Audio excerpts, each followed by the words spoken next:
Carney's testimony this morning, I'm assuming that the state is going to call Dr. Carney as we broke yesterday. That was the assertion. We'd like to address the vial of blood that Dr. Carney relied on in coming to her findings as a result for the cause of death for Ms. Benning. There is an issue with the chain of custody for that vial of blood in regards to the identity and integrity of that vial of blood, meaning that there is no witness thus far that has come to testify that the vial of blood labeled MEC 23-0842 for Jade Benning is in fact the blood of Miss Jade Benning, because Dr. Carney was not the one who drew that blood and placed it in that vial of blood that she has relied on in determining her cause of death. So we wanted to address that with the court before the witness got on the stand. And the state says?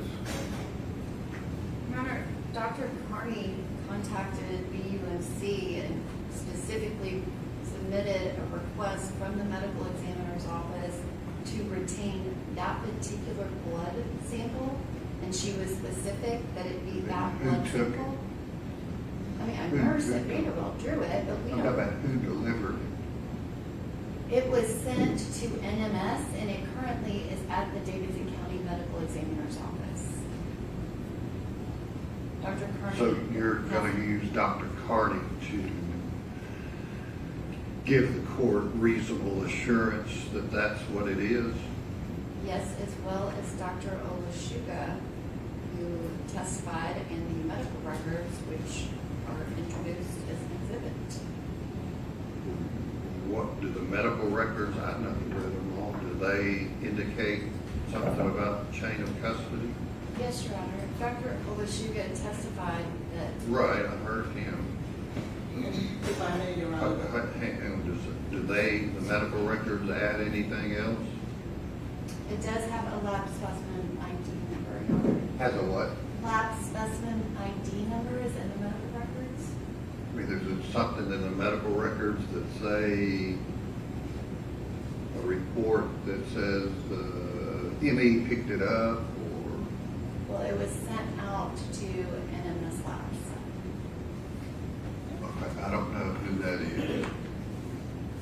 That Dr. Minton is And the toxicologist for NMS Labs. Minton, Minton? Carrie Minton, is he or she here? She is here. Okay, well, why don't you put her on first? Your Honor, Dr. Carney's, the lab report is something that she reviewed and relied on. I don't see why she would be prohibited from testifying to the autopsy that she performed. When do you plan on calling Carrie Minton? Today. Did she get the blood first? It was sent to her, and then she sent it to the medical examiner's office. Okay, well, why don't you want to call Dr. Carney and then just mark that for exhibit, but then you're going to have, I just think you need to follow the chain. Okay. I will need a break because I have people scheduled in a certain order for this morning because we had Dr. Carney here yesterday, Well, but I'm happy to do that. I've got, and I know it's by the preponderance, but I've got a gentleman over here whose attorneys are ranting and raving about the chain of custody, and as we all know, I have to be able to assure reasonable assurance that it is what it is. Well, Dr. Olashuga. Are you willing to risk this case on whether you've shown that? No. Okay. Again, the state submits that we've met the preponderance of the evidence. It's in the medical records. Show me something in the medical records that helps the chain of custody. It's on page 65 and 66, where the blood was collected at 22:31, and we have the exhibit that Dr. Olashuga identified that it was Jade Benning's blood taken at 22:31. The state submits that as Okay, medical and then preponderance where of did it evidence. go? It went to NMS Labs. Okay. So, you know, when I teach evidence, I do little links, and why don't we follow the links? And then there won't be a problem. Okay, I will step out and ask.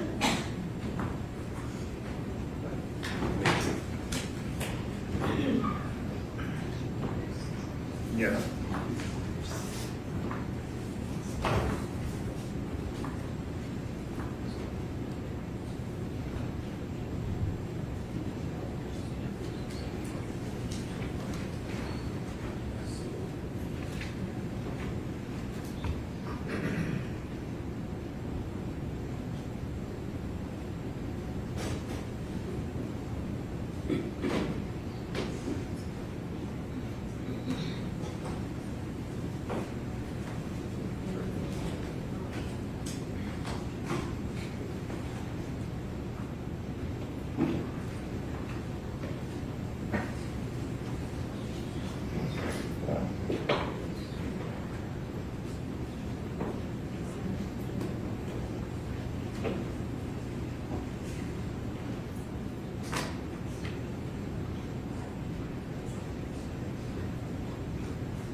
Is the Did I have an update? Carrie Midden here? Yeah, she is, however, I'm sorry, Your Honor, if I can correct something, I was mistaken. I thought that Vanderbilt sent it to NMS. I knew that Dr. Carney had put a hold on it, but I thought they sent it to them. They did not. They sent it to her. She took that picture of it, and then she sent it to NMS. Okay, well, And she has it back. bring Dr. Carney in and just, we'll hear outside the presence of the jury, just any issues about the chain. And who's introducing the defense motion also included urine. Oh, she disappeared.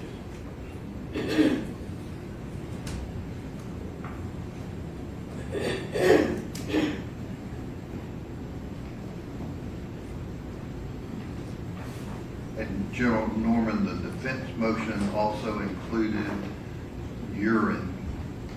Dr. Carney does not have anything to do with urine samples. Who would? It depends on what urine. I think there's 5. It's a what? So I think there are 5 samples of urine. I don't know which one they're referring to. It says the urine collected on 2/25 of 2259, and then they footnote that there was a corrected lab report changing the date.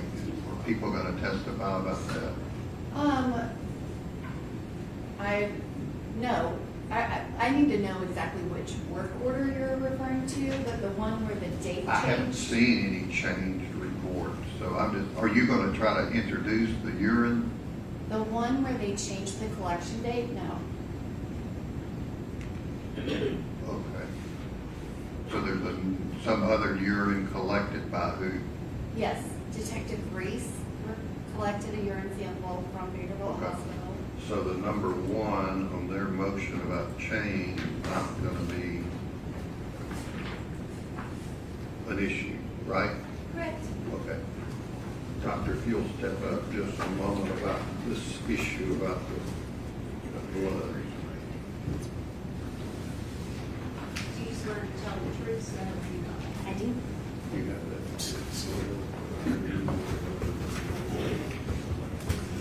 Your Honor, may I ask that Exhibit 12 be passed to the witness?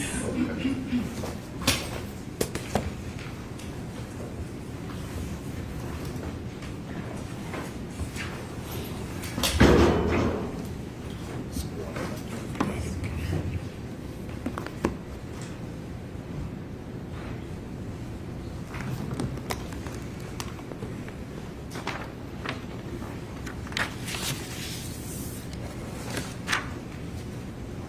Dr. Carney, do you recognize the item that was just handed to you? Yes, ma'am. And what is that? This is the admission blood sample for Miss Jade Benning that was sent to my office. And did you make a specific request for the first hospital blood sample? Yes, ma'am. And is that the first hospital blood sample that you received from Vanderbilt University Medical Center? Yes. And once you received it, what, if anything, did you do with it? We took a picture of it. I looked to see how much blood was in the vial so I could determine how much volume I had to work with for the subsequent testing. And then we sent it from our office to NMS Labs for toxicology testing.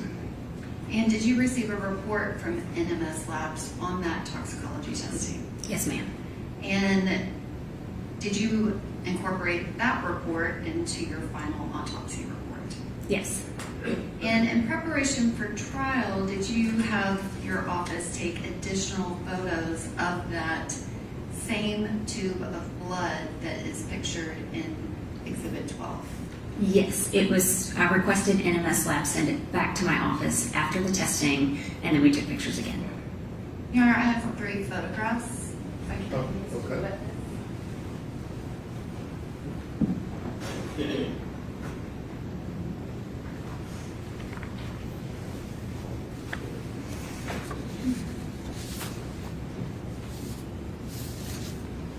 And Dr. Carney, once you receive the blood vial back from NMS Labs, is it typical that they would have their own labeling on the blood vial at that point?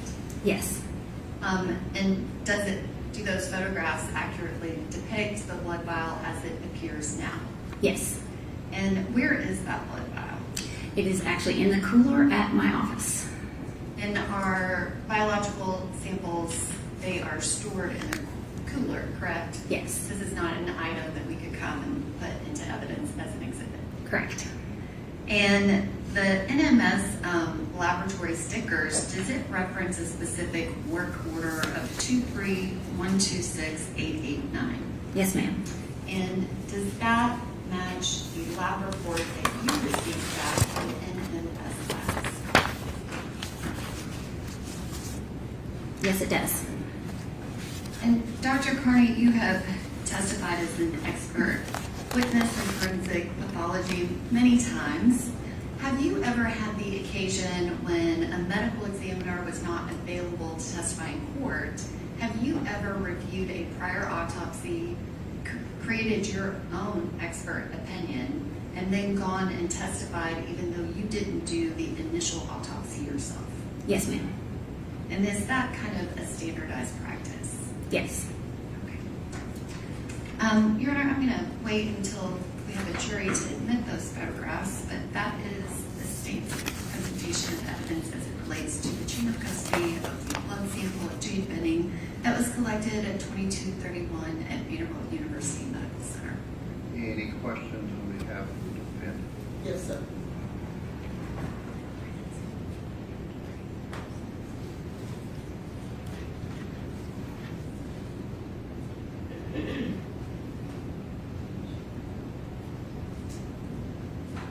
Good morning, Dr. Carney. Good morning. It is good to see you again. I want to ask you a few questions. If you remember, I'm Letitia Quinones Hollins, want to ask you a few questions in regards to State's Exhibit number 12. Okay. Who drew the blood?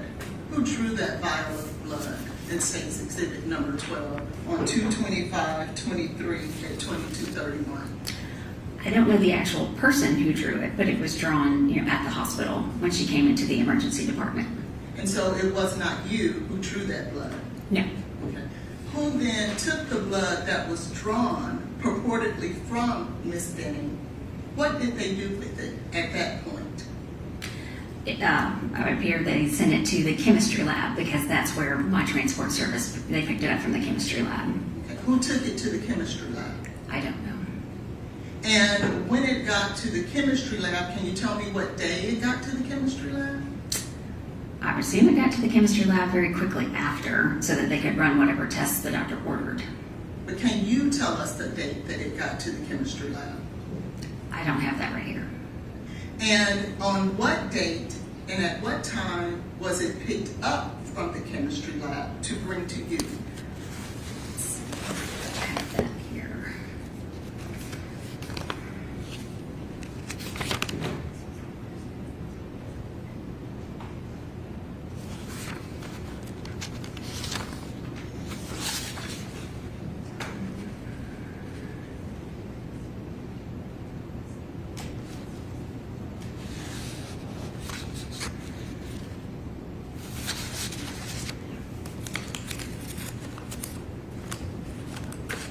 I'm not sure if I have that documentation, exactly what date and time it arrived at my office.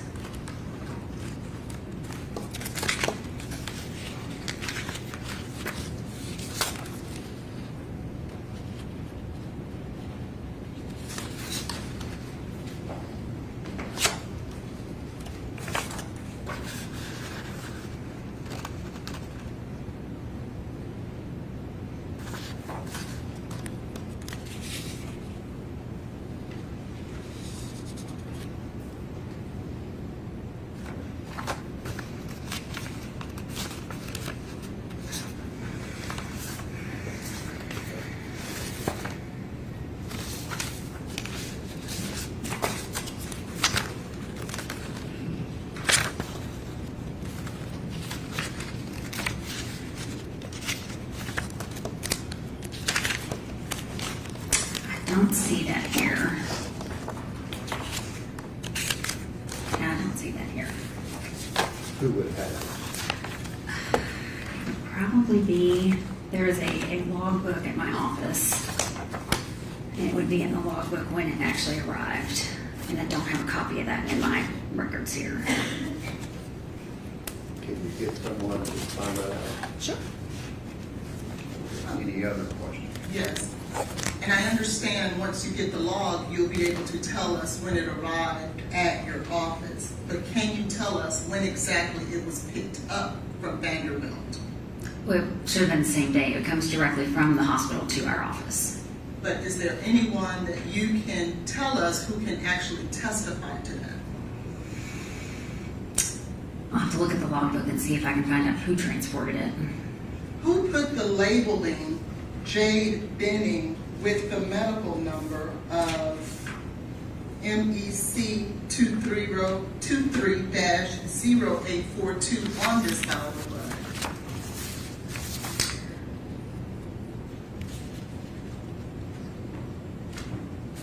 In other words, who affixed the labeling of this vial of blood? Objection, Your Honor, to irrelevant. Okay, do you know? I'm not sure if that was us or if that was NMS Labs. You're talking about the photo when you got it back. Right, so this label that's separate from the tube, that's my office label. The tube, the label that's, 12, she's referenced. yeah, this one, this is just the hospital label that's on the tube. And then this is my label at the office. Okay. And then when you got it back, So when we got it back, this is, the paper label is from my office. And then this label, I'm not sure if this is all one sticker, and if it is, then that might be the NMS Labs label. And I guess my question is, when this vial of blood was labeled to belong to Miss Benning, Mhm. Who did that? We identified it as Miss Benning's blood at our office and would have sent it as such. And it gets packaged in a way that it's usually enclosed so that it can't be broken open and Yes, ma'am, I understand. altered. But before it got to you, someone had to label that it was in fact Miss Benning's blood. Right. There's a stat name that belongs to her. Right. Who did that? So she got her stat name at the hospital. No, ma'am. Who identified it? Who put the labeling on this vial of blood so that we would know it is in fact Miss Benning's blood? I would assume whoever drew it from her, that's their responsibility to identify her and label On it. that Vanderbilt. Right. Okay. And do you know who that person is? No. What method did they use to obtain the blood? I wasn't there. I don't know.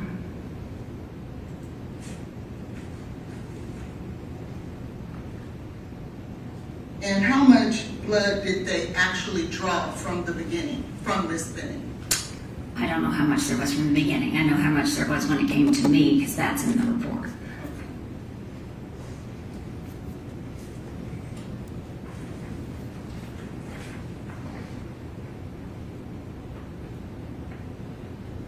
And so, just so that we're clear, you don't know who drew the blood, No. don't know what procedures were taken to draw. We've heard all of that. Do you have any other new questions? No, Your Honor, Okay, thank you. Thank you. Can you go call now and find out Sure. what date you received it?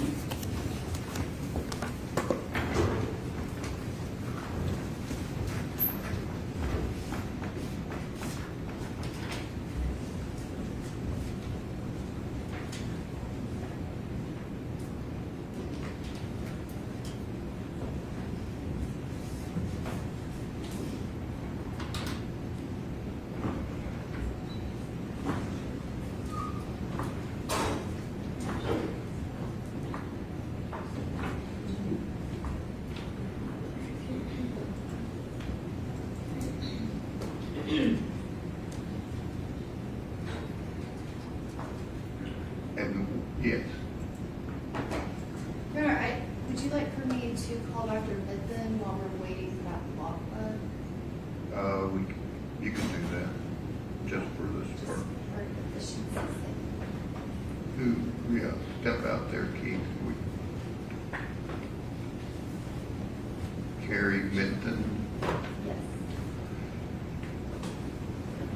Is it okay if I tell her what's going on and why I'm calling her? Okay.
Your Honor, if I may, just for the efficiency and to let the court know while we're dealing with these issues, we also have a Smithview, Arizona issue with the same vial of blood. A what issue? Smithview, Arizona issue. Okay. Is this the witness, General Norman, that would clear that issue up? Yes, Your Honor. Okay. Raise your right hand and be sworn. swear to tell the truth, so help you God? I do.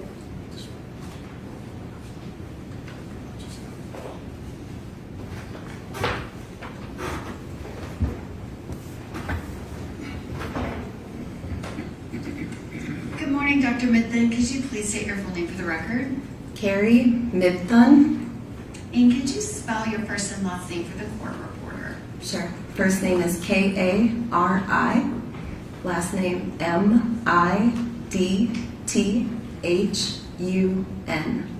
And Dr. Mithun, where are you employed? NMS Labs. And what is your position at NMS Labs? I'm a forensic toxicologist. And specifically, did you analyze a blood sample of Miss Jade Benning that was sent to you by Forensic Medical Management Services out of Nashville, Tennessee, with a date of 2/25/23 at 22:31? Yes, the laboratory received a blood vial. And Your Honor, is Exhibit 12 still on the witness stand? Yes. And I believe that there are 3 other photographs Yes. that don't have numbers quite yet. Dr. Mithun, could you look at all 4 of those photographs and indicate whether or not you recognize them?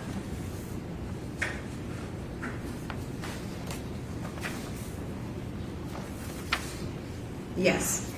And what is pictured in those photographs? So this is multiple sides images of a single blood tube, and based on the labeling on the blood tube, it refers to an NMS laboratory number of 231268889, specifically item number 001. And I am going to ask that you be handed pages 15 through 27 of the litigation packet the defense requested.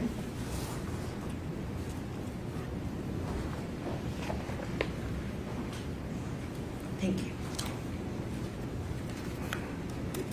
Dr. Mithun, do you recognize the documents that have just been handed to you?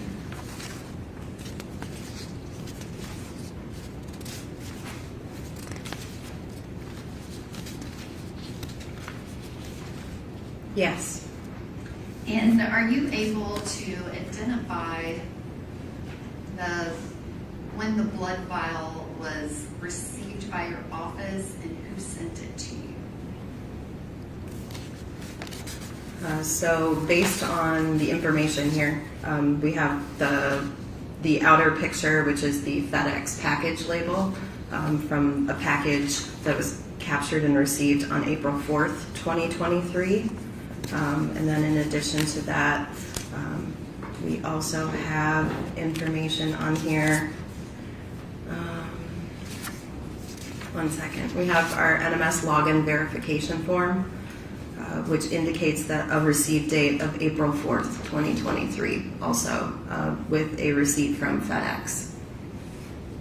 And do you also have additional paperwork from NMS Labs that documents after your NMS completed the testing that it was sent back to Forensic Medical Management?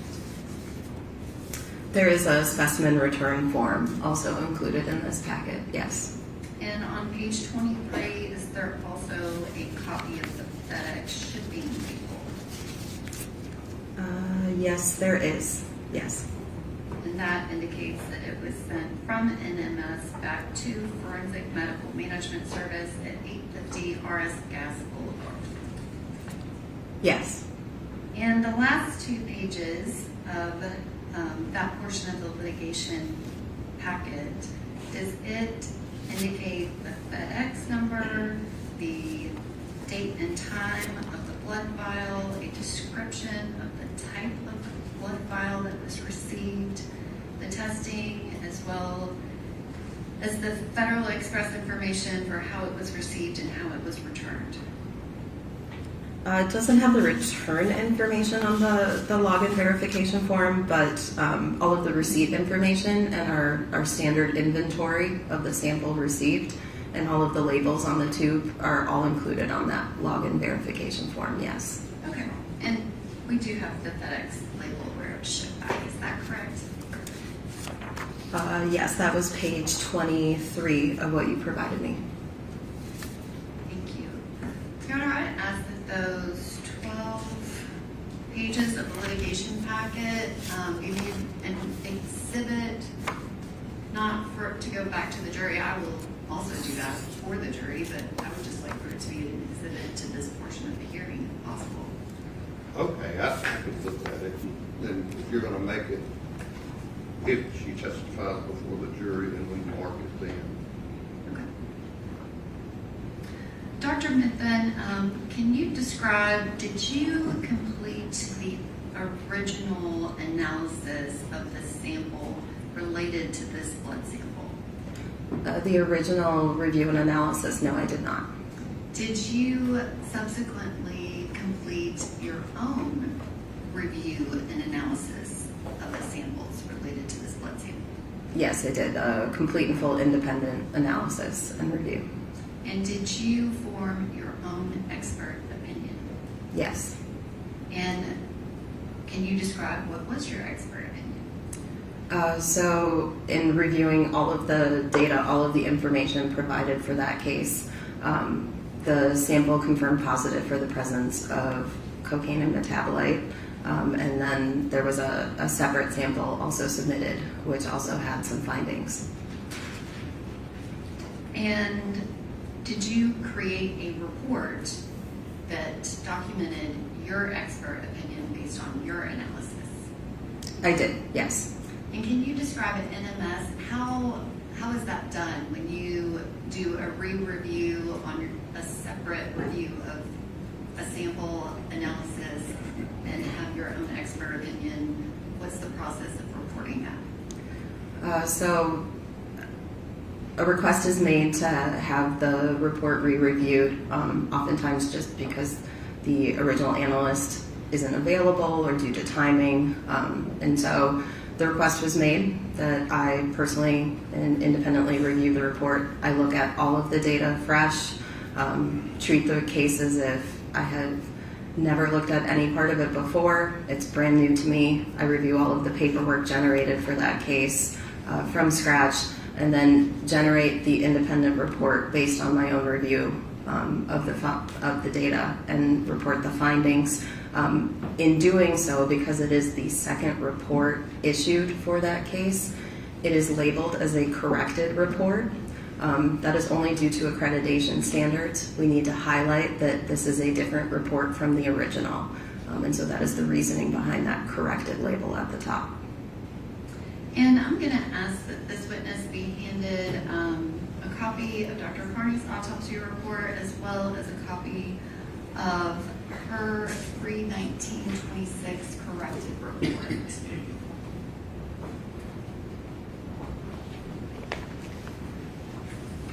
Thank you.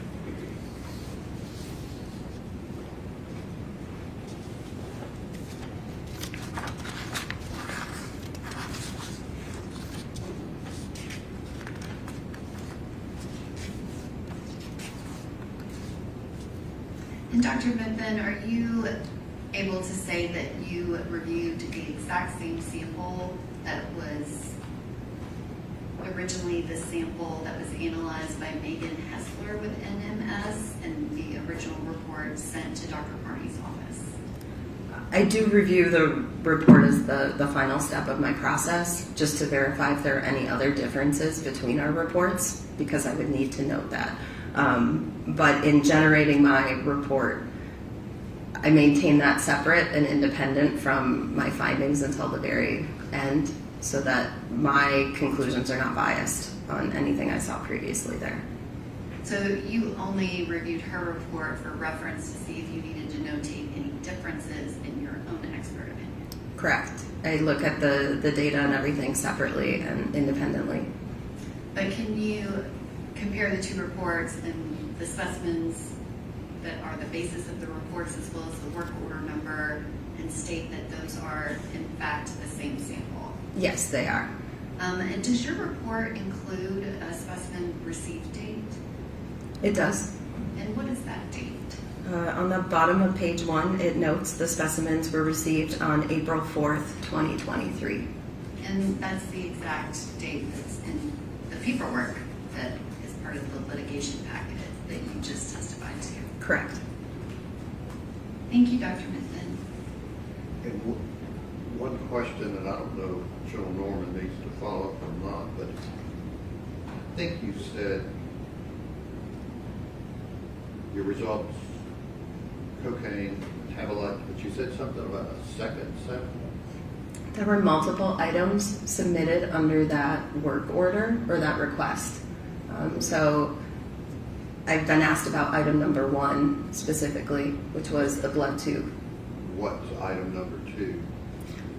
Item number 2 received was a liver tissue specimen. Are you going to get into that?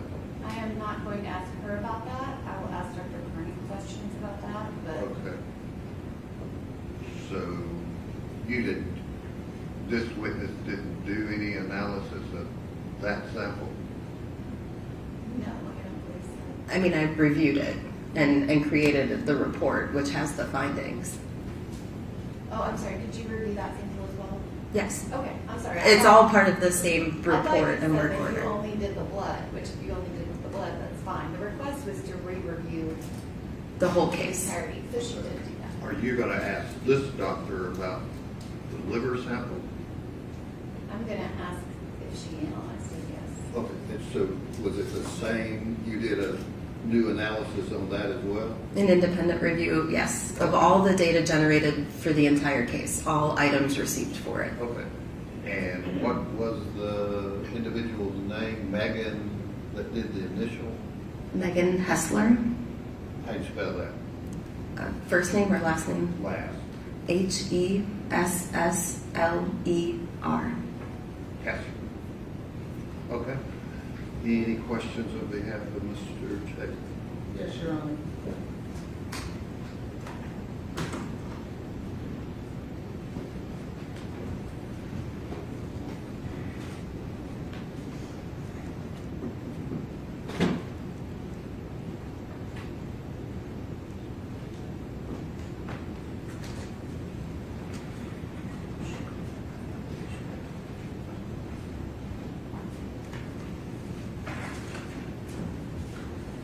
How are you, Dr. McDonald? I'm doing okay. How are you? Good, thank you. My name is Letitia Quinones-Hollins, and I want to ask you a few questions in regards to your analysis of, What's your question? I want to just identify the litigation packet. Okay. We're specifically speaking on 231-26889, is that correct? Correct. And that is NMS's identification of this particular sample that was analyzed. Correct. Now, to be clear, how it was obtained from Ms. Benning at Vanderbilt Hospital, you have no knowledge of, is that correct? Correct. How it arrived at the medical examiner's office, you have no knowledge of. Correct. And how it left the medical examiner's office and then arrived at NMS, you have no knowledge of. Only that we received it through FedEx courier. Okay. And you received it on April the 4th, Correct. and that's 2023? Correct. And you did not perform the original testing, correct? Correct. When did you make your analysis of litigation packet 231-26889, the blood there? So my report was issued on March 19th, 2026. Okay. So when did you do your analysis? It would have been, that was when I did my final signature on it. I may have started reviewing some of the data a day or so prior. I don't recall the exact date, but my final report interpretation was signed off on the 19th of March, 2026. So are you saying that you started your review of this blood and this analysis prior to March 19th? It's possible. I don't recall if I did it all in one sitting or if I started and then finished the next day. And can you tell us what is all involved in your review in order to obtain a final outcome, a final conclusion? So as part of case review, it's reviewing the specific data generated for the case, reviewing anything that was performed for screen testing, any confirmation testing or more definitive testing that's performed after the fact, reviewing any paperwork received in terms of requisition forms, submission forms, reviewing chain of custody, reviewing that login information form, reviewing phone log communications to ensure that we've performed the testing that was requested, ensuring that the testing was completed in full, that a test wasn't missed, and then ensuring the accuracy of the data. So if during my review I identify an area of concern, I can ask that a test be repeated. I can ask for clarification from one of the analysts in the laboratory. I have autonomy there to investigate if I feel there's a concern during that review.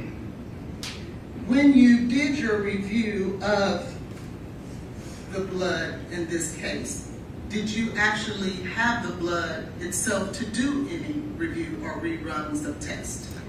In this individual case, no, the blood had been sent back to FMMS at that time because of the distance in time from when the original sample came in and was tested.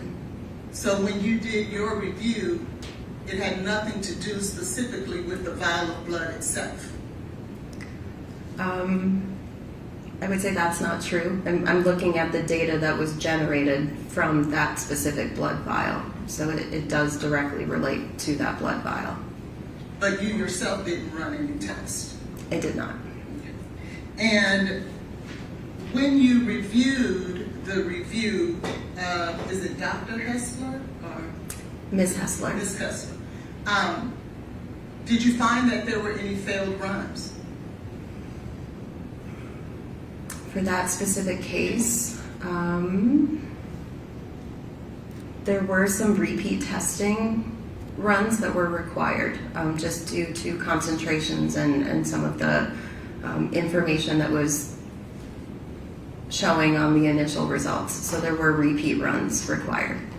Did you review an analysis to determine whether or not those issues for those failed runs were in fact, I guess, corrected?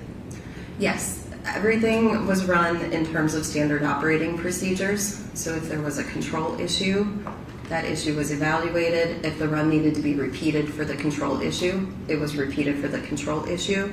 In at least one instance, it was repeated just due to the quantity involved here.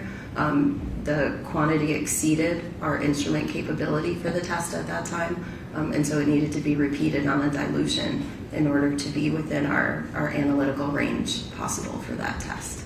Did you analyze directly any issues that you may or may not have with carryover? Carryover is checked on every run, yes. Did you review that in this case? I did.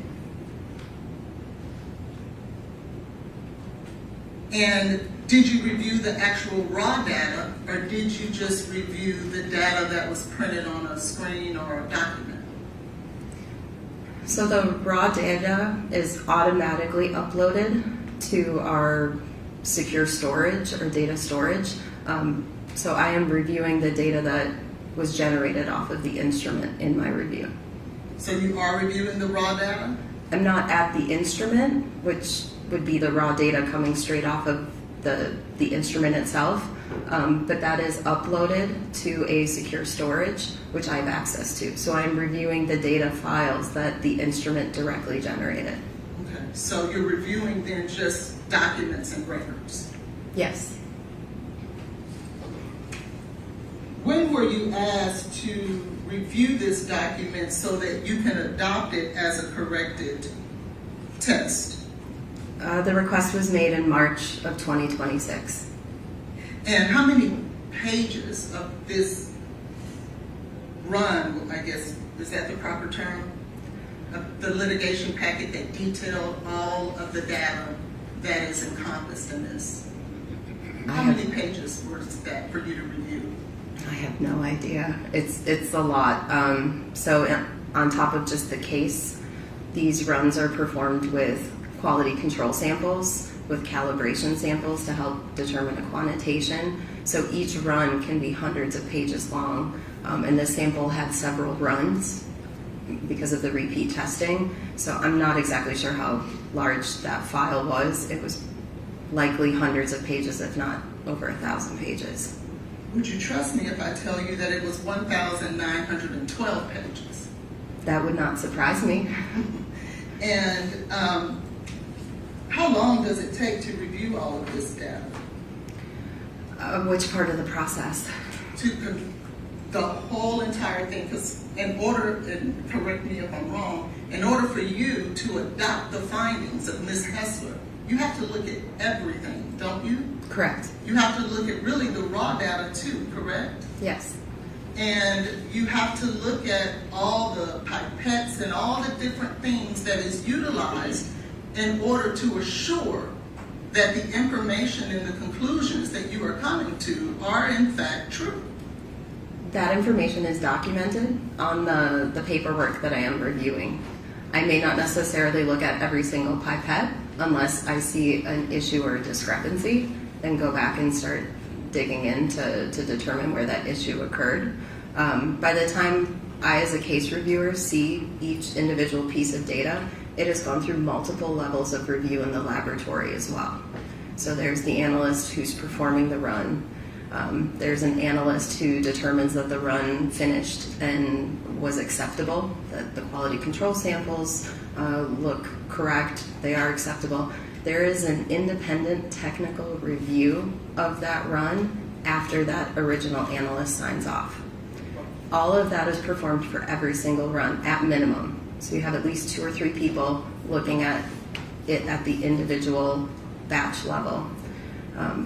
And then once all testing is complete, then it hits my side or my part and my responsibility. So I'm not only looking at their data generated and looking that they've reviewed independently the results, I'm looking at the full picture and piecing the data from multiple runs across multiple parts of the laboratory to ensure that the results are consistent and that they're fitting together, putting the pieces of that puzzle together, that things are consistent. We're seeing consistent responses between a screen run and a more definitive confirmation run. So I'm doing a higher level overview review after multiple levels of review have already been performed before me.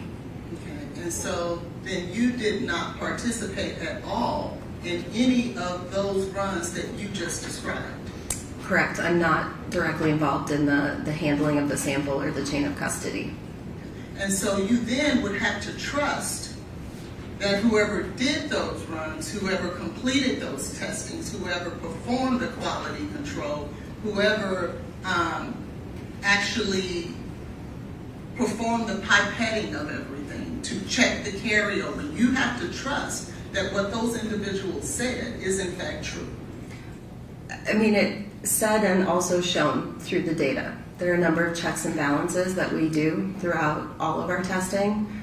There are individual control samples run. They ensure that the instruments are running properly, that the extraction and the test technique is being performed correctly. I am seeing a result that is expected because that's a control result. I know what the result should be, and it did perform that way, and it came off the instrument that way.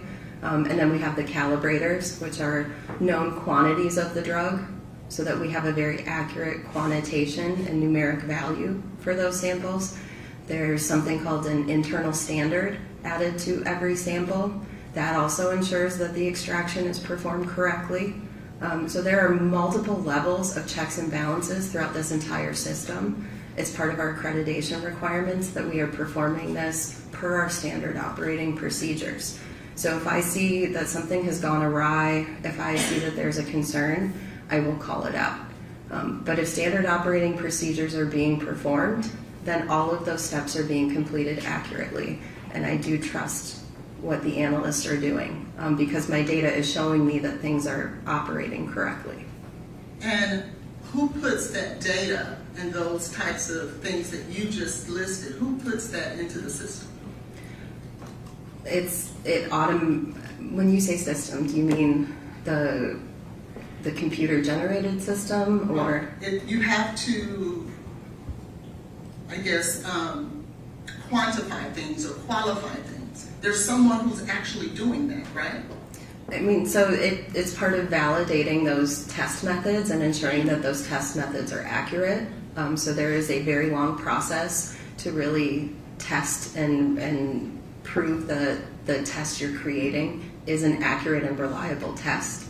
Once it's validated, then there are analysts who are authorized and trained to perform that specific test. And they are trained by task in the laboratory. So an analyst who performs a screen test may not be the same analyst who's authorized and able to perform a different definitive test. They're very uniquely trained to each of their tests and their capabilities there. They have to be competency tested. They are very good at what they do. Correct. And so you have to then, it is because of that that you're able to trust them. Correct. Okay. But you do have to trust them, don't you? I do, but I have a way of checking too through the data that things are working properly. And who were those individuals who actually performed the actual testing that you just described? It would be on the chain of custody document. I don't memorize that because it's many individuals. When did the request for you to take over this case come in? It was March of 2026. I don't recall the exact date. May I approach? If I had the document and information here that came from your office, would that help refresh your memory and aid you in your testimony? It's probably documented, yes, in the communication log. May I provide this to Okay. the witness, and I'll Get have it that. for the state as well.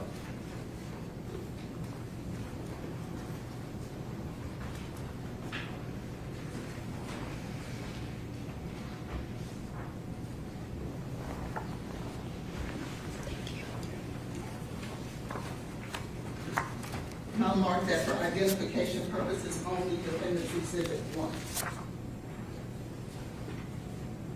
Can I draw your attention? Hang on. Can you answer the question from your review?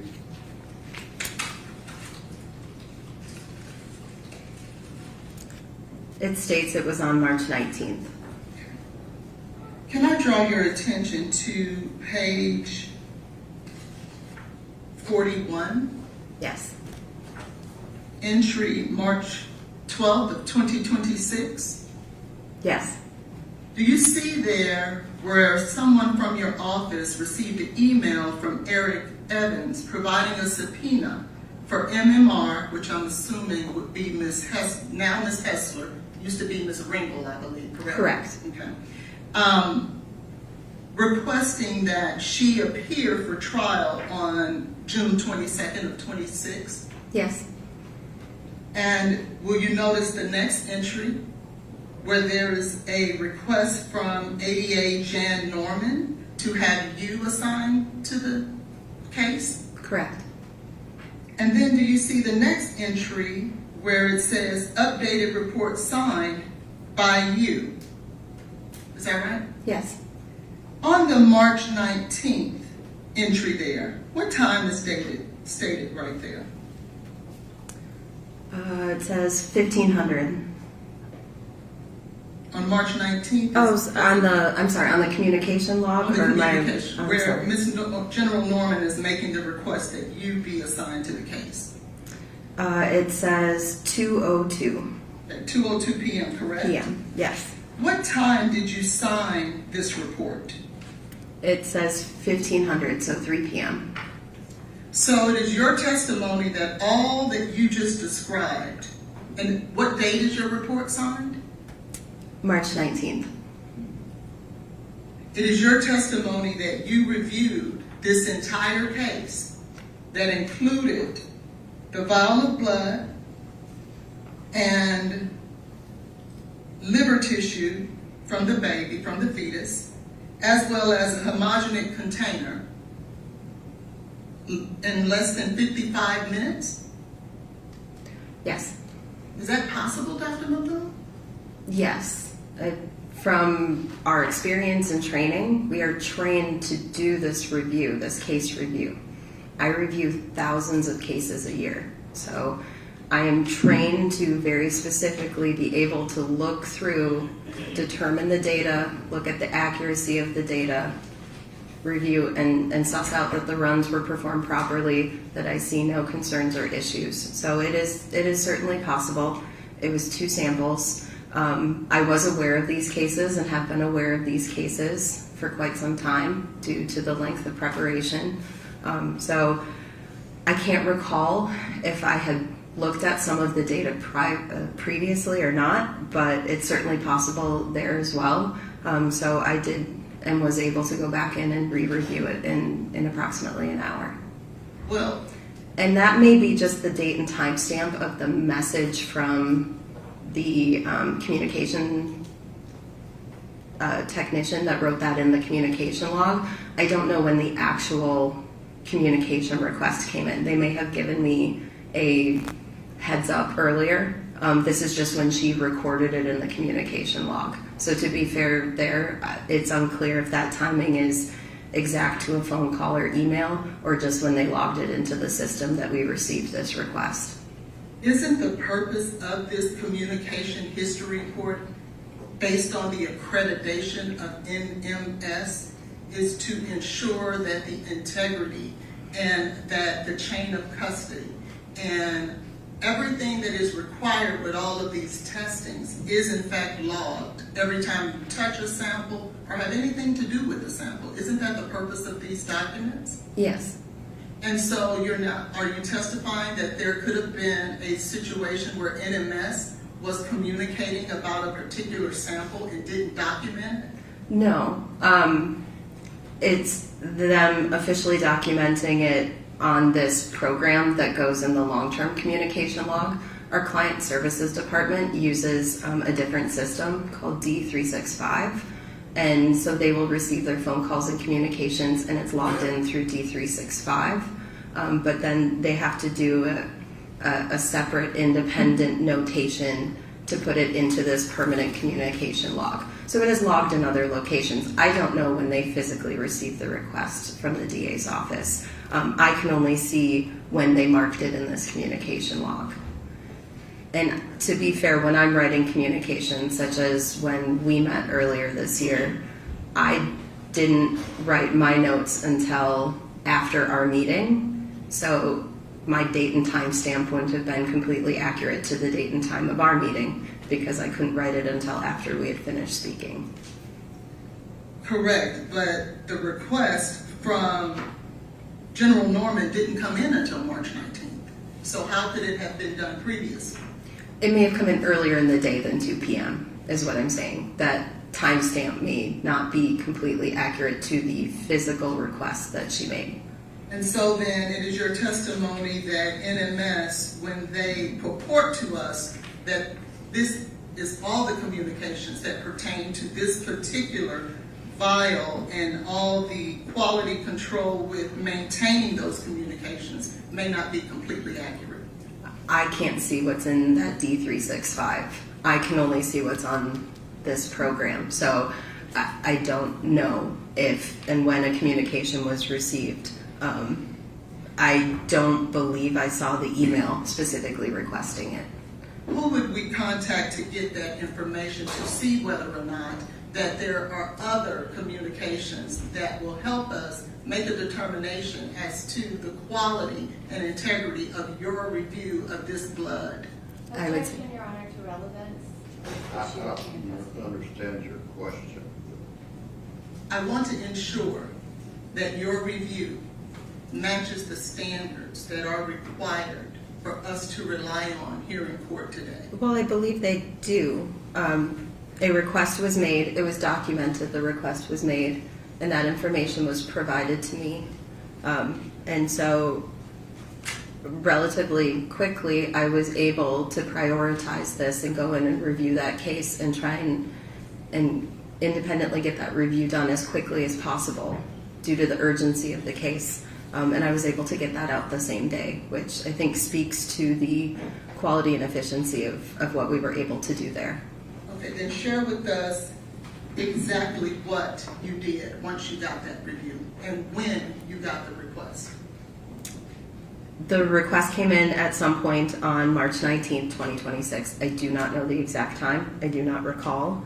But as part of my review, I then went back through the data. I pulled up that work order in our data storage information system, and I was able. I apologize. What is the name of that system? OnBase. And so there should be documentation of you signing on to do the quality control on OnBase for that day. Signing in and opening up the case, yes, there would be record of me going in and looking at the case. I have reviewed it many times since then as well. And what did you do next? I performed a case level review. So I looked at the independent case data generated, looked at requisition forms, the submission form, looked at the batch review sheets for that run to make sure that the runs were run appropriately. There were no issues noted. As part of accreditation, the analyst would have to note when those issues occur. And I don't recall having any concerns or issues with what I was seeing. I ensured that the draft report that I generate, everything was showing up and looking proper. The results were correct. The numbers were correct.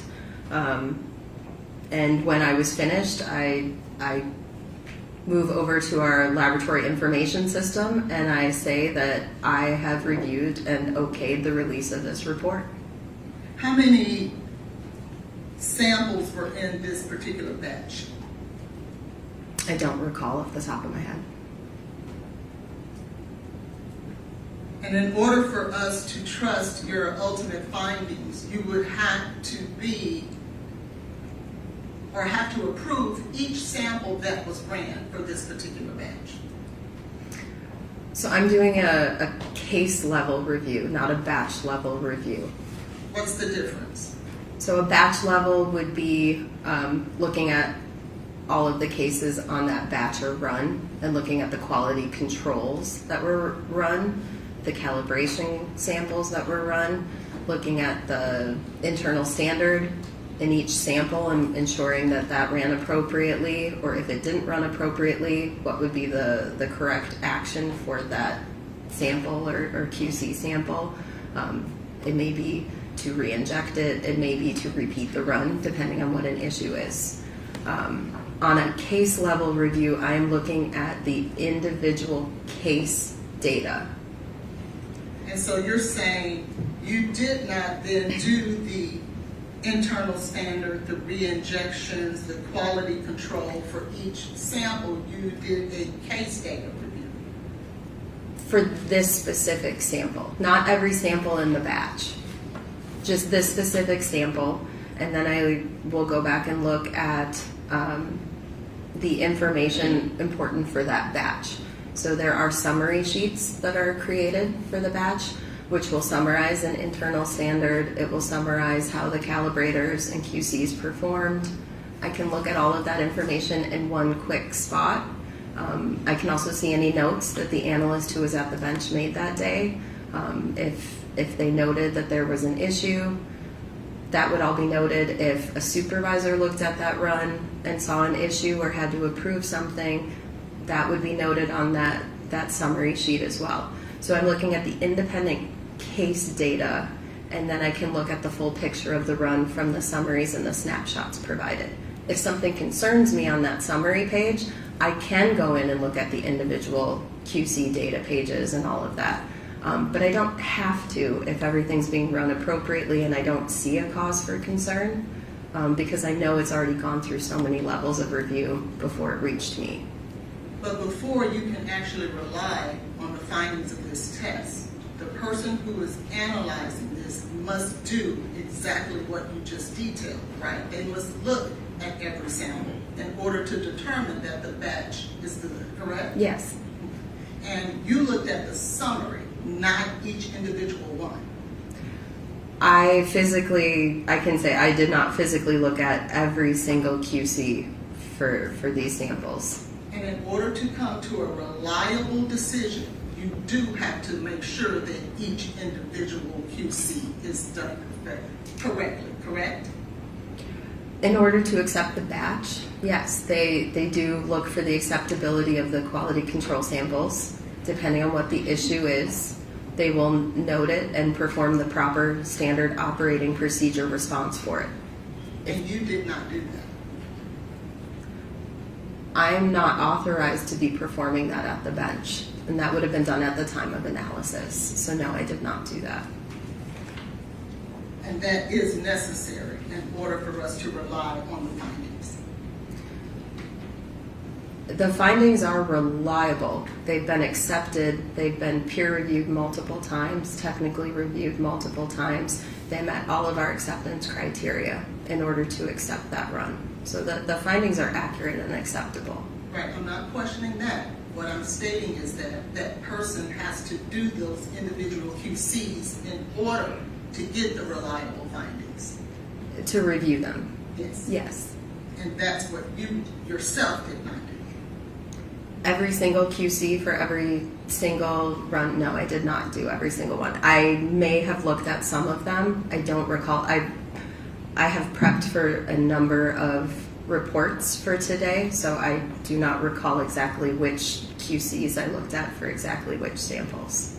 And there are other things in regard to this testing that you yourself could not look at and or do because it just wouldn't have been enough time. Would you agree? Such as? Well, you had 53 minutes to review all of the data. It's impossible for you to have looked at each and every step along the way in order to come to that conclusion.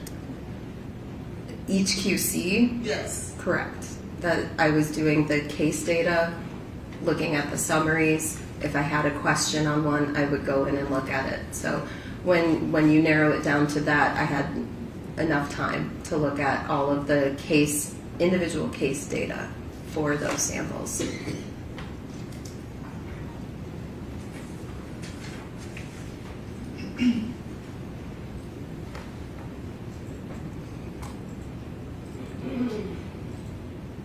Now that was in regard to the blood, correct?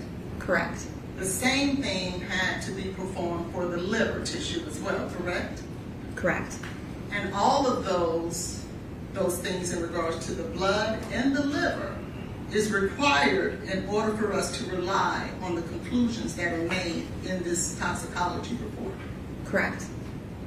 And if I asked you the same line of questionings in regard to the liver, your answers would be the same.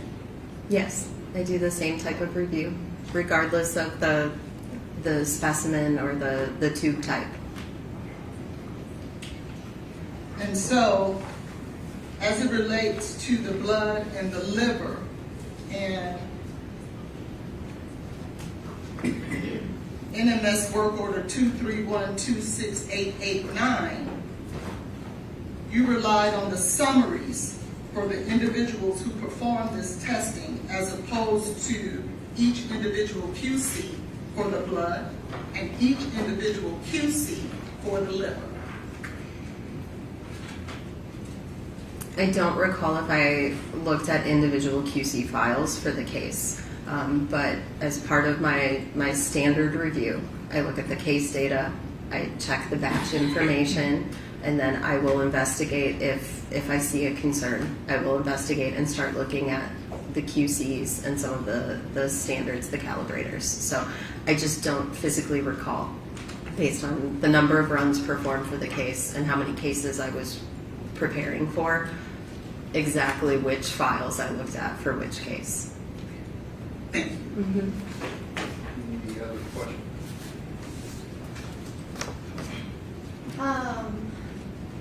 Not for this witness, Your Honor. Actually, Dr. Mithun, did you also re-review and reanalyze another report related to a blood sample and a urine sample collected by Metro Nashville Police Department? Yes, I did. And And did you form your own expert opinion and issue a separate report? Yes, I did. What happened to Megan Hester? Per the phone log notes, she was not available this week. Dr. Nathan, did you also do the original testing on Jade Benning's comforter? Yes, I did. Okay, I don't have any issue before me on that. All right, thank you, ma'am. Thank you. And C, Keith, it's Dr. Carney down there.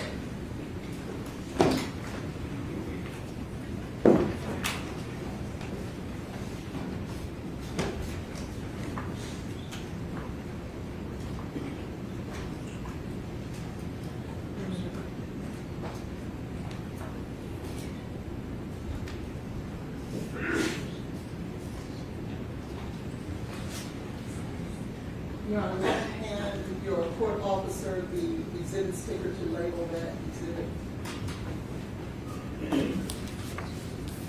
I also need what I'm going to write back. Need what back? I handed her litigation. Or did Your Honor, you said that I could put it in through her versus Okay, running it right? give that back to General Norm.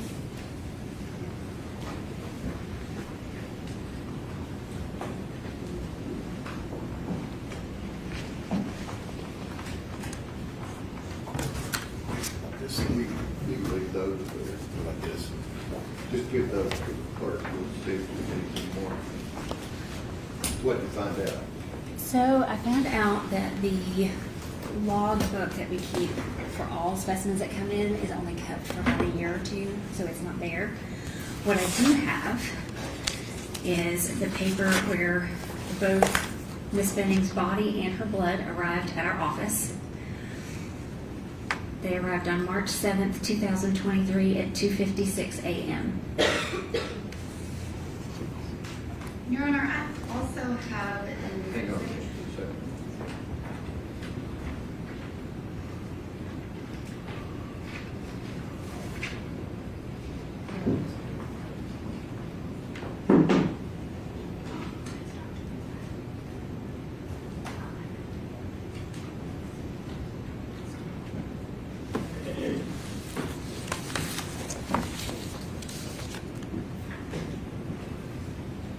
And are you wanting to ask other questions?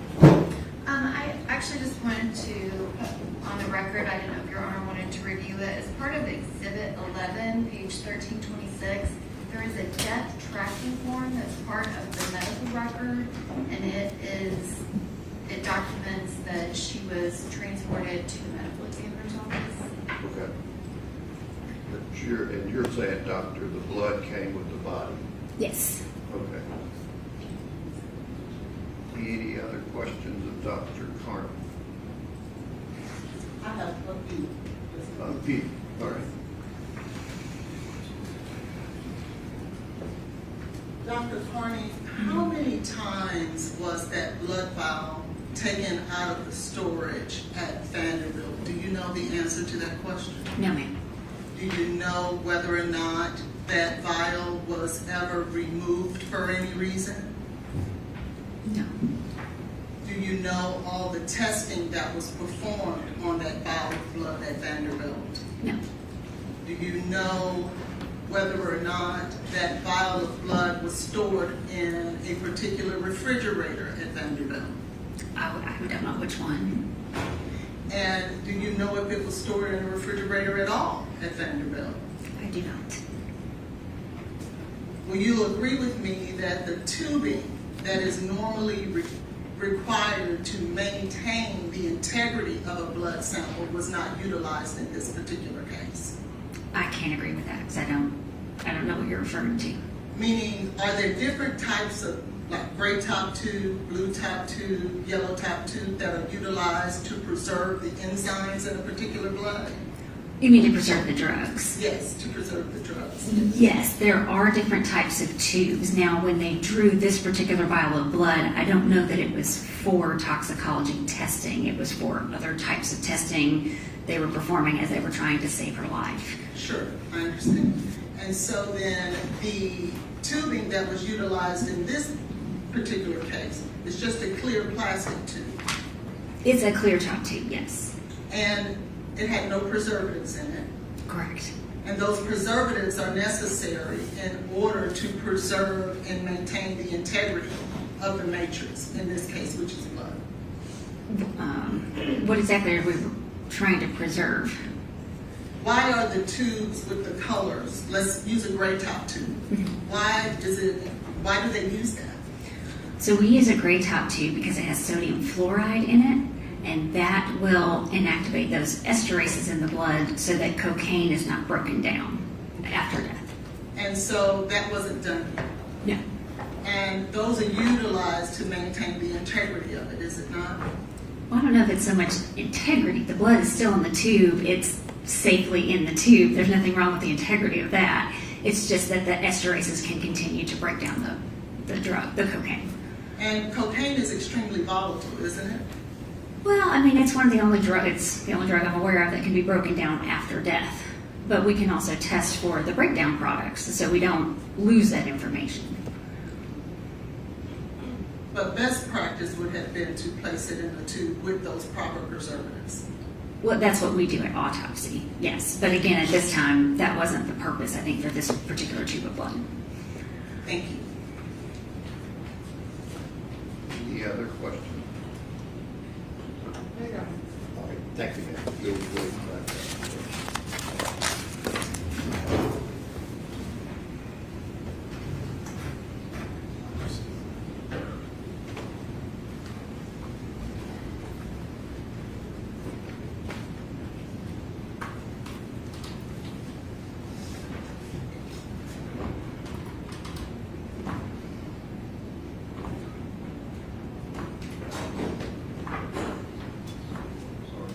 Does the defense care to be heard?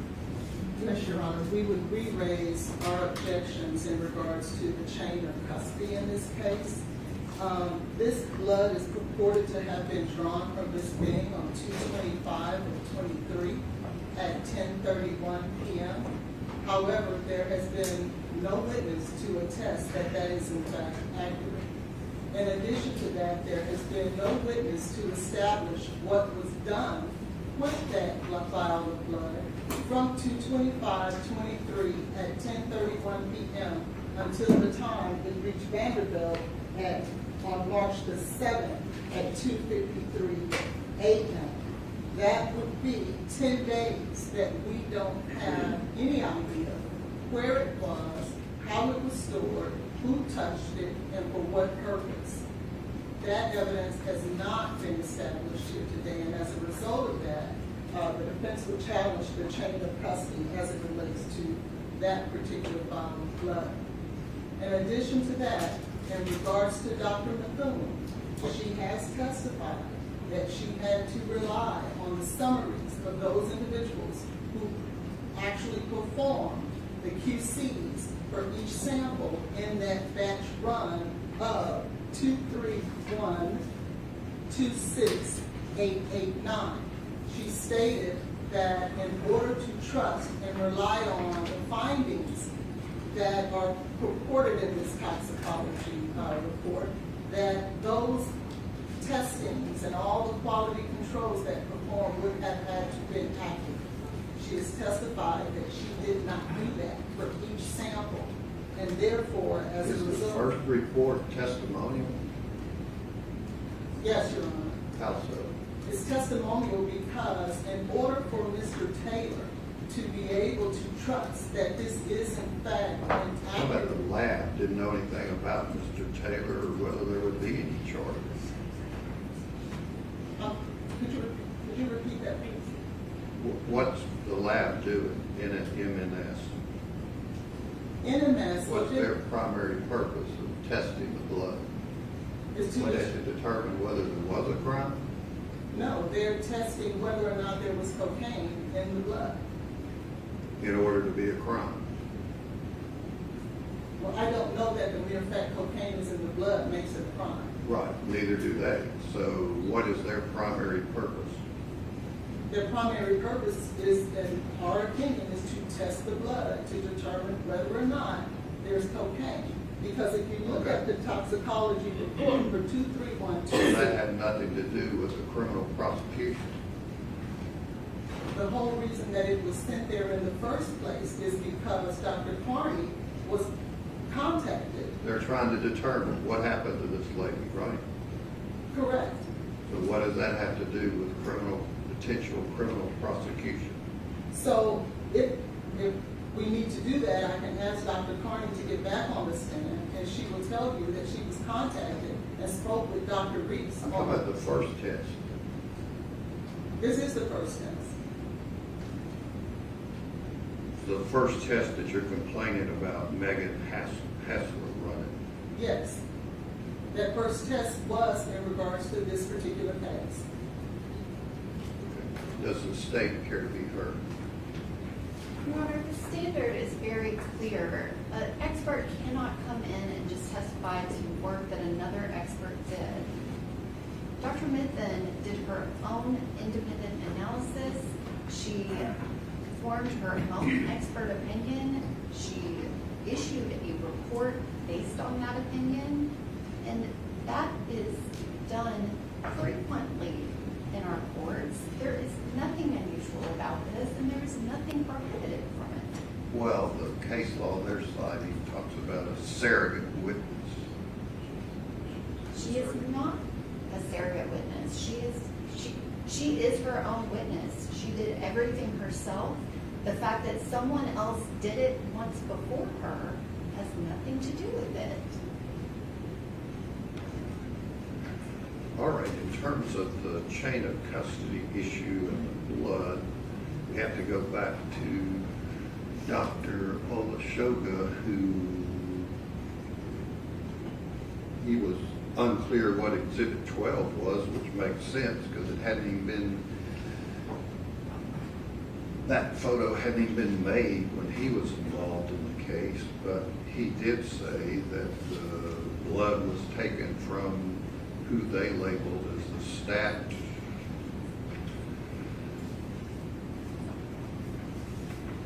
patient.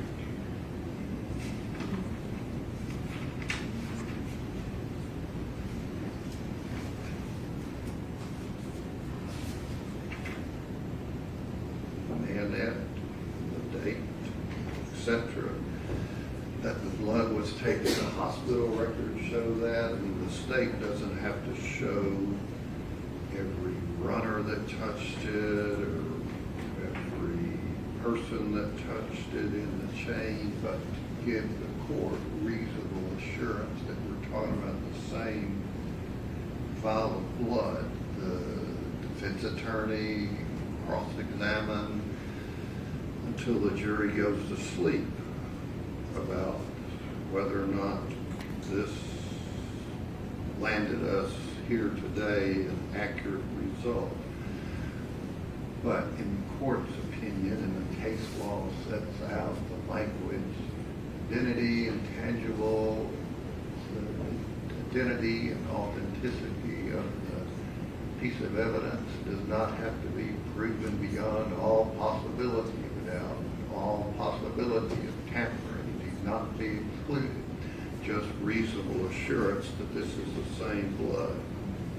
There's no question it is in the court's mind. In terms of the Dr.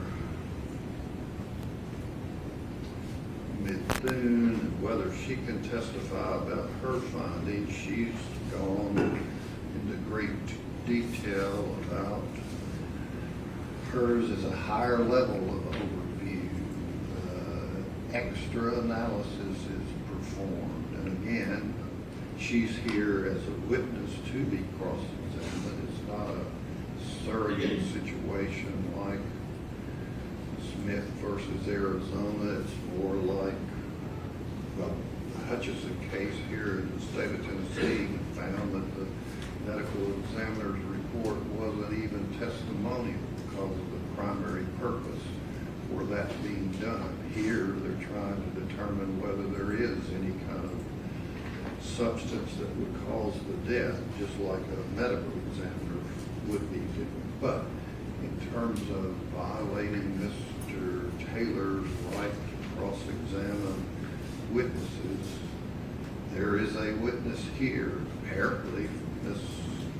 Holland's questions, she's got all kinds of proof how this isn't reliable based on her interview with Dr.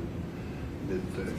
So I do not find there's a constitutional violation preventing Dr. Bethune from testifying. Or let the jury step down.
Good morning to you, ladies and gentlemen. The jury, let the record reflect all of the jurors are here and present. I apologize for the delay. I know you were all here an hour plus ago, but just blame me for any kind of delay. We've dealt with a legal issue that I should have dealt with late last night after y'all left, but I didn't. So just blame me for any issues you have with the delay. All right, Doctor, if you'll step up.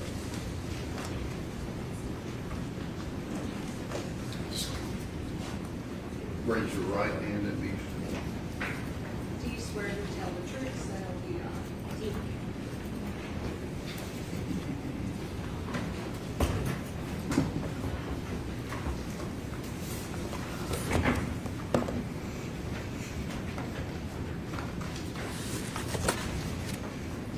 Judge, at some point I had 3 photographs that were sent out. I don't think what is these are. They're right there.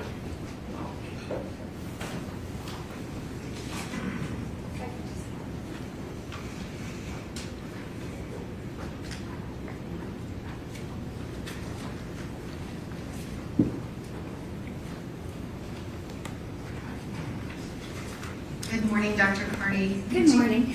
Could you please state your full name for the record? Yes, it's Erin, E-R-I-N, last name Carney, C-A-R-N-E-Y. And Dr. Carney, where are you employed and what is your position? I work at the Center for Forensic Medicine. We service the Davidson County Medical Examiner's Office and the Regional Forensic Center for Middle Tennessee, and I'm a forensic pathologist. And what is your current position? I am the Interim Chief Medical Examiner for Davidson County. And how long have you worked at the medical examiner's office? Been there, it'll be 13 years next week. And prior to that, what did you do? So prior to that, I did my education and training to become a forensic pathologist.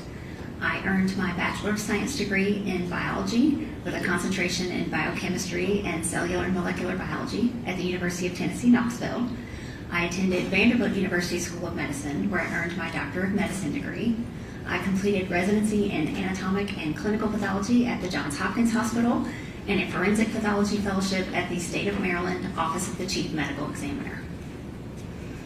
And do you hold any certifications or medical licenses?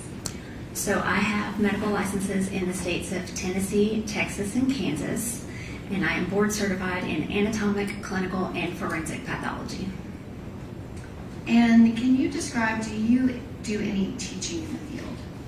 Yes, so we teach residents in pathology who rotate through our office, and I am an assistant professor at Vanderbilt. And approximately, can you estimate how many autopsies have you performed in your 13 years at the medical examiner's office? I've performed over 3,000 autopsies. And that's you yourself? Yes. And Your Honor, if I can pass the witness the document. Okay.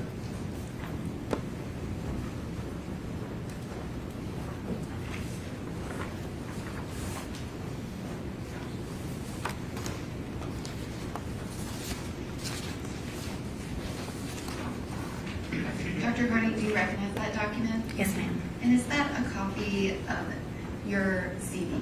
Yes, ma'am. Your Honor, at this time, I'm to ask that that be made the next numbered exhibit, which I believe is number 30. Dr. Carney, can you describe what is an autopsy? What is that process? So an autopsy is an examination of the body that consists of two parts. There's an external examination and an internal examination. For the external examination, I'm looking at the outside of the body. We will record the length of the body on the table to estimate their height in life, look at the hair color, the eye color, and I'll look for evidence of disease or injury that would help me understand why this person died. Then we'll do an internal examination that starts with a Y incision on the chest and abdomen, where we reflect the skin and soft tissue so I can see the ribs, look for any rib fractures.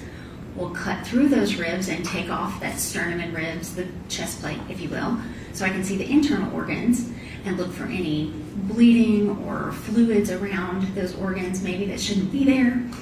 And then I'll look carefully at each of the organs for evidence of disease or injury. And then finally, we do an incision behind the ears, across the top of the head, and reflect the scalp forward, and that way I can look for any bruising that might be hard to see if we have a lot of hair. And then we'll actually cut through the skull, and that way I can look at the brain and look for any evidence of stroke or bleeding in the brain. And when you're completing an autopsy, what is kind of the ultimate determination that you are making as a medical examiner? So the goal of the autopsy is to determine the cause of death. And obviously there's many causes of death. Is there another determination that you assess? Yes, so I want to determine the cause of death from autopsy. And then from the autopsy findings, in combination with the investigation into the circumstances surrounding the death, I will come to a conclusion for the manner of death. That's a classification of death, and it typically fits into one of 5 categories. There's 6 on the death certificate because there's a pending option if we're still waiting on information. And that determination of manner of death, is that for purposes of the death certificate? Yes, ma'am. Is it a legal determination that has anything to do with this criminal process? No, ma'am. And what are the 5, or you said actually 6, possible outcomes as to the manner of death? So it's homicide, suicide, accident, natural, could not be determined, and then the 6th one, like I mentioned, is the pending investigation. So if I don't have all the information yet to make the determination in one of those 5, then they'll get a pending death certificate until I have everything. And that is a separate standard that you use just for the death death certificate, is that correct? Yes, ma'am. So if you labeled something a homicide, it would not mean that a criminal homicide occurred, is that right? Correct. And many times it could not be determined from your perspective for purposes of the death certificate. Yes. But you still come to court and testify in criminal cases, even in that situation, is that correct? That's correct. And did you perform the autopsy of Jade Benning on March 7th of 2023? Yes, I did. And at this time, I would proffer Dr. Carney as an expert in forensic pathology. No objection. Okay. All right, again, ladies and gentlemen, Dr. Carney will be allowed to testify as an expert in that field and give her opinion that a lay witness wouldn't be allowed to give. You could place such weight upon her testimony as you choose to. Okay. Your Honor, at this time, I would ask that the witness be handed a document. Dr. Carney, did you complete a report of the autopsy that you completed on Jade Benning? Yes, ma'am. Would you have that report? You can take a look at it and let me know if you recognize it.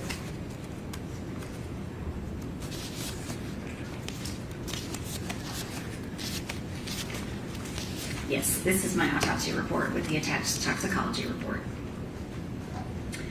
Dr. Carney, how did you first get notified of Jade Benning? Was it when she was received by your office at the medical examiner? Objection, Your Honor, leading. Okay. The question was, when did you get notified about the death of Jade Benning? Well, my office was called actually a few days after she went into the hospital because she had experienced this anoxic brain injury and it was believed that her death was imminent.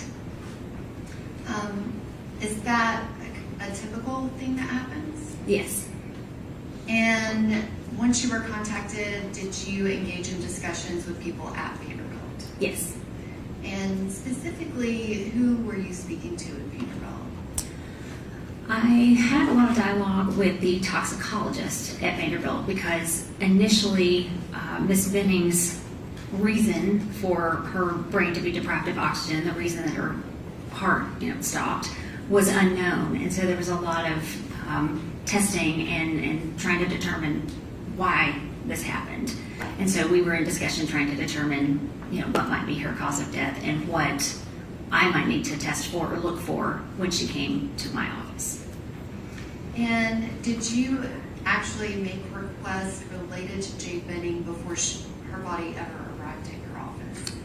Yes. So when we are notified that a death is imminent and they're in the hospital for an extended period, and I think the toxicology could be very important in the case, then we want to make sure that that initial blood sample that was taken when they first came to the hospital is saved and not discarded. So we contacted the laboratory at Vanderbilt Hospital to make sure that they saved that blood for me to be able to test after her death was pronounced. And Your Honor, I'm going to ask that the witness be handed Exhibit 12, which I have, as well as 3 other photographs.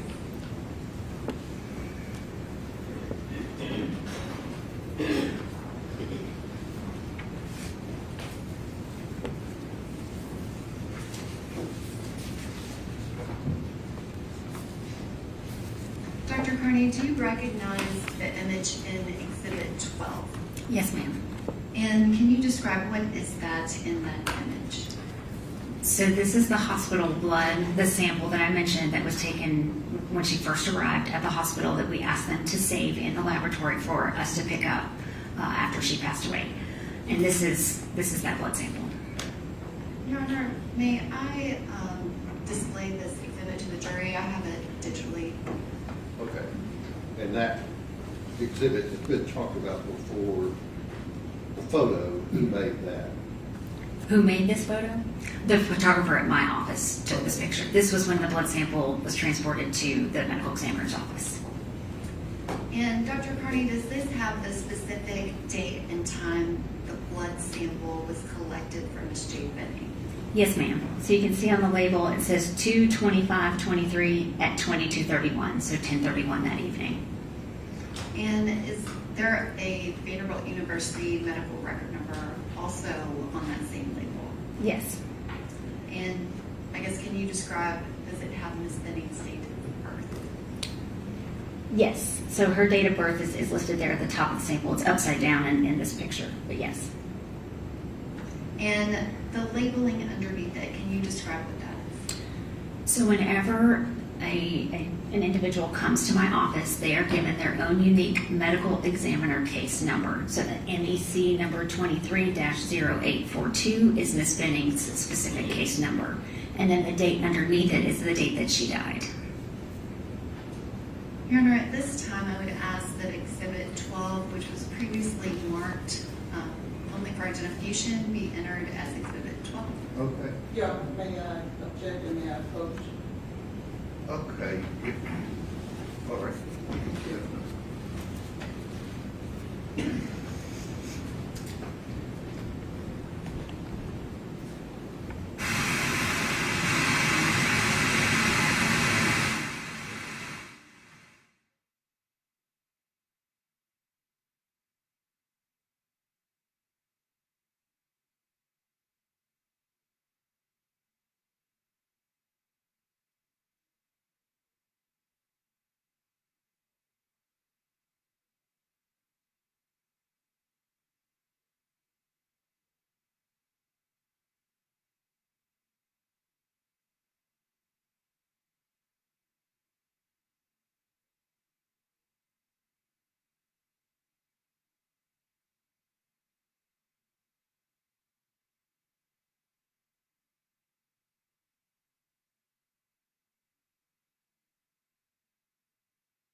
Dr. Carney, did you also have 3 additional photos? Do you recognize those? Yes, ma'am. And can you explain, when did you receive the blood sample on the one from 2/25/23 at 22:31? When did you receive that? So that blood was actually transported to the medical examiner's office along with Ms. Benning's body on March 7th in the early hours of the morning. And you said that it was photographed at your office, is that correct? That's correct. And then what, if anything, did you do with that vial of blood? So I wanted to see what kind of tube it was in and how much blood was there so that I could determine what kind of testing I could order on it. And then I sent it to NMS Labs for the needed toxicology testing.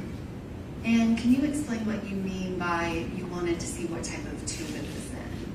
Well, typically when we draw blood at the time of autopsy, we put blood into a tube that has a gray top. It contains sodium fluoride, which is important to inactivate those esterases in the blood. It's these enzymes that can break down cocaine. And so they continue working even after death.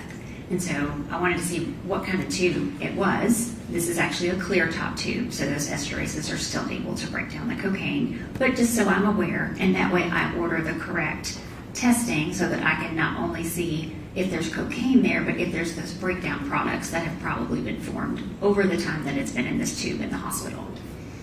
And Dr. Carney, can you explain why was it that you were wanting to have it tested for cocaine? It was, I learned in the process of while Miss Benning was still in the hospital that she had a urine drug screen that was positive for cocaine. And so once you received that vial, did your office submit a request to NMS? Yes, ma'am. And can you explain what is NMS Labs? So NMS is a toxicology laboratory that is located in Pennsylvania, and they have a lot of capacity for testing, and so we send our specimens to them. And did you send that specimen to them for testing? Yes, ma'am. And did they report the testing results to you? Yes. then what, if anything, happened with the blood from Jade Benning from 2/25/23 at 22/31? So when they were done with testing, they sent me a laboratory report with the results. I actually ended up talking to a toxicologist at NMS, and I let them know, typically they hold the blood for 1 year and then they discard it. So I let them know I did not want them to discard this, and then before that year was up and time to discard, I asked them to transport it back to my laboratory so that we could preserve it. And do you recognize what is in those 3 photographs? Yes. And what is that? So this is that same tube of blood that I asked them to send back to our office, and now it has their case label on it. Your Honor, at this time, I would ask that those 3 photographs be entered as the next numbered exhibit, which I believe is 31.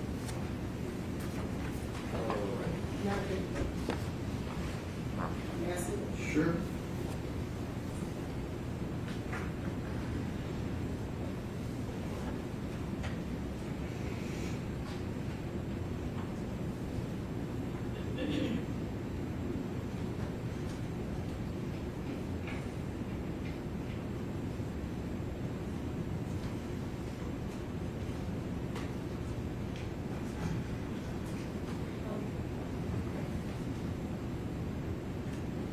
May we approach Your Honor? Okay.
What do you want?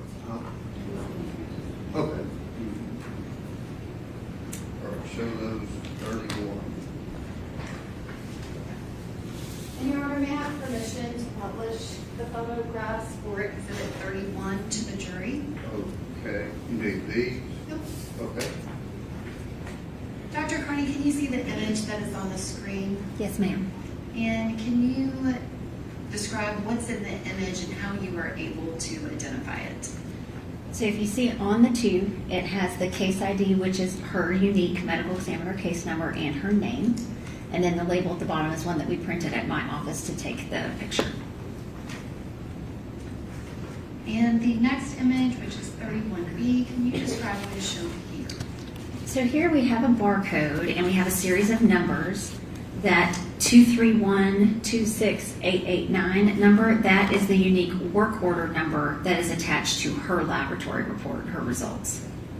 And if you need to reference your autopsy report, do you recognize that work order number from NMS? Yes, and even the 001 identifies it as the hospital blood for this particular case.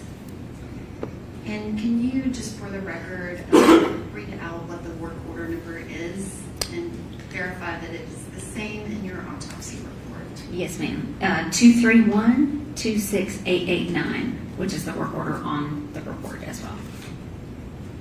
And the next image, which is exhibit 31C, can you describe what's shown here? So this again confirms this is her hospital blood. It shows the date that we entered the order into the computer. And then the date, it looks like the date they received it. So we didn't ship it out the day that we ordered it. We usually send it out twice a week. So it got sent out likely on the 3rd for overnight shipping for them to have it first thing in the morning. And it's sent with cold packs to keep it in the best quality. And where is that tube of blood now? It is at my office. And it is still at your office, is that correct? That's correct.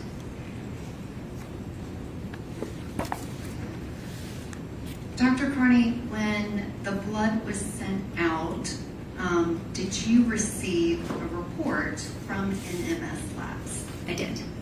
And specifically, can you describe what was the testing that you requested and what was the testing that was done as it relates to that 2/25/23/22/31 hospital blood?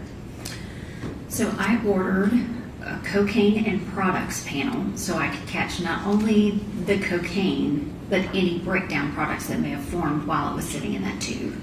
And then I also asked them to test for designer opioids. Your Honor, at this time, I'm going to ask that Dr. Carney's autopsy report be made the next numbered exhibit. I don't believe that I entered it. No objection. Okay. You have a copy. Yes, ma'am. No objections outside of the standing objections. Okay. Dr. Carney, your autopsy report, which is now Exhibit 32, did you incorporate the NMS lab work order number 231268889 as part of your report? Yes, I did. And did you rely on these findings in making your determination as to the cause of death? Yes, ma'am. Your Honor, may I publish a page from Dr. Carney's autopsy report to the jury that is part of Exhibit 32? Okay. Dr. Carney, can you describe what is shown here on the screen? This is the front page of the toxicology report, and this shows the positive findings, the testing that I requested, and the specimens that they received. And it also has her identifying information up in the right-hand corner. And this next image is kind of a zoomed-in image. Can you describe what was the testing that you requested as it related to just the item 001 hospital blood? So if you see under testing requested, I asked for the 1303B test, which is cocaine and products panel on the blood, and then the 1480B designer opioids on the blood. And going to just that first blood sample from the 2/25/23 at 22/31, can you describe the toxicology results and kind of what those results mean? What is the result related to cocaine with the result of 78? So this is the actual parent drug, cocaine, that was present at 78 nanograms per milliliter in the blood. And can you describe what that means of parent cocaine? When someone ingests cocaine, are there things that happen within your body, and are there other substances that are created? Yes, so the body, you'll absorb the cocaine and have this parent drug, cocaine, in the blood. And then, like I mentioned, the enzymes will break it down, and so you have breakdown products. So these other two that are listed, the benzyl ecgonine and the ecgonine methyl ester, are the breakdown products. And can you describe the difference between the two? So you typically don't see a large amount of ecgonine methyl ester circulating in a live person's blood, but it very well can form post-mortem in a tube of blood or even in the body as the blood sits there and they're awaiting to have their blood drawn, for example, at an autopsy. So when we look at these breakdown products in the autopsy setting, this ecgonine methyl ester was likely parent cocaine at the time of the person's blood draw. Your Honor, But it's I would object to this witness testifying to things that relate to toxicology as opposed to a pathologist, and she has not been qualified as an expert on toxicology. Okay, do you want to ask whether she can, from her experience, make that connection? Yes, Your Honor, I'm happy to. Dr. Carney, do you have training and experience in toxicology and interpreting these findings because it is required for you to determine a cause of death? Yes, ma'am. That's part of my job, is to take toxicology results in the autopsy setting and apply them and determine a cause of death. Do you perform autopsies where the outcome of the the circumstances is the person overdosed on narcotics. Yes. And so is this something that you do on a regular basis? Yes, ma'am. Are you extremely familiar with the topic that you were speaking about? Yes. All right, I'll overrule objection. Go Can I take ahead. the witness on word order? I'll over the objection. Go ahead. If you could continue, you were explaining that the ecgonine methyl ester, that it was most likely the parent cocaine. Can you describe what you mean by that? So like I mentioned, this cocaine is about the only drug that does this, where the enzymes in the blood can continue to break it down after death. Most everything else relies on being circulated through the liver, and really nothing changes after death as far as if you get them to autopsy soon after death. In this case, the ecgonine methyl ester has formed because the esterase is in that clear top tube that didn't have the preservative to stop the breakdown, has broken down the cocaine into ecgonine methyl ester. So if you add the cocaine number and the ecgonine methyl ester number together, that will give us an idea of how much cocaine was in her blood at that point in time on February 25th, 2023 at 22:31. And so is it your testimony that that amount would be 7,878 nanograms per milliliter? Yes, ma'am. So that would be the concentration of cocaine in Jade Benning's blood on February 25th, 2023 at 22:31 p.m. Yes, ma'am. Dr. Carney, you've already testified that you have performed autopsies where someone has overdosed. Can you describe, is that amount of cocaine in a person's blood, is that common? No. And so when you first got this case, you said you were talking to Dr. Bertolari, is that correct? Correct. Did people from my office, including myself, meet with you kind of early in the process, specifically about these toxicology results? Yes. And at that time when we met, had you ever seen an amount that high in an autopsy? No. And did you, I guess, go back and look at other autopsies that were done in your office? I look primarily at my cases because I'm familiar with those. I've interpreted those. And that was almost 300 cases that I signed out, the cause of death or contributory cause of death, including the drug cocaine. And in that first time that we met, had you ever seen anything close to that level? I could not recall anything this high. What would a typical level be in a overdose where it's just cocaine, no other substances, that you were familiar with from your 300 cases?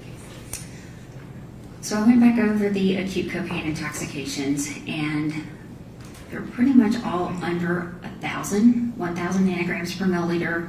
2 or 3 were in the 1,000 to 2,000 range.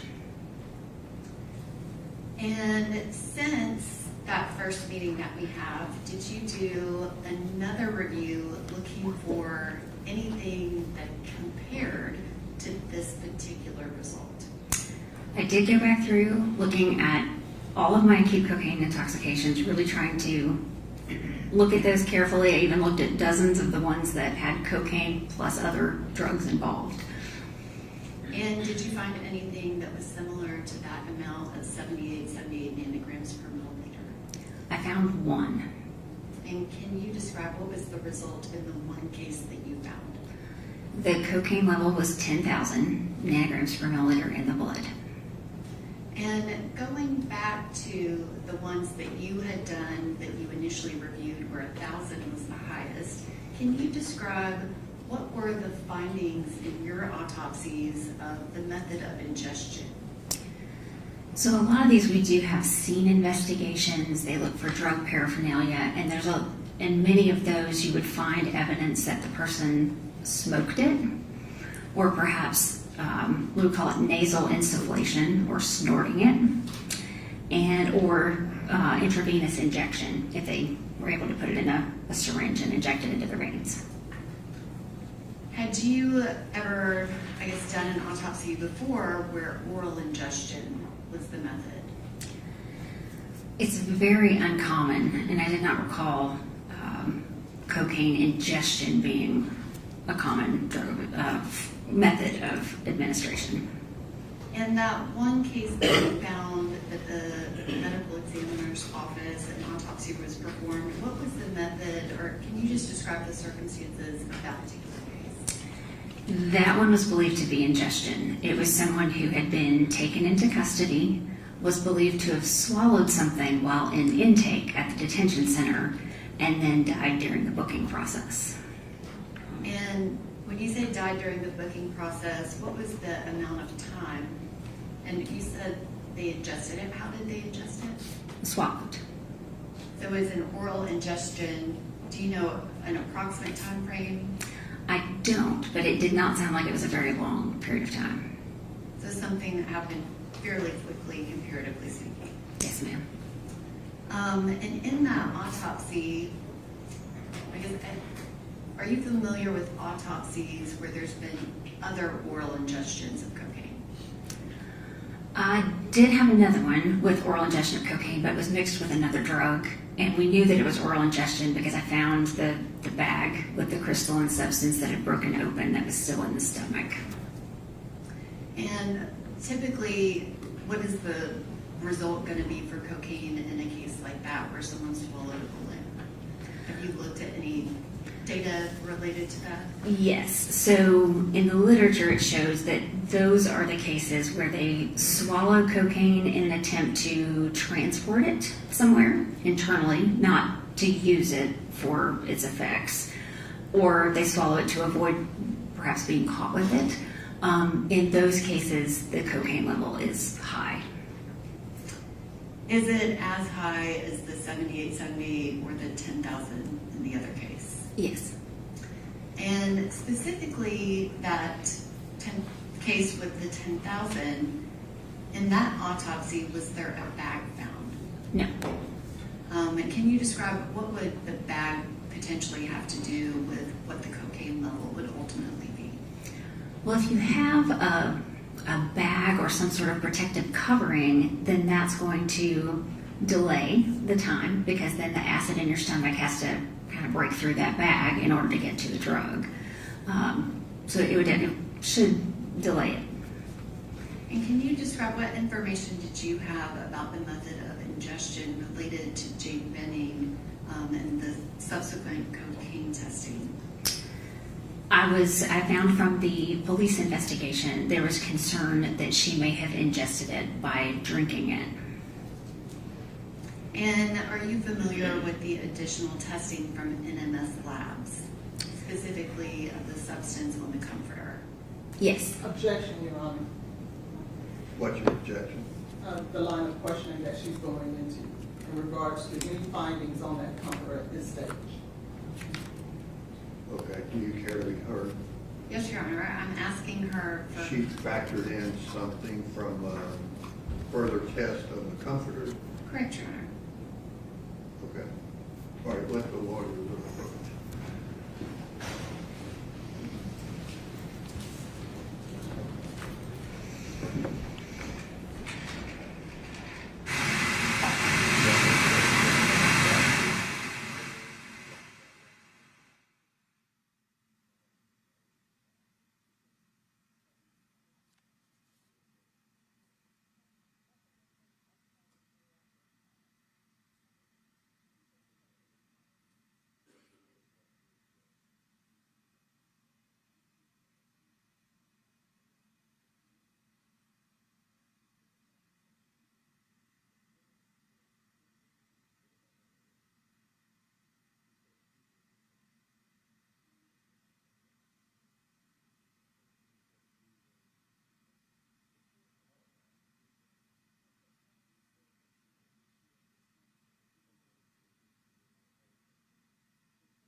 substance on the comforter.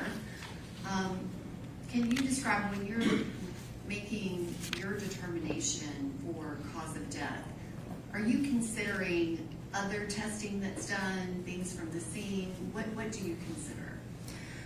So forensic pathologists don't work in a vacuum. We do need that information from the scene, from the police investigation, so that way we can appropriately direct our testing, especially in a case like this when I don't have a lot of admission blood to work with. So we do look at that in totality. And can you describe what information did you have? Did you make a determination as to how Ms. Benning ingested the cocaine that resulted in that toxicology report? Well, yes. So based on the high level of cocaine, and knowing even from the literature, from the toxicology textbook, that you really see this in an oral ingestion, which is consistent with the investigation. I actually signed her death certificate to say ingested cocaine. And going back to kind of the toxicology, when you're looking at, you said ingestion and levels, are there any studies that you sometimes reference to make a determination about maybe when this substance was ingested compared to when the level of the toxicology report is done? Yes, so there are studies, and they've kind of pulled everything together, even in our toxicology textbook, that looks at the time frame from the time that it was taken into the body by whatever method, and the kind of high level, the peak level is found. And in those studies, I guess, can you describe what do you mean by peak level? Well, in the study scenario, when you're actually administering cocaine to a volunteer, you can draw their blood serially and look and see how the levels, how the numbers change to try to determine how high are they going to go and at what point do they get there. So, they've done those sorts of studies with low levels of cocaine. And is that those types of studies, are they looking at a half-life of cocaine or whatever the substance is? They are. So they look at how quickly it shows up in the blood, what the numbers are, and then how long it takes for the parent cocaine to be broken down into those breakdown products, including that inactive metabolite benzoyl that you see. And you referenced the studies that they were giving test subjects cocaine. What form of cocaine are given in those studies? So there was one that I found that was, for the oral ingestion, it was a capsule form, and it was, I believe, 100 and 200 milligram capsules. In those studies where we have this capsule, Mm-hmm. are the peak levels anywhere near as high as the fetus? No. Can you explain what would happen if they were? They would be deceased. And looking at those studies, which obviously you've explained, it's a capsule, it's a low dose, what is the peak time generally? So usually for those, the oral ingestion takes a while. I mean, the absorption from oral ingestion takes a while, so like 45 minutes to an hour. Now, they did have one where they looked in this country, ingestion is not a common thing, but in other countries, they may be able to chew those powdered coca leaves, and then they looked at those individuals with those low levels of cocaine chewing the leaves, and they saw the levels peaking at 24 minutes to an hour or two. And that's not in the capsule form. And you said for the capsule, 45 minutes to an hour was kind of common. Yes. Are there any studies on anyone ingesting liquid cocaine? No, not that I'm aware of. Is it possible to liquefy cocaine? Sure. And kind of comparatively speaking, those studies with the capsules, you can't really relate it to a liquid cocaine. It's different. Is that correct? That's correct, because liquid medications are absorbed more quickly than a capsule or a hard, like, tablet form. And the testing that we have from 225-24 2231, where Ms. Benning's cocaine concentration was 78 nanograms per milliliter. Are you able to say if that is a peak level? No, that's what it was when she came into the hospital and they drew her blood, but I don't know if that's as high as she would have gone had she continued to live, or if she had already peaked. I really don't know. That's what we have at this point in time. I don't have subsequent blood samples to compare. So any of those studies, they're not really comparing the two same things, correct? Correct. And can you go through and describe the autopsy of Ms. Benning and what your findings were, and explain the cause of death? Yes. So Ms. Benning came to my office and I examined her body. I found that, like I mentioned before, she had the period of time where she didn't have a pulse and she wasn't able to supply her brain with enough oxygen. So she had what we would call an anoxic brain injury. When the brain is injured, it does one of two things. It bleeds or swells. It bleeds typically if it's been injured, like by blunt force injury or gunshot wound. And if it's not, then it usually swells. So her brain was very swollen. Unfortunately, there's only so much space in the skull for the brain to go. So when it gets really swollen, it pushes down on the bottom of the brain where you control your heartbeat and your breathing. So her brain had actually begun to herniate down out of her skull. So I saw brain swelling, cerebral edema, and herniation. The other things I found is the chambers of her heart were dilated, but her heart was not enlarged. And she was pregnant. So I saw the fetus, a baby girl, approximately 25 weeks gestational age. I examined the baby, and there was no anatomic or congenital malformation with the baby. It looked like a healthy, normal 25-week gestation pregnancy. I also did histology. I took samples from several of her organs, looked very carefully at her heart, even in the conduction system, that electrical system that causes your heart to beat normally, to see if there was anything wrong there, and submitted those. And let's see. I did not find that she had any pneumonia, did not see any infection in her lungs. She had a few heart cells that were a little bigger than normal, but she didn't have any infection. She didn't have a heart attack. I didn't see any inflammation in the placenta or the umbilical cord, any sort of infection that would have hurt the baby.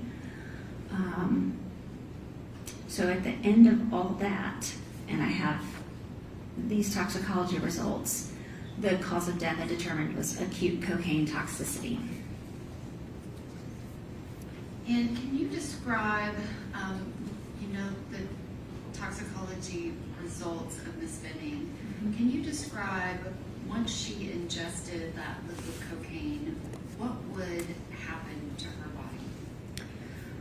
So cocaine causes your heart rate to go up, and your heart has to work harder. It actually causes the force of the contractions of the heart to be stronger.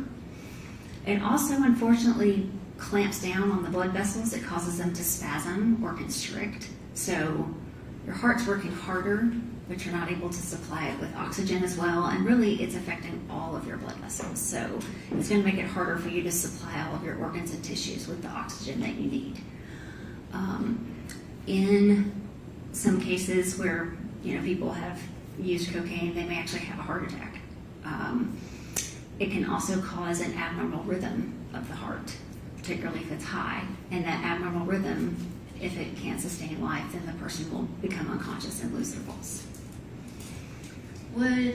You said that it can cause a heart attack. Did Ms. Benning suffer a heart attack? No.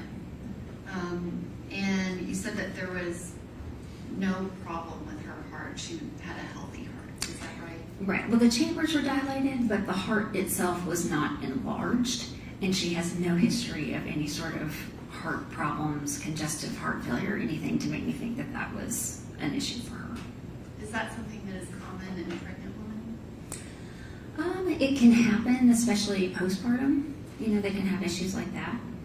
The blood volume, increases in pregnancy. But there was nothing unusual about that at all. It was nothing concerning for a cause of death. And can you describe if someone ingests liquid cocaine, would they immediately go into cardiac arrest? I mean, not seconds later. It would take a little bit of time for them to absorb it through the, stomach wall, intestinal wall. And kind of those first minutes, and I'm talking like maybe 2 to 3 minutes, what would the effects do to the body? Would it make it perfect? Objection, please. Right. The question before you kept going was, what would it do to your body? So, like I mentioned, what cocaine is going to do to the body, it's going to cause the heart rate to go up. It's going to cause the arteries to kind of constrict or be smaller, kind of clamp down, tighten up to where it's harder for the blood to flow through them. But you're going to have to absorb it into your bloodstream in order for it to affect you. So you've got to have time for that absorption. Not long if it's going to be a liquid form, or unencapsulated form. And would you expect someone to be dizzy? They can be, yes. Would you expect them to continue to be able to walk? You could walk initially, but as the level rises, it's going to affect you more. And then what about any type of, aspirating or vomiting? Would that be something that you would expect to occur? That is a common thing to happen in a lot of deaths. And if someone describes someone as snoring, does that have anything to do with these symptoms? Snoring often, especially when it's around the time of death, often refers to agonal breathing. So it's kind of that gasping breaths that can sound like snoring. And agonal breathing, you said it's close to death. Like, is there any type of time frame that you can give to that? I'm not sure, but we do hear it very frequently where they'll say someone's snoring and then they stop breathing completely. And it's probably because they were gasping for some period of time and then they stop breathing. Would the person be able to vomit after that? Yes. I mean, people vomit pretty routinely close to the time of death when they're unconscious, and then that's where we run in with some aspiration issues for people who make it to the hospital and survive for a period of time. You said the person would be unconscious. Yes. And I guess, what happens to the body when you have that lack of oxygen to your brain? That's why her brain is swelling. So once you deprive the brain of oxygen for too long and it can't recover, it will swell. And it'll swell to the point where we have, like in her case, the herniation out of the skull, and it causes their death because it presses on that center that controls your heartbeat and your breathing. And so you said that the studies that you referenced about oral ingestion, that time frame can't really be compared to this. If you had the circumstances of Miss Benning being able to paint words on a photo at 9:10 p.m. and at 9:24 p.m. she's been painting, and the word beautiful is now added to the photograph. It's been painted. The words are legible. You can see them. If that happens between 9:10 and 9:24, and then there's 4 minutes of photographs taken where you can't really tell anything about symptoms.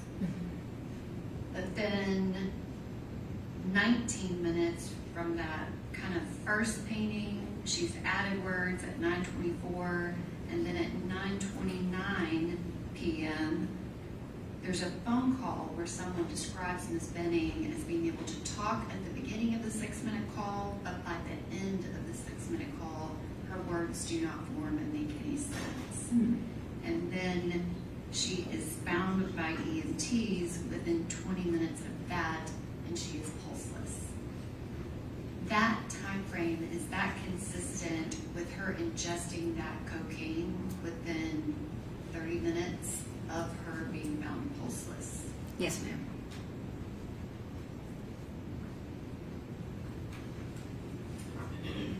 I want to talk about Miss Benning's unborn baby girl. You did an autopsy on the fetus as well, is that correct? Yes, ma'am. And can you describe what actually caused Jade Benning death? So acute cocaine toxicity caused Miss Benning to die. So it was the cocaine in and of itself.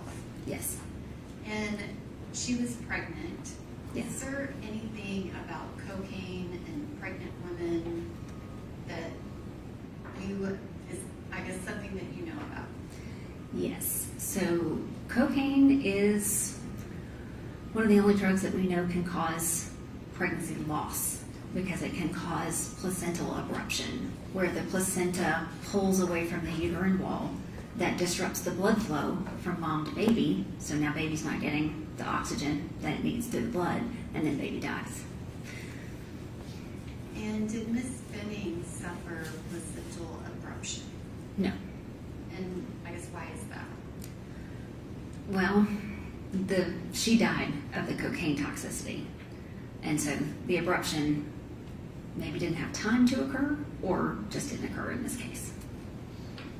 And I guess if she maybe had been given less cocaine, is it possible that it could have caused a placental abruption? It could have. And this information about cocaine and pregnant women and the cause that it causes placental abruption, are there studies on that? Oh, yes. And you said, oh, yes. Can you describe how many studies are there on that? I don't know how many studies, but they're out there, because that's something that I searched early in my career to learn the connection between drugs and pregnancy loss, and that was one of the clear connections was cocaine and placental abruption and pregnancy loss. And are those studies available on the internet? Yes. Can you describe, you said that there was no placental abruption to Jade Benning's unborn baby girl. Can you describe the autopsy of her unborn baby? Yes.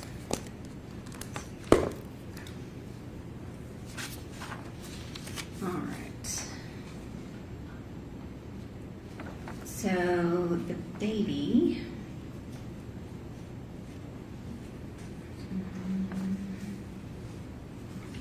Sorry, I was looking for the weight here.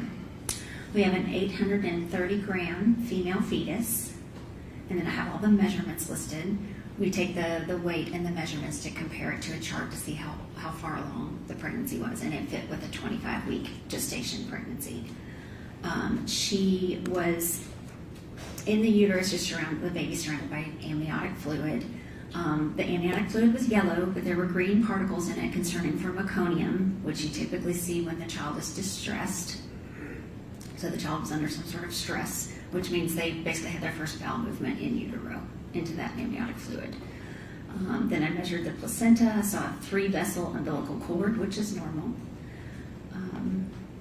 I did not see any adherent coagulated blood on the placenta that you might see with abruption. And I didn't see any evidence of infection, nor did I see any under the microscope. And then I looked at the organs. All the organs were in the right place. The weights were accurate and as expected. No other abnormalities with the child. If Jade Benning had not ingested the liquid cocaine that she did, Objection, Your Honor. Okay, you want to rephrase your question? I hadn't finished my question, Your Honor. She's objecting to Me asking the way her. you phrased it. Dr. Carney, if Jade Benning had lived, would you have expected her to have a healthy pregnancy based on your autopsy of her unborn baby? Yes, ma'am. Was there anything wrong with her baby? No. Would her baby be able to live after ingesting that level of cocaine? Would the baby be able to live after mother ingested that level of cocaine? Mother ingested that cocaine, and Right. could her baby have lived without her? Okay, so I understand the question. So the baby died because mother died. And did you do further testing of anything related to the baby's organs? Yes, I sent the liver tissue from the fetus for testing. And can you describe why did you do that? I was looking for the presence of any sort of drugs that might have circulated through the baby's liver while mom was under the influence of this drug. And you said that you submitted that liver tissue specifically for testing. Yes, And is that result also incorporated in your autopsy report? yes. And can you describe what was that result? So the liver tissue was presumptively positive for fluconazole. That's an antifungal commonly given to women for yeast infections. And did you have any other information related to the testing of that liver tissue? There were no other positive findings reported. Based on further investigation, I called and discussed the toxicology findings in this case with a toxicologist at NMS Labs. They said that cocaine was found, it was triggered in the liver tissue, but it was very close to the cutoff limit.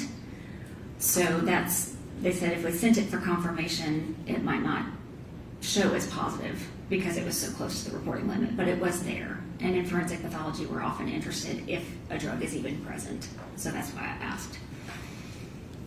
And that liver sample was taken on March 7th, is that correct? The liver tissue? Yes, ma'am. And so that would have been 10 days after ingestion. Yes. And can you describe what would happen to, I guess you were talking about the ingestion of cocaine, that it clamps down on the blood vessels. Yes. That ingestion of cocaine by Jade Benning, what would have been happening to the baby in that moment?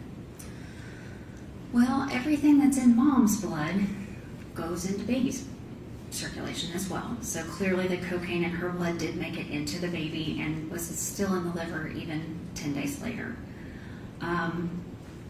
Unfortunately, because the cocaine causes that difficulty for the blood to flow to all the organs and tissues, including the uterus and the baby is likely deprived of oxygen during this time. So by the time EMS makes it to Miss Benning, she doesn't have a pulse, so she doesn't have enough of a blood pressure to supply her own brain with oxygen. She's not going to be able to supply the baby with adequate oxygen either, because she doesn't have enough of a blood pressure. They worked very hard to try to save her and took her to the hospital, but they didn't get actual circulation back for some time. I mean, there's I believe a 12-minute gap between the time they left the scene, they get her to the hospital, and at some point after that, they get her circulation back. And my understanding is the first evaluation of the baby, as mentioned in the medical record, is the heart rate was already low. So she had already been deprived of oxygen as well. And Dr. Carney, you referenced the medical record. Did you review other, records related to the medical health of Miss Benning as well as her unborn baby? I did try to obtain as many of the OB records as I could find. So you had her records from Dr. Mullally and BUMC, I believe that's where it was, yes. as well as her Jade Benning's medical records from being in Vanderbilt University Medical Center. Is that correct? Yes, ma'am. And you were mentioning the baby's heart rate. Mm-hmm. Can you describe what happens, medically, what does that mean when a baby has a heart rate as low as Miss Benning's unborn baby that I believe went down to 30 beats per minute? It's very concerning because, again, she doesn't have, her heart is responding to not getting enough oxygen. It's not beating normally, because normally the heart rate is much higher. So I know there was a lot of concern that, the baby wasn't getting enough oxygen and was already in the same kind of scenario as mother with that anoxic brain injury. Is it possible, if anyone made a decision to do a cesarean section and take the baby, is it possible the baby would be in the exact same condition as Miss Benning?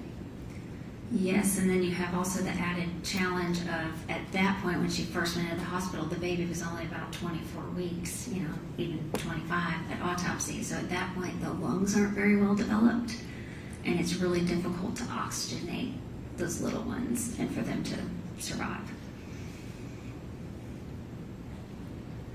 Thank you, Dr. Carney. I don't have any other questions. All right, questions? Excuse me? I did forget to ask a question. May I ask? Okay. Dr. Carney, did you determine a manner of death? Yes, And what was the manner of death? could not be determined.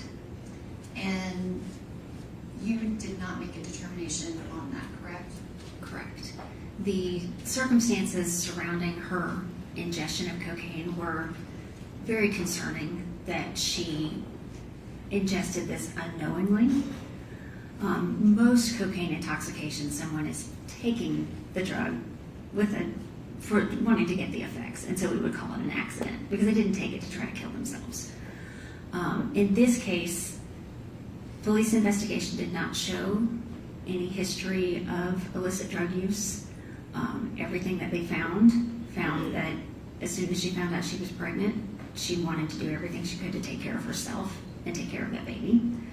And it didn't really fit with your classic using drugs for the euphoric effects and accidental death. It was much more suspicious that someone gave it to her without her knowledge, but it didn't have enough to get to that, homicide determination.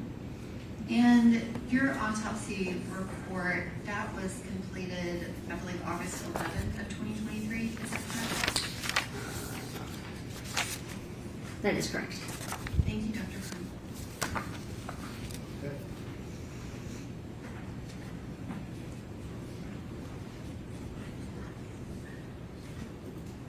Good morning. Good morning. I have a few questions for you, Dr. Carney. Okay.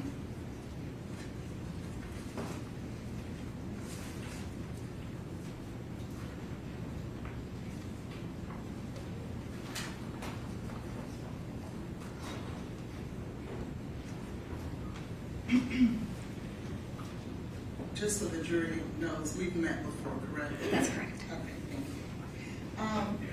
Let's talk a little bit first about your qualifications. Okay. You are, in fact, a pathologist, medical examiner. Correct. And that's what you went to school to learn to do, correct? Yeah, for my training, yes. You are not a toxicologist That's correct. and have not been to school to become a toxicologist. That's correct. You'll agree with me that is a totally different area of expertise. That's different because that's taking the blood and taking it through the machines and interpreting the data. So that's not what I do. And it takes a whole nother specialized training to understand the toxicology, let's say, for example, cocaine and the metabolites like the BCE and the MEE, which are the metabolites of cocaine, correct? It takes training to be able to test for those, interpret them in the data, yes. My training is in taking those toxicology results in the setting of that autopsy. I did actually spend a whole month in the toxicology lab as a resident, and then I rotated again as a forensic pathology fellow so that I could learn how this is done, what's important in the autopsies, and how to interpret them to determine cause of death. But just so that the jury is clear, that doesn't make you a toxicologist, correct? That's correct. And it takes, if we were to ask a toxicologist, if 1 month in a lab is all it takes to be able to become an expert, would they agree or disagree? Well, I'm not an expert in performing the toxicology. My expertise is in taking those toxicology results in the setting of the autopsy to determine cause of death. A toxicologist will not determine a cause of death. No, of course not. Tell me exactly then, outside of that month, what other trainings have you had in regards to toxicology? So in my fellowship and in the 13 years that I've practiced since, it's been my job to take these toxicology results in almost every autopsy I perform and apply those to that case to determine if it is a toxicologic cause of death or not. But my question was the training. What training, and not on-the-job training in terms of, I have a body in front of me that has toxicology results. Mm-hmm. What specific schooling and training do you have outside of that month for toxicology? like I said, in your fellowship, you learn how to apply results. You have attending pathologists that you can ask questions of. There's toxicologists to ask questions of, and then you continue to do that in your practice. So no schooling. There's no specific schooling for that, no. You don't go to a special set of training in order to learn how to do this as part of forensic pathology. It's part of your forensic pathology training. I'm speaking about toxicology. That's the question before the jury. Toxicology schooling and training. But I don't perform the toxicology testing. I take the results and apply them. That's part of forensic pathology training and practice. And that's a different area of training and schooling as well, to interpret toxicology results, is it not? And that's what I do. That's what I was trained to do in my forensic pathology fellowship and what I've been doing for years. Okay. And what school did you go to for that toxicology training? I went to the State of Maryland Office of the Chief Medical Examiner for my forensic pathology fellowship in which I was trained. Okay. And you were there though for forensic pathology, not toxicology. The- Let's go now She's to. gotten training in interpreting toxicology. Very good. So let's go now to your duties here with Ms. Benning. Okay. When did you first learn about this case? I first learned about the case when she was still in the hospital in the intensive care unit. And do you remember when that was? That was February 28th. My office was notified. Who were you notified by? The initial note mentions a physician at Vanderbilt, but it did not have a name.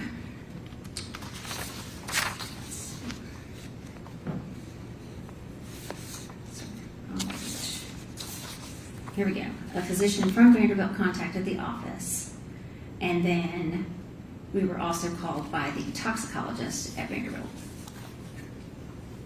Oh, there was a toxicologist that was involved? Yes, What was that toxicologist's name? Dr. Rebecca Bercolari.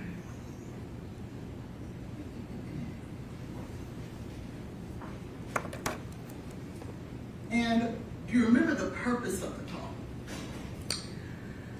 The initial call to our office was to let us know that she was expected to die of her anoxic brain injury, and given the case information, that she would be a medical examiner case. Okay. And so was there anything specific that they needed you to do at that time? There was a question about whether or not she was a consented organ donor, so there was a question about organ donation. Were you aware that at some point prior to her coming to your office, and speaking about Ms. Benning, that there was an investigation going on in regards to whether or not she ingested some type of drug? Yes. And over the course of that time, did you ever have an opportunity to speak with the homicide detective, Adam Reese? Yes. Did you also have an opportunity over the course of that time to speak with General Norman? Yes, I think I did speak to General Norman during that time frame, or shortly after. And all of this was prior to Ms. Benning getting to your office, Correct. arriving at your office. Okay. So when Ms. Benning arrived at your office, you performed the autopsy, correct? That's correct. And you'll agree with me, I learned very early on, that an autopsy is not done in a vacuum. Have you ever heard that phrase? Yes. Can you tell the jury what that means?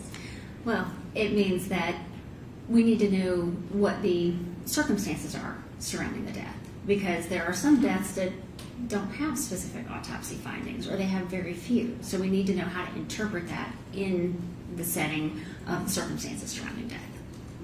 And that just basically means sometimes you just can't look at the body and the body itself Correct. in order to determine the manner of death. Or even, yeah, that's Okay. true. Okay, fair enough. And so would you say then that you would consider Ms. Benning's case one of those cases where you had to look at circumstances outside of the body? Yes, ma'am. Now, knowing that you now are looking for a specific drug, perhaps, that there is a homicide investigation going on, what did you do to try to determine what, if any, drugs Ms. Benning would have been involved with? There was more than one urine drug screen that was performed at the hospital. And there was additional testing done because they were trying to determine at the hospital if there was any drug that she had ingested that they could treat for, maybe understand why she was in the state she was in. So I did talk to the toxicologist about that to find out what had been tested, if anything was positive, what was negative, and that could help me direct the testing on the small amount of blood I had to work with.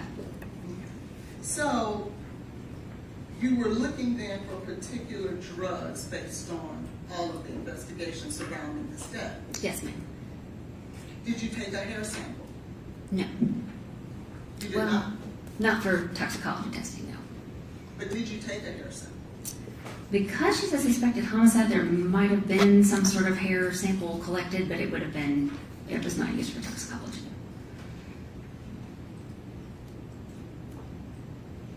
May I ask that I pass an exhibit for identification purposes? Would it help you if I showed you a couple of pictures that were a result of your testing and or collection to refresh your memory? Okay.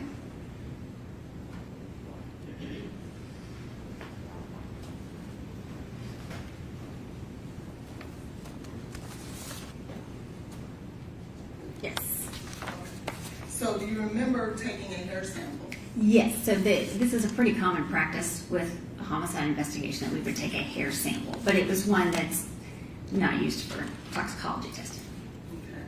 Okay. And did you take fingernail scrapings? In this case, we did fingernail clippings. Clippings? Yes. So there were no fingernail scrapings? I don't usually do scrapings. I'll actually clip the whole nail itself, or the end of the nail where you would have the scrapings, and just take the whole thing and put it in the envelope for them to test. Okay. And did you have, knowing that, because you got the body on March the 7th, Yes. and you did not make your findings until August 31st? Yes. Or August 11th, I believe it I'm was. sorry, August Yeah. 11th? Yes. Okay, so that's 5 months. Mm-hmm.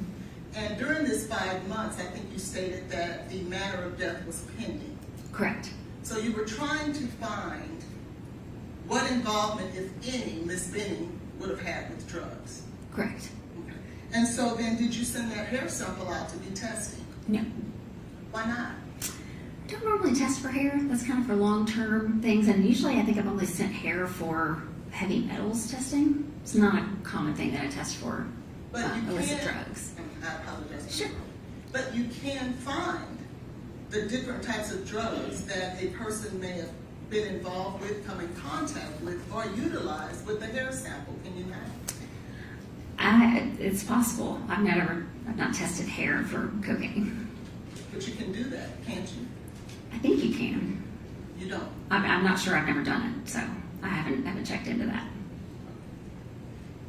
What about to test the fingernail clippings? Did you have any of that tested? No, actually, I gave the fingernail clippings. I believe that was picked up by the police department. Have you ever heard of someone taking cocaine with their finger and doing it like that? It is possible. So wouldn't it have been important in trying to determine what happened truthfully to Ms. Benning to have those scrapings tested? I've never sent clippings for drug testing. And so you did not do that either? No. So you landed on the testing for the blood. Yes. And did you try any other means or methods to determine what types of drugs she would have been involved with?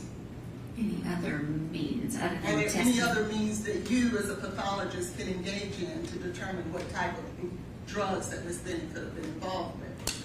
Well, blood is really what we want to know, if there's any drugs there, because that's what's going to be circulating through her system. And we have a peripheral blood sample, which is ideal.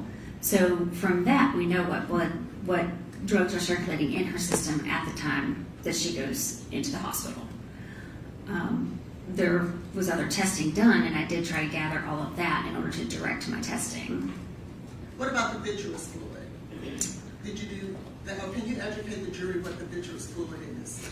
Vitreous fluid is the fluid of the eyeball, and we do collect that on every autopsy.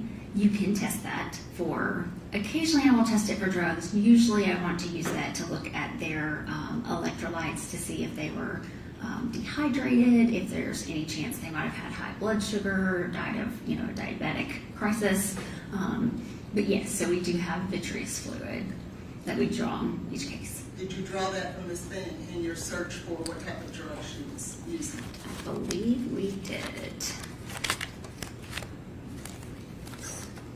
Verify that.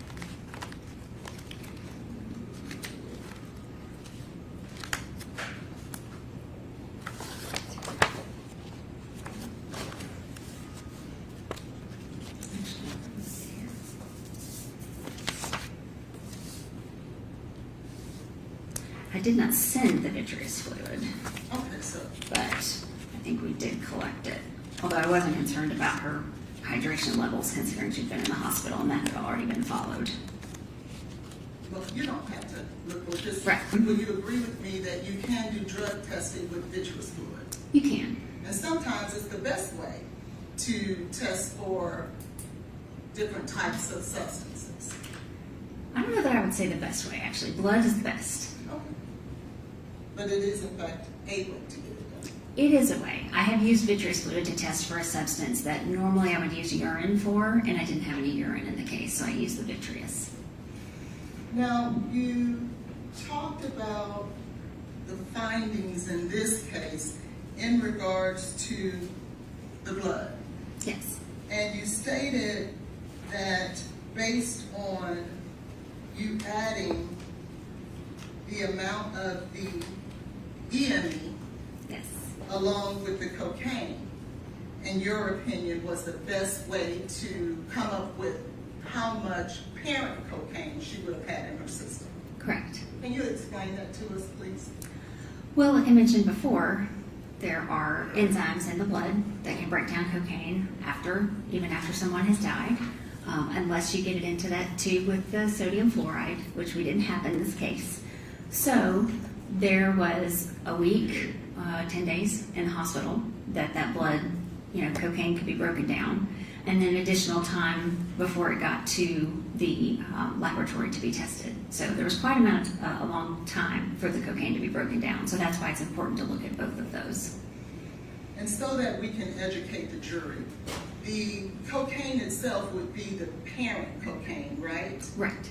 The BE is the next metabolite that parent cocaine will break down to, correct? So that is a breakdown product that is inactive, and it can build up and be there for a little while. And then you have, from BE, it goes to EME, is that correct? I don't think it goes in that order, but with this one, we're worried about the cocaine being broken down in the tube after death, and it gets broken down into ecgonine methyl ester. Okay. And those are the three levels in which cocaine breaks down. Yeah, those are the three, the cocaine plus the two breakdown products. And it's your testimony that the best way to determine from Ms. Benning about how much cocaine would have been in her system on 225 would be to add the parent cocaine with the EME. That's your testimony. That's correct.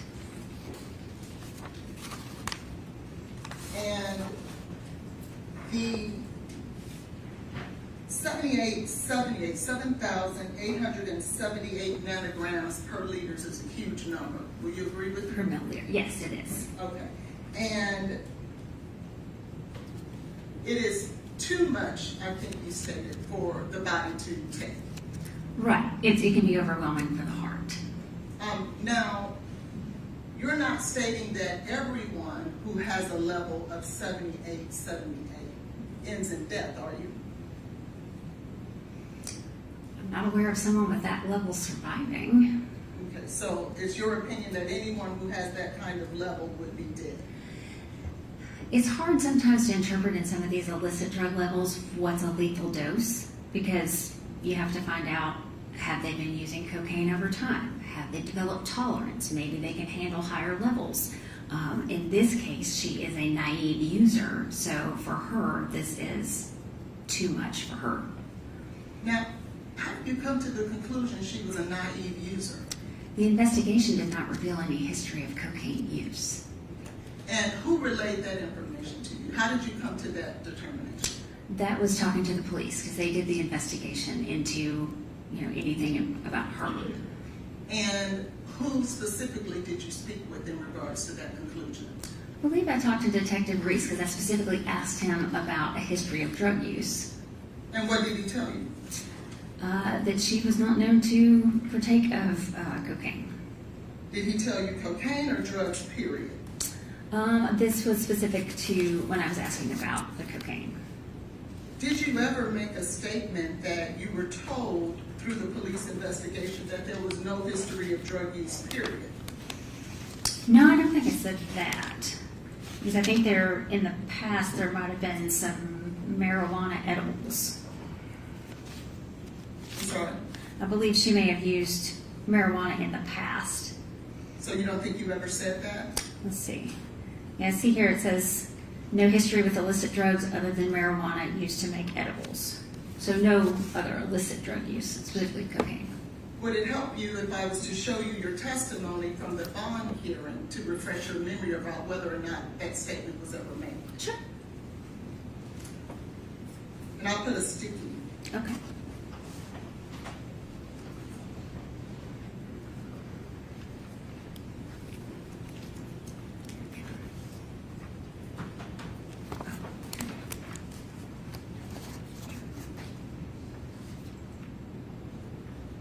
So if you're referring to this, I stated, the investigation does not show Ms. Benning as someone who used drugs historically or even recently close to her time of death. It doesn't appear that she used this sort of illicit drug in the past. So referring to the cocaine. And so when you stated that it doesn't appear that she had the history of using any drugs, you're saying that you were speaking about cocaine? Yes, because I specifically say this sort of illicit drug. Now, can you tell me when you talked about things that you look for, when you talked about cocaine, seeing it in the past, things that were in the system, you remember talking about that? Yes. And did you see other things in her system that that at least would have caused you some concern or to consider? In my testing, no. No, and Ms. Benning's history in any of the tests? There were several other rounds of testing that were done, but most of those, well, actually all of those were after this initial sample. So she was at the hospital and was given various medications to treat her at the hospital. So those medications showed up in that testing. Well, specifically, you stated on direct with the marijuana, you were Right. looking at different things that were in there, correct? In her system. Right. Did you notice that cocaethylene was present in her system? No. There's no cocaethylene in her blood. Do you remember where there was a confirmation testing that was done on cocaethylene? No. And the cocaethylene testing was done on the hospital blood. The reporting limit is quite low, and there was none there. Quite low, like you talked about with the cocaine in the baby's liver? Right. So it's, And you testified that you noticed in the baby's liver there was cocaine, but it wasn't on the reporting level, right? no, I asked the toxicologist if there was a presence of any. I think I asked about cocaine and I asked about marijuana. Right. And they said they did see some cocaine, but it was near the reporting limit. Right, but you testified earlier that even though it wasn't in the reporting limit, it was there, it was present, and so you like to look at that in order to make a determination. Yeah, I was interested in learning that information, yes. That would be the same thing for cocaethylene, would it not? Right, but I wasn't aware there was any cocaethylene there. And the reporting limit is it's very low, at 10 nanograms per milliliter. But in the same manner that cocaine was there in the liver, the cocaethylene is present too. It's just not in the reporting, above the reporting limit. I'm not aware that there's any cocaethylene in this blood. I was not told that at all. Well, why would a lab do confirmation testing if cocaethylene did not show up at all? They did confirmation test. Well, they did testing for benzoylecgonine, cocaethylene, cocaine, and ethylene methyl ester. That's what the cocaine and products panel includes. So they tested for all of that as part of that panel. But why would a lab do confirmation testing? Because let's talk about that. The confirmation testing that's listed here is on the liver tissue. That's her baby, is it not? Right. And you just testified that what's in mama is in the baby as well, correct? I said that the cocaine was in her Any at a substance, very low level. But I wasn't told that there was any VE or cocaethylene. We just talked about cocaine. any substance that is in the baby can only get there if it comes through mom, is that correct? Right. And I wasn't told that there was any cocaethylene in the baby. Did you look at the results to see whether or not there was cocaethylene in the baby? There's no cocaine, cocaethylene, or benzoylecgonine reported on this for the baby. I specifically called and asked the toxicologist about the presence of cocaine and was told yes. That's not my question. I understand what was reported here. I'm asking whether or not the presence of cocaethylene was present in the baby liver at all. I was not told there was any cocaethylene in mom or baby. If the baby did have the presence of cocaethylene, but just not above the reportable limit, what does that mean? I don't know what you're getting at. I asked about cocaine and I was not told there was any cocaethylene. Right, but I'm asking a different question. If there, so we're getting into hypotheticals now. If there was cocaine-ethylene, because there's not any. So it's your if it was there, So is your testimony today, there was no cocaethylene in I'm- Ms. Benning, if I could finish? Sure. And Ms. Benning and or the fetus? It's a simple question. Is I'm- that your testimony? it is correct. I'm not aware of any cocaethylene in mom or baby, If you, either on the report or in my discussions with the toxicologist. if you were to learn later that there was in fact cocaethylene in the baby or in mom, how would that change your evaluation? It wouldn't. What is cocaethylene? Cocaethylene is formed when cocaine and ethanol or alcohol is in the blood at the same time. And that would mean whoever has cocaethylene in their system was drinking alcohol and taking cocaine at the same time. You want to correct? show her something that shows that?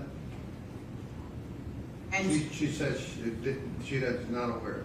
well, I can show her the lab she's looking at, where it specifically states that there was a confirmation test for cocaethylene.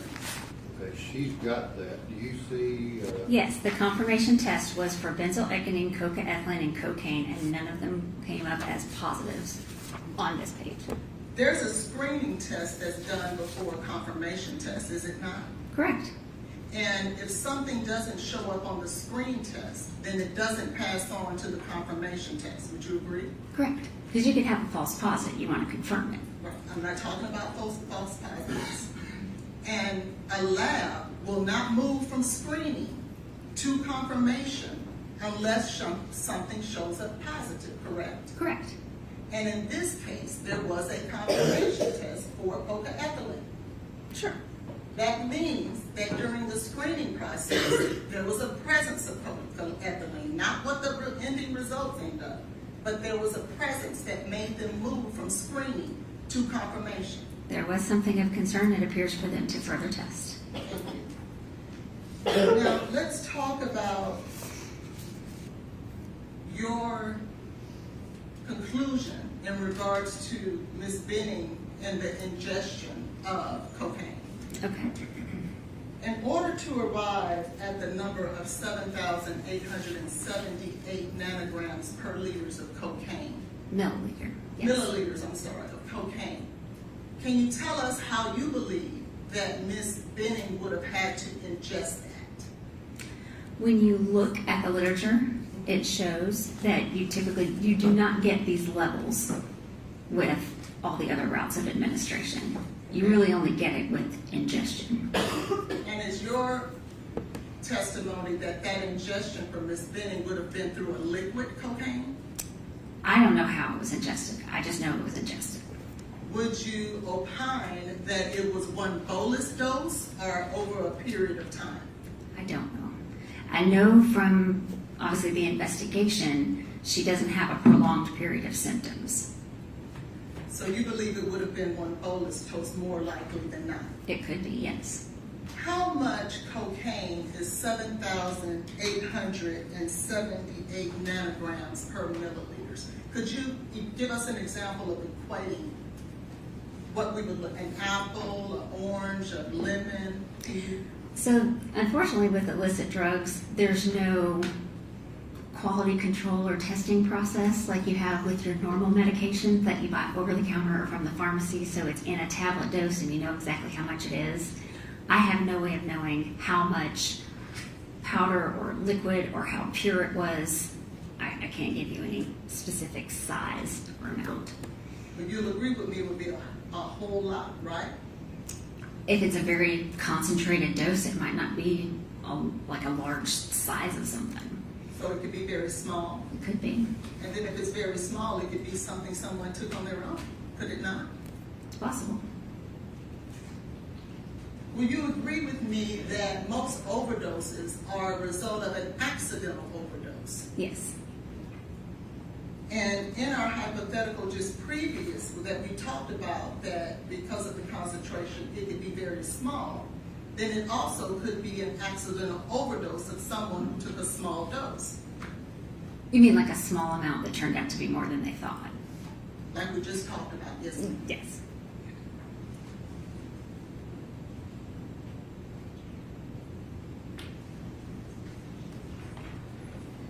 You're stating today that you've never seen prior to this dose or this case doses of that amount of cocaine.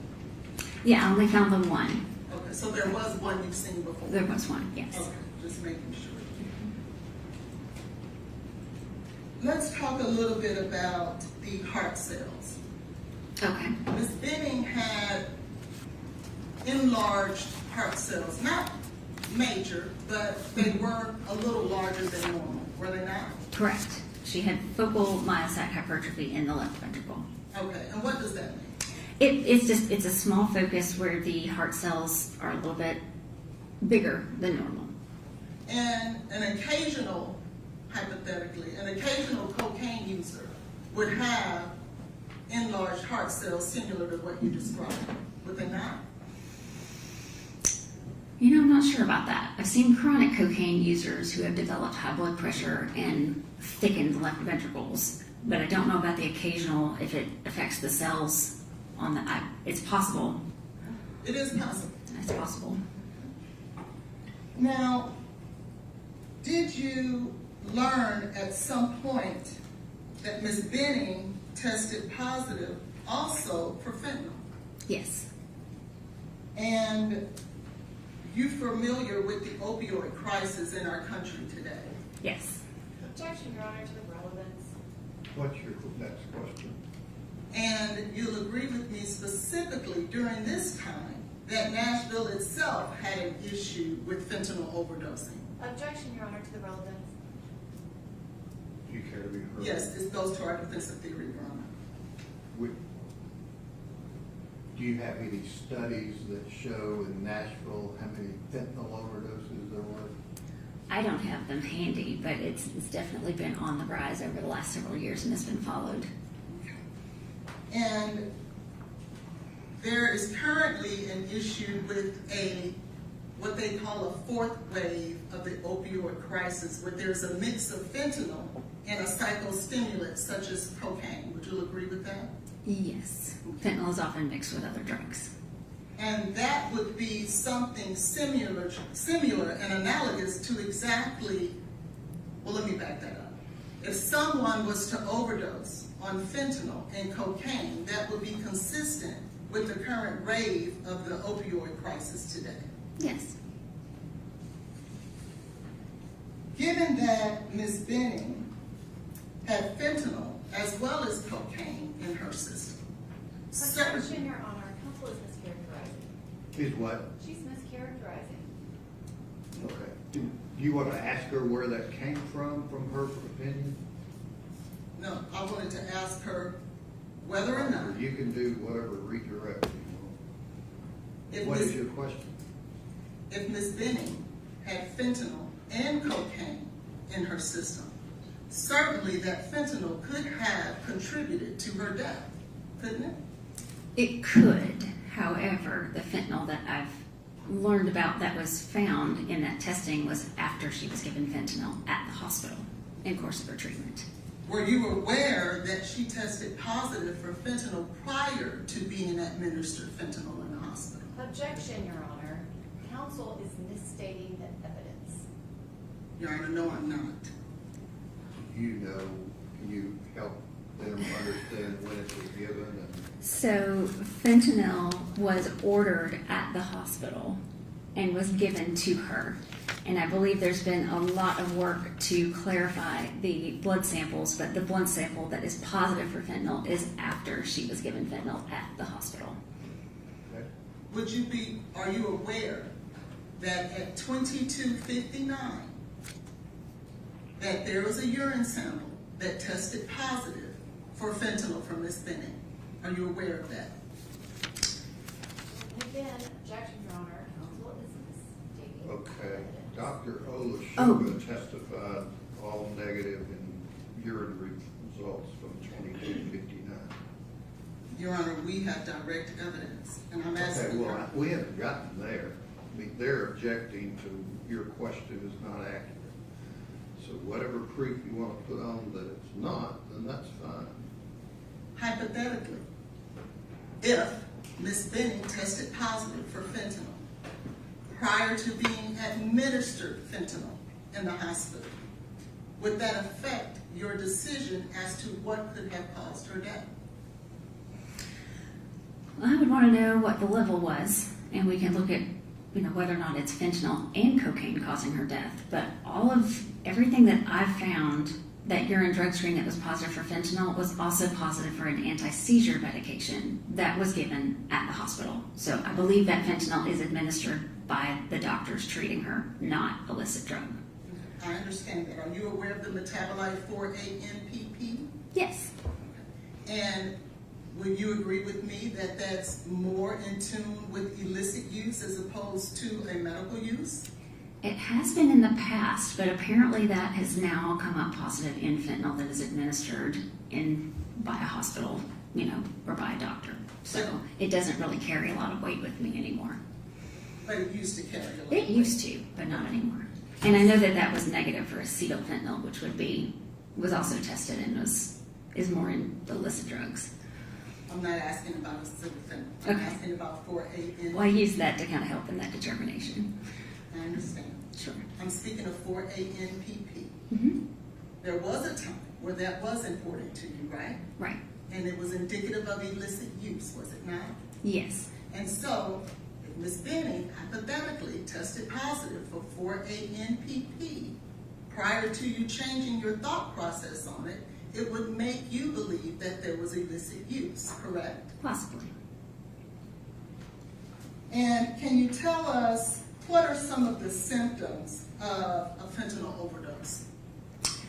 So whereas cocaine is a stimulant, fentanyl is a depressant. So it's more like alcohol, where everything slows down.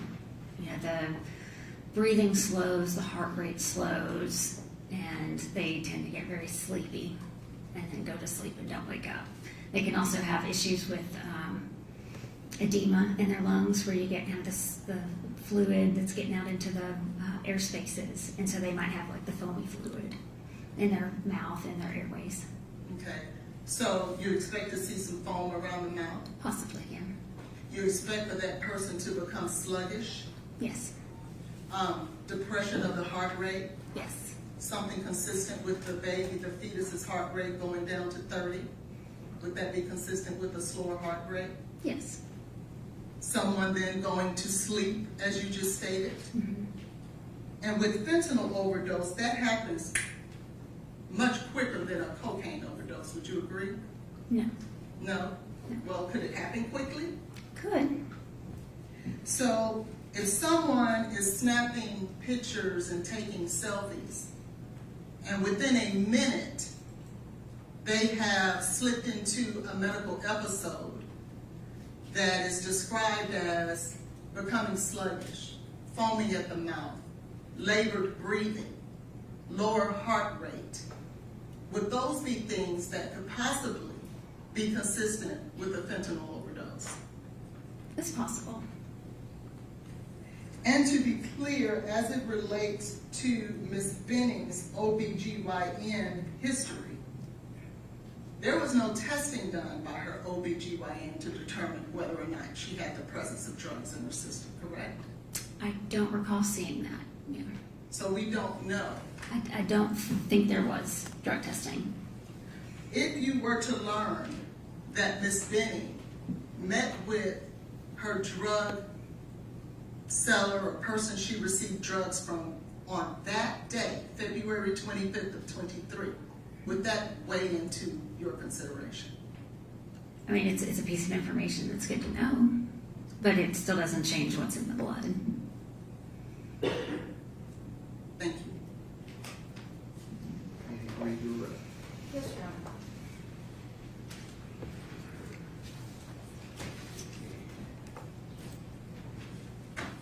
Dr. Carney, Ms. Collins just asked you a lot of hypothetical questions, beginning with fingernail clippings and whether or not you sent those off for drug testing. Was there any evidence that Ms. Benning ingested cocaine by snorting it? No. Was there evidence to the contrary that she ingested it by swallowing it in liquid form? It's definitely consistent with the ingestion. And she was specifically asking you about other drugs that Ms. Benning might have used. Did any of the testing reveal anything when Ms. Benning first went to the hospital other than cocaine? No. There's no alcohol, there's no marijuana, there's no nothing. Is that correct? That's correct. And she asked you a lot of questions about cocoethylene. Yes. Is there any evidence whatsoever that Ms. Benning was drinking alcohol and snorting cocaine? No. And is there very specific evidence to the contrary? It appears that yes, from the investigation of the scene. If she had been drinking alcohol, would that have shown up in testing? Yes. And did it? No. And if she had been using any other drugs, would that have shown up in testing? Yes. She asked a lot of questions about fentanyl and a fentanyl crisis and opioid crisis. Dr. Carney, is there any evidence whatsoever that fentanyl was ingested by Ms. Benning when the dose of cocaine was ingested? No. And specifically to that dose of cocaine, can you say exactly how much it was? Like What amount? size-wise? Yes. In the other case where the amount was 10,000 nanograms per milliliter, the circumstances of that person was in police custody. Is that correct? That's correct. Were you provided with like the facts of that case as part of the autopsy? Yes. And was it a large amount of cocaine? It would have had to have been something he had with him that he could swallow quickly. And so something that you could have a small rock, pop it in your mouth, swallow it, and that would do it. Yes. Thank you. You have other questions? I do, Okay, just a few. yes. Okay.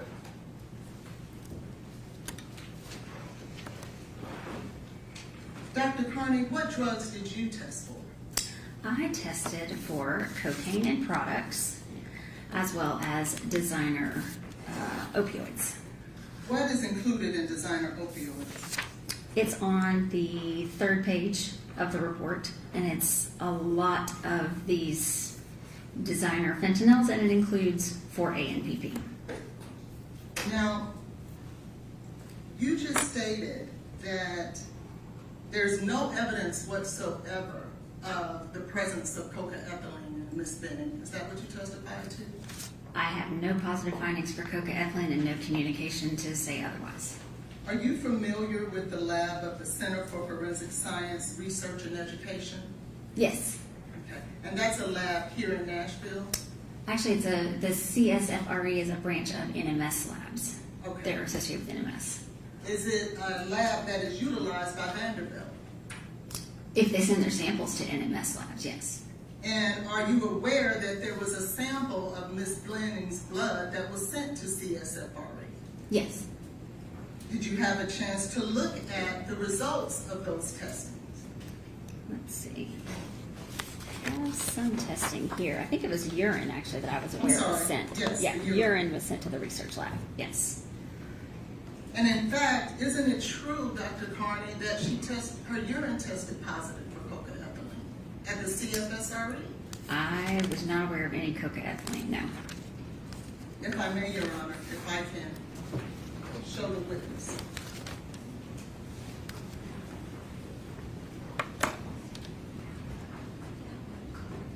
Can you please take a look at those results? Okay.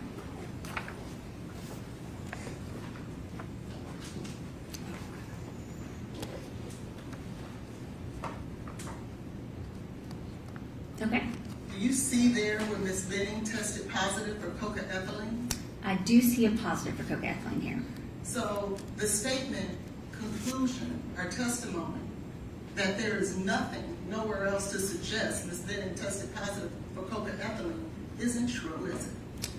There's a positive here in the urine. And so if it's positive for her urine, that means at some point Ms. Benning had to consume alcohol and cocaine at the very same time. It's a product of cocaine and ethanol. So yes, No there's other some way- sort of ethanol there. No other way around that, is it? No. I'll pass the witness. Any other questions?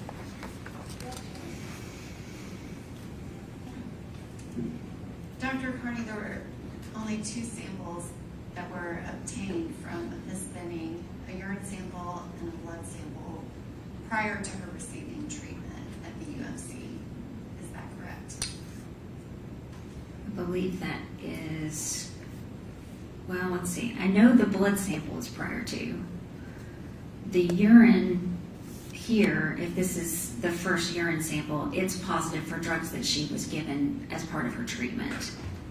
It is not the first urine sample. Okay. That is the purpose of my question. Okay. If this urine sample is after she received medical Which treatment, one are you talking about? I'm referring to the report that Ms. Hollins just Okay, gave from over the other lab. Right. Okay, what's your question?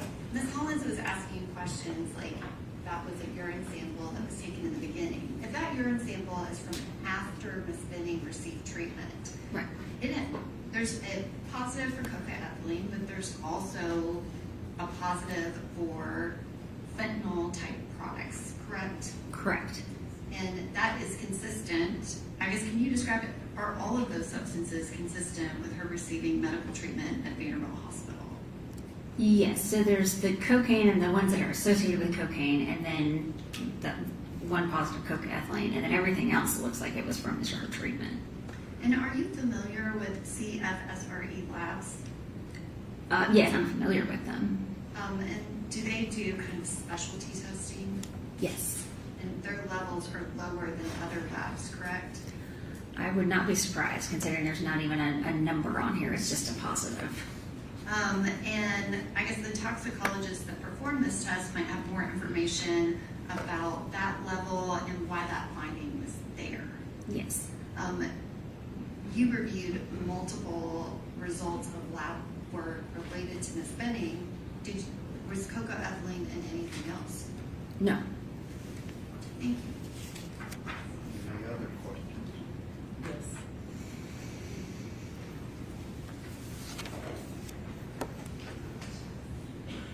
You're not telling this jury that Vanderbilt gave her alcohol and cocaine, are you?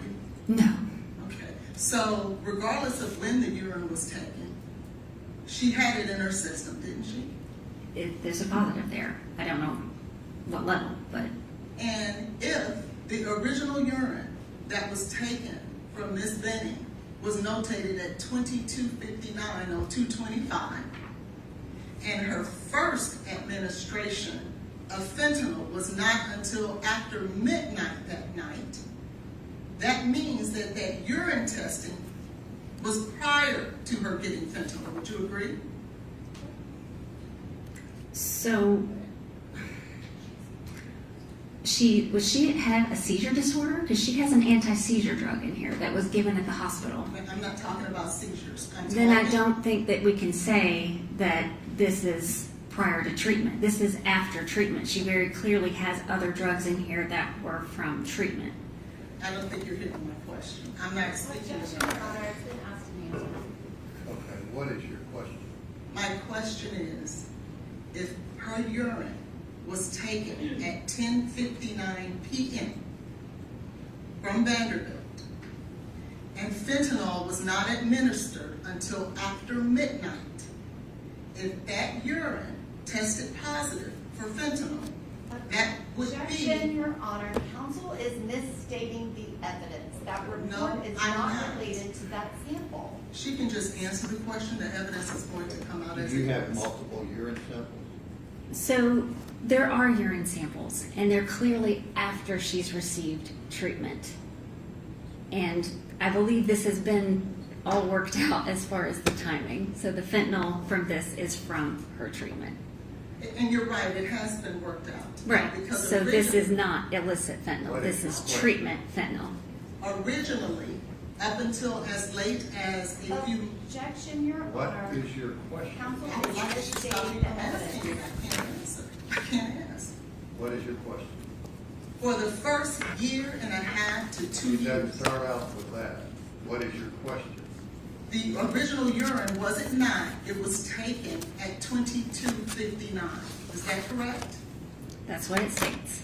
Okay, that's all I needed to know. And fentanyl wasn't given until after midnight. Isn't that right? I don't know that that's accurate. Did you take a look at the records? I did, but there's been a lot of examination of those records. And so have they changed? I can clearly see that she's been given treatment, and fentanyl was part of her treatment. It was ordered almost very early on when she was there. So my understanding from everything that I've reviewed is the fentanyl that's there is from treatment and was not illicit, and I did not include it as a cause of death. I know that, but my question was, the first round of fentanyl wasn't given until after midnight. Isn't that true? I don't know that that's accurate, no. And actually, if it was given after midnight, then this urine was taken after that. It was taken after she was given fentanyl. But if the original urine that was notated at 10:59 p.m., that would be before, wouldn't it? It would, but I don't think that that's accurate. Any other questions? Any other questions? Deputy, step down and just leave those items.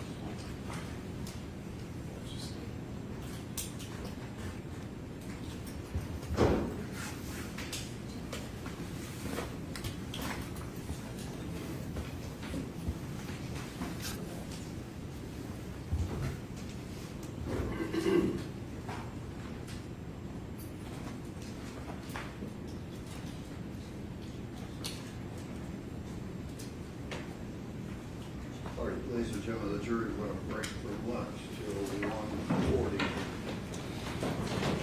You can step down the hallway.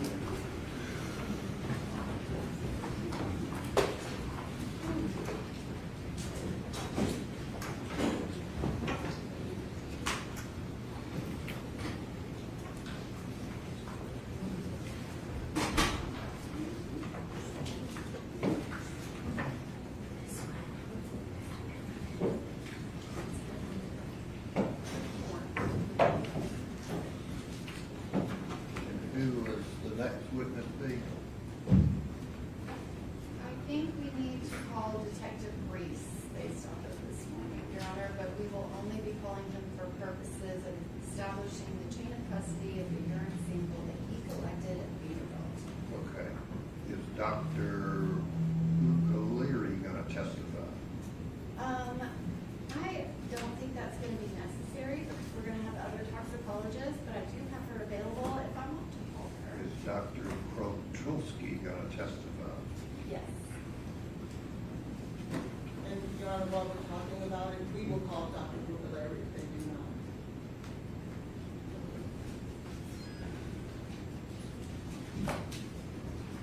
Will be in lunch. Big jokes. Nobody else is on.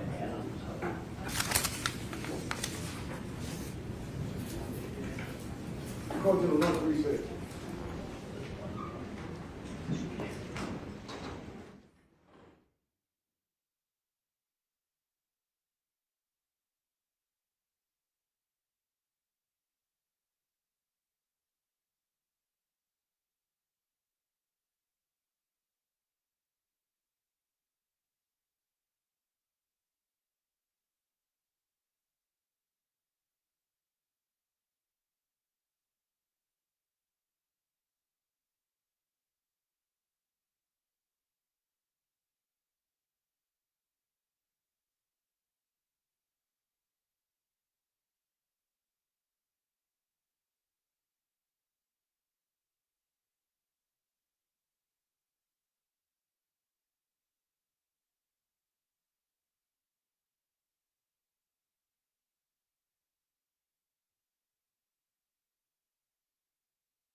everything, we're hoping emergency, what they're at.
Okay, very briefly, what? Your Honor, the state is going to call Dr. Kwiatkowski.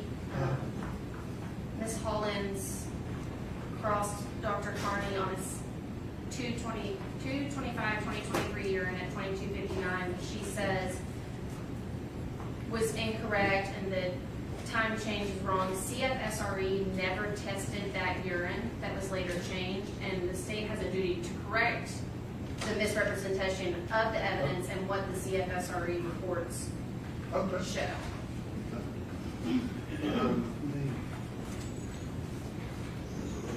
Sorry, let Dr. Toxicology.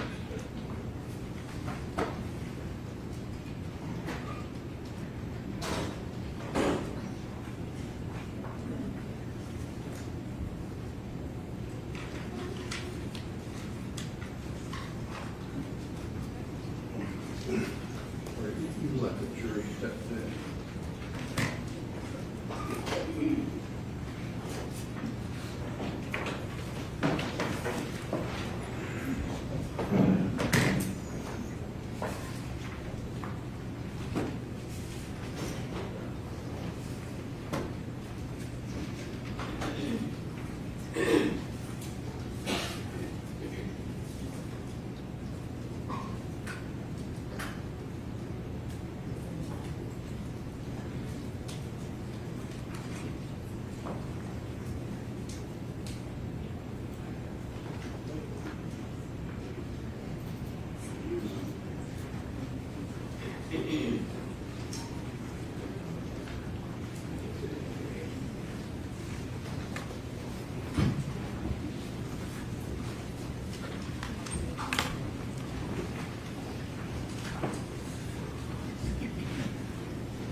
Oh, you'll step up.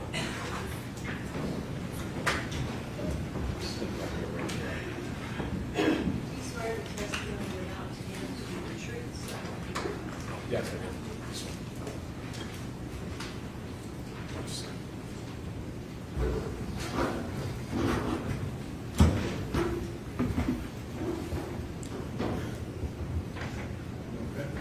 Dr. Kwiatkowski, could you please state and spell your name for the record, please?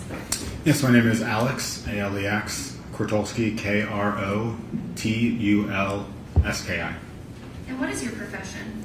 I am a forensic toxicologist. How long have you been a forensic toxicologist? I've been a forensic toxicologist for about 11 years, and I've worked at the laboratory where I work now for all of those 11 years. Okay, where do you work? I work at a nonprofit forensic laboratory called the Center for Forensic Science Research and Education. And what connection does that have to NMS Labs? Yeah, so we are a nonprofit forensic laboratory. NMS Labs is a for-profit forensic laboratory. The two of our forensic labs are actually in the same building. NMS is in the front half of the building. We're in the back half of the building. We do have some connections through the family and through the forensic toxicologist that founded NMS Labs, but we are two unique laboratories and two unique organizations. And what is your title with CFSRE? My current title is Director of Forensic Toxicology and Chemistry. Okay, how long have you held that title? I've held that title as director for about 3 years, and prior to that had a title of associate director for also about 3 years. And can you describe your job to the jury at CFSRE, please? Yes, so I am a manager and a supervisor. I oversee a team of about 10 people, including 5 full-time forensic toxicologists. So as a research and educational facility, I do perform research in forensic toxicology and forensic science. I also teach and educate as part of our graduate programs that we have with universities in Pennsylvania. And then pertinent to this case, we also run forensic cases. So we bring in under chain of custody forensic evidence, process that through the tests and the methods that we have in our laboratory, and report out those results through forensic reports. And what type of education do you have? Can you tell us a little bit about your background? Yes. So my latest degree is a doctorate of philosophy in chemistry, in which I did my dissertation related to forensic toxicology. And I also have a master's degree in forensic science. And I also have a bachelor's degree in chemistry as well. I passed you up something.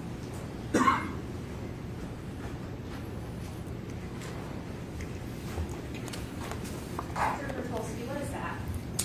So the document you just passed me is my CV, or my curriculum vitae. Okay. Are you required to have ongoing training? Yes, as part of really the field of forensic science as a whole, forensic scientists continue their professional education, whether that be through courses that we take, through conferences that we attend every year, or through a variety of other means like reading journal articles and whatnot. And have you ever testified as an expert in toxicology? I have, yes. Okay, about how many times? Once before. Your Honor, at this time, I can make Dr. Bertolsky's CV the State's Next Exhibit 33 Okay. and tender him as an expert in toxicology. No objection. Okay.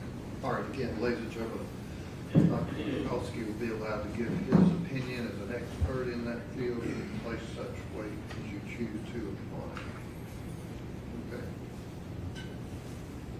Dr. Bertolsky, did you get involved in a case involving a patient, Jade Benning? Yes. Okay. Do you recall about when you became involved with Jade Benning's cases? Yes, that was in March of 2023. Okay. And how did you become involved? At that time, so our laboratory takes in cases generally for different unique scenarios. We do testing for a variety of different drugs and toxins in the field of forensic toxicology. So generally, the way we get involved in cases is that there are biological specimens, whether that be blood, urine, whatever it may be, that need advanced toxicology testing. So with our relationship with NMS Labs had contacted us about samples that they had that they were interested in getting additional testing performed on, and that's how our laboratory got involved. Okay, did you also talk to Vanderbilt doctors? Yes, I talked to Dr. Brucolari as well at Vanderbilt. Okay, did you issue a few reports in regards to Ms. Benning's urine? Yes. Okay. All right, this time I can pass.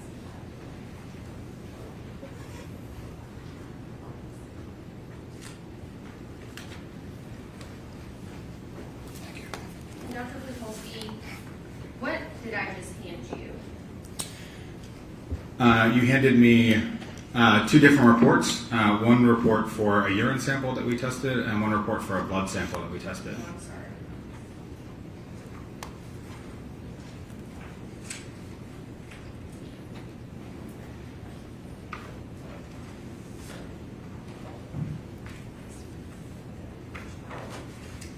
what is the case number? The case number for the urine is 2023-0092. The case for the blood is 2023-0089. Sorry. And these are pretty thick. Can you explain to the jury what is with the report? Yes. So this second report that I was handed is for a second urine specimen that we tested, 2023-0090. These are the reports. The first 2 pages, or 1 page, is the report that we issue after our testing. That report consolidates all the information about who submitted the sample to us, what samples we received, what our results were, what testing we performed, as well as some reference comments as to the substances we identified. And then the rest of the page is the rest of the packet for the case. There are a few pages that include the chain of custody, as well as the sample preparation documents that we use to prepare the samples in the laboratory for analysis. And then the bulk rest of the pages are the data associated with the identifications for the drugs that we made. And are both those samples involving Ms. Jade Benning, or both those reports? Yes. Okay.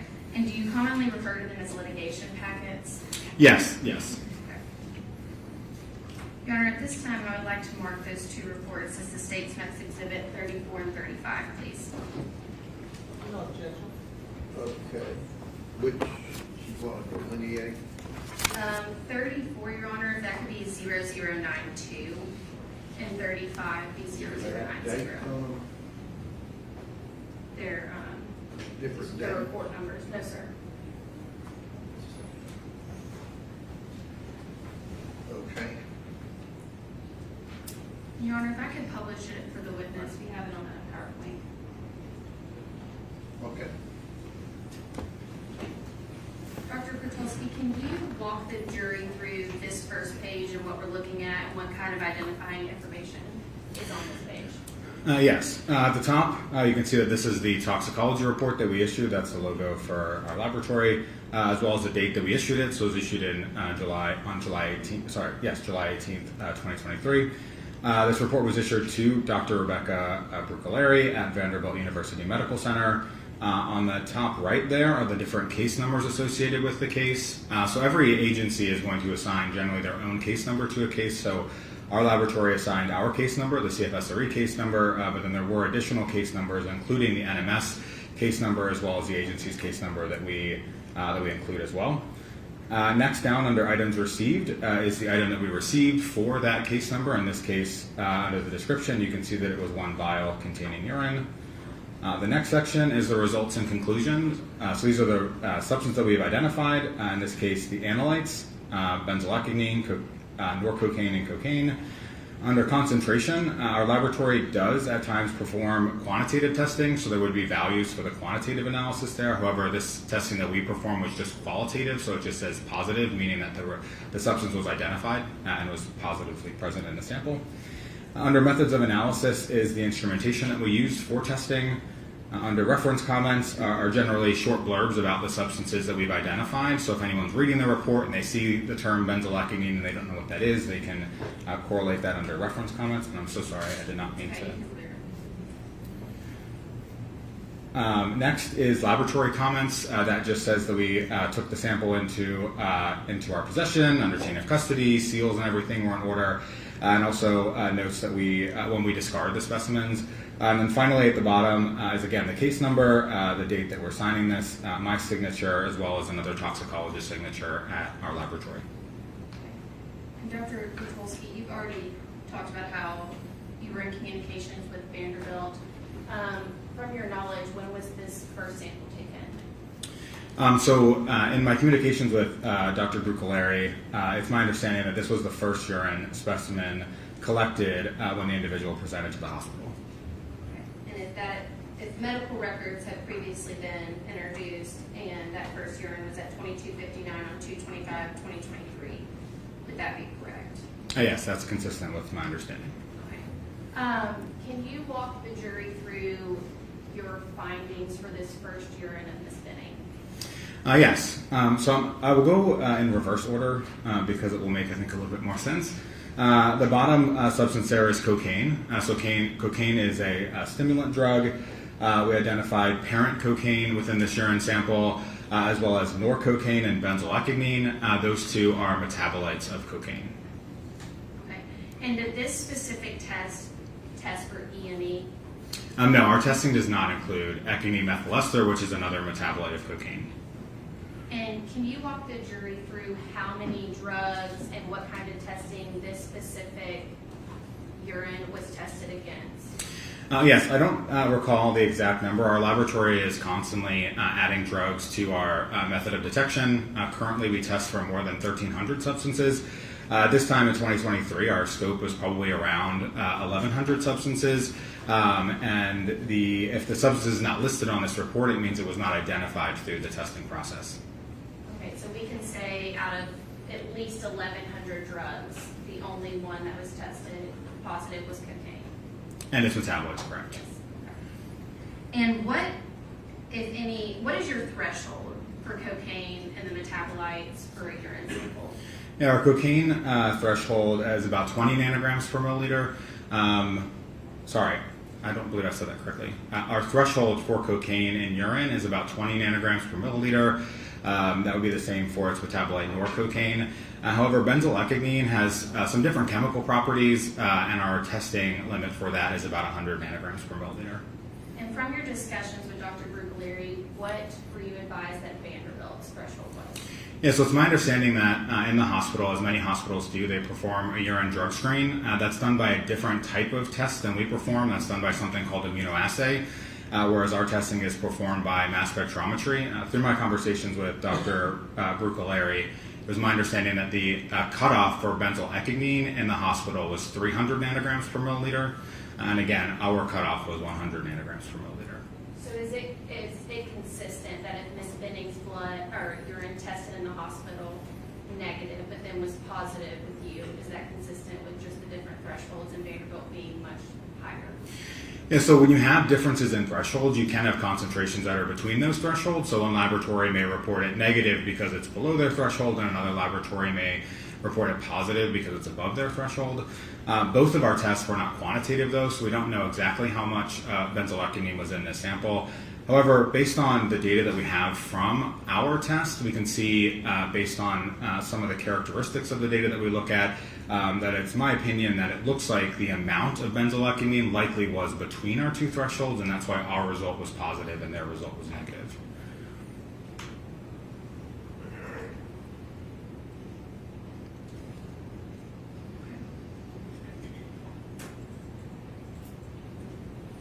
And before I move on, can you walk the jury through what typical effects of cocaine are and then what the severe effects of cocaine are? Sure. So cocaine is a stimulant drug, so it does a lot of things to stimulate your body.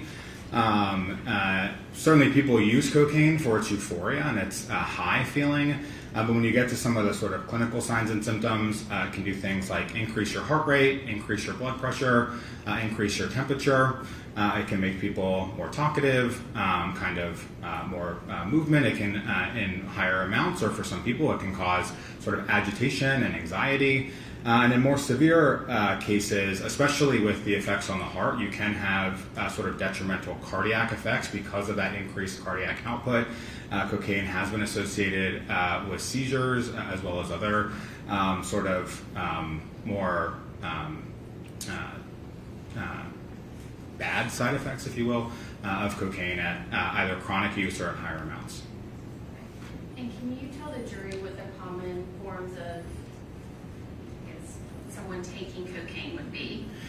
Yeah, so in the United States, cocaine is primarily found in two forms, cocaine salt and cocaine base. So the basic form of cocaine is known as crack or crack rocks. Crack rocks are generally smoked. The salt form of cocaine, or known as coke, is a powdered form that people typically snort. Okay. Is oral ingestion of cocaine common?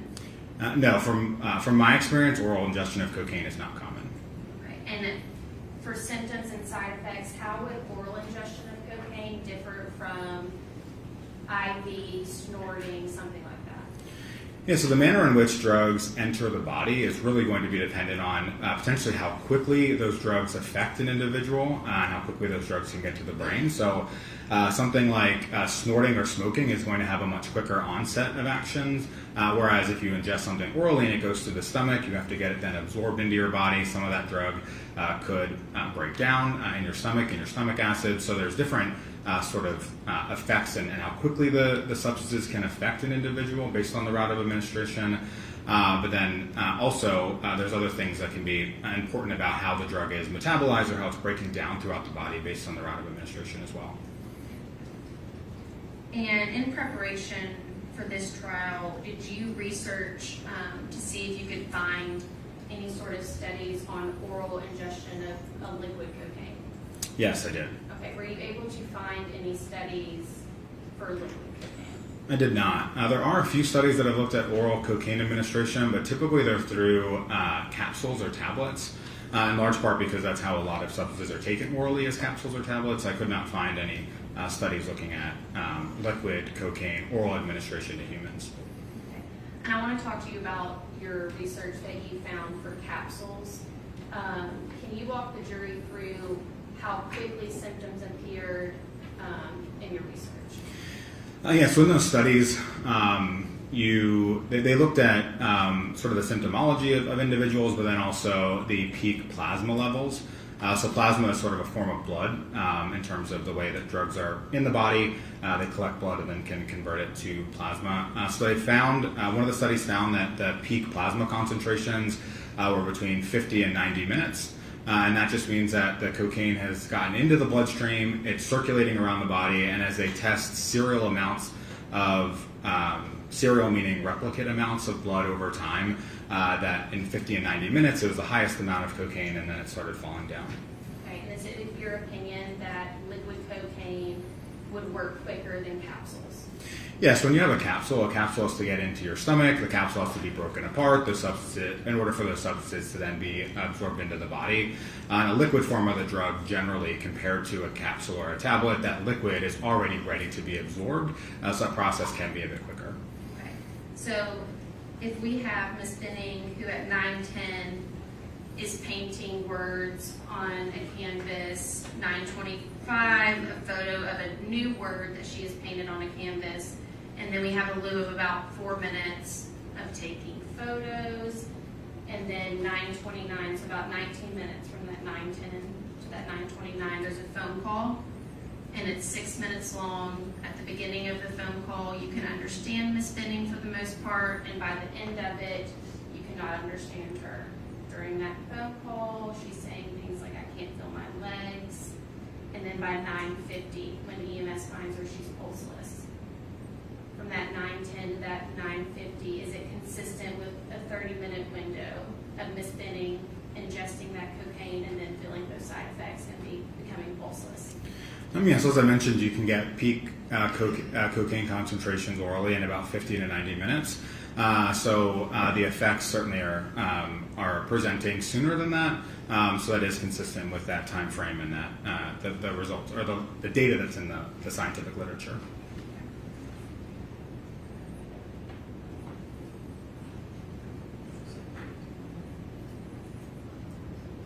Yes, and you're saying it would be less than that time with the capsules, that 30-minute time frame for us is consistent because it was not capsules. Yes, generally, the drug does not have to be absorbed or taken out of a capsule or a tablet. That time frame can be shorter. And going back to the test result, is fentanyl one of the 1,100 drugs at minimum that you tested this urine for? Yes. And was fentanyl present? No, fentanyl was not detected in this urine sample. Okay, what about cocoethylene? Yeah, so cocoethylene was also and is also in the scope of our testing, and it was not detected in this specimen. Okay, and so I just want to be very clear for the jury, cocaine and only cocaine metabolites tested positive for this 2/25/2023 at 22:59 urine. Correct.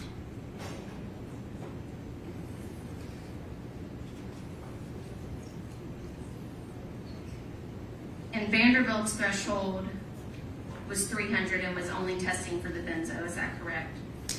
So the way that immunoassays work, they have a target substance, and generally in urine immunoassays, that target substance for cocaine is benzoylecgonine. Some of the other metabolites will have cross-reactivity, so their amounts could sort of combined in total potentially reach that threshold. But in this case, with the result being undetected, those combined amounts of the substances still did not reach the threshold for them to produce a positive result. Your Honor, if I could have the witness pass exhibit number 32, please.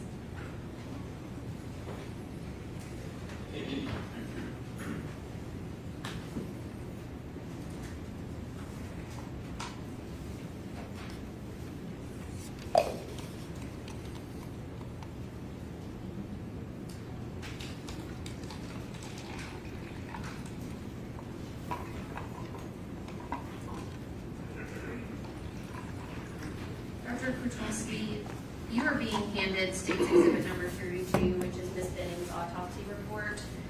Are you familiar with any sort of addition that for cocaine, the parent cocaine and the EME being added, and what that can give you as an estimate? Yes, I am familiar with that practice. Again, ethylene methyl ester, or EME, is also a metabolite of cocaine. So there's a practice in which you can, or where folks will add the parent and the metabolite together to get an estimation of potentially how much of the parent drug could have been present if they hadn't broken down to that metabolite in this case. And if you could, Dr. Kwiatkowski, get to that lab result in the autopsy report, please.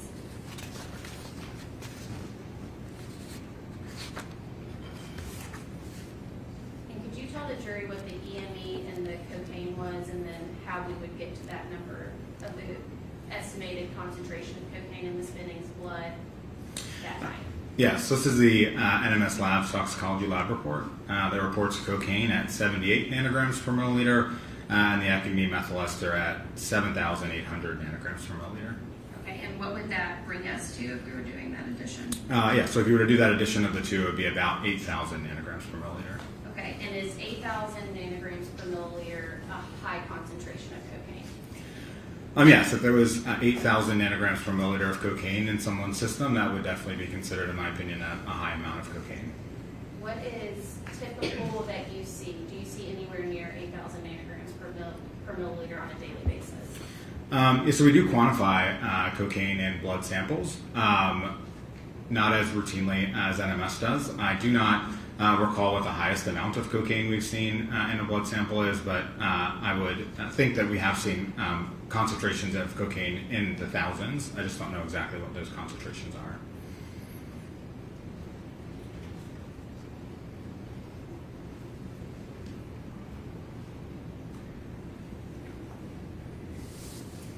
Dr. Kwiatkowski, what are we looking at now? On the screen now is the second report. Okay. And from your discussions with Vanderbilt, do you know if Ms. Benning, if this report was after Ms. Benning had been treated in Vanderbilt? Yes, it's my understanding, and talking with the individuals at Vanderbilt, that the first urine sample was collected prior to the individual being given drugs in the hospital, and the second sample was collected after those drugs had been administered in the hospital, which is consistent with the results that we found. Okay, and can you walk the jury through what medications, if you want to touch your screen, would Ms. Benning have received in the hospital, and how you know they're medical grade medications? Sure. From our perspective, when we test for drugs, a drug molecule that we see, you don't necessarily know if it's medical grade or not. As that's oftentimes why we'll consult with the individuals at the hospital to understand what substances the hospital is administering, but also through sort of my experience in dealing with these cases, many hospitals administer the same drug, so it's something that we can kind of see reproducibly. So one of the first substances, acetaminophen, that was really bad.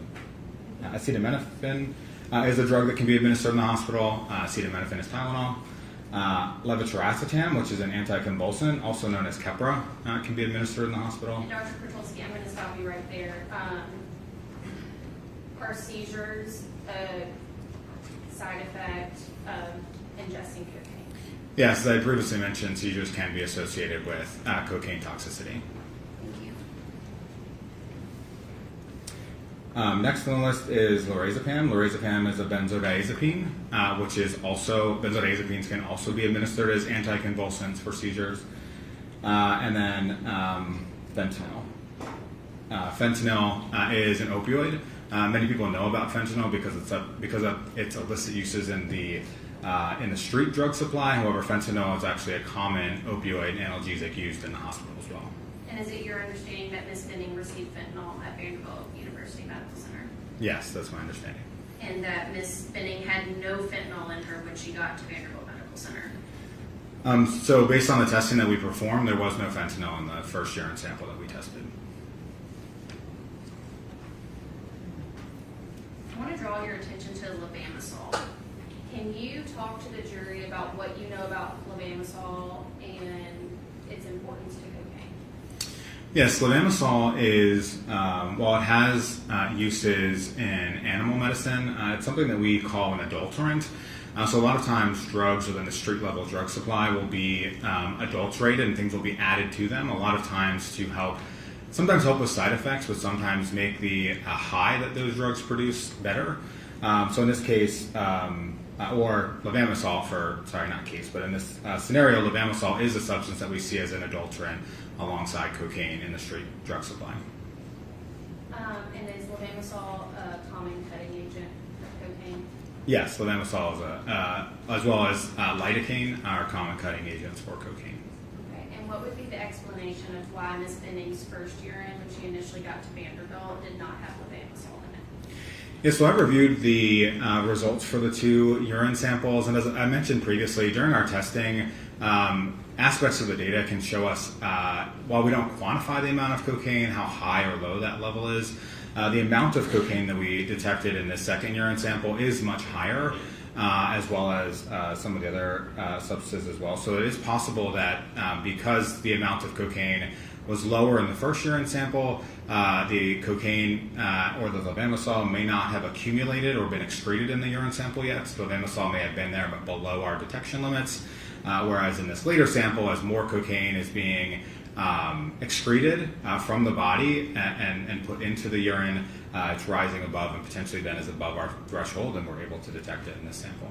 And is that common to initially get a low threshold cocaine and then later on get a levamisole? Yes, the way that drugs are excreted into the urine, when you first take a drug, there will be no drug in the urine. So you'll start out at 0. As the drug is metabolized, then the parent drug as well is excreted into the urine. Those concentrations increase. And eventually, as the bladder is emptied and the drug is sort of cleared from the body and there's no more drug to excrete into the urine, those concentrations then will go back down. So that is consistent with sort of that trajectory. And do you know how low the levamisole was in this urine? I do not recall, but I know that it was significantly smaller than the cocaine.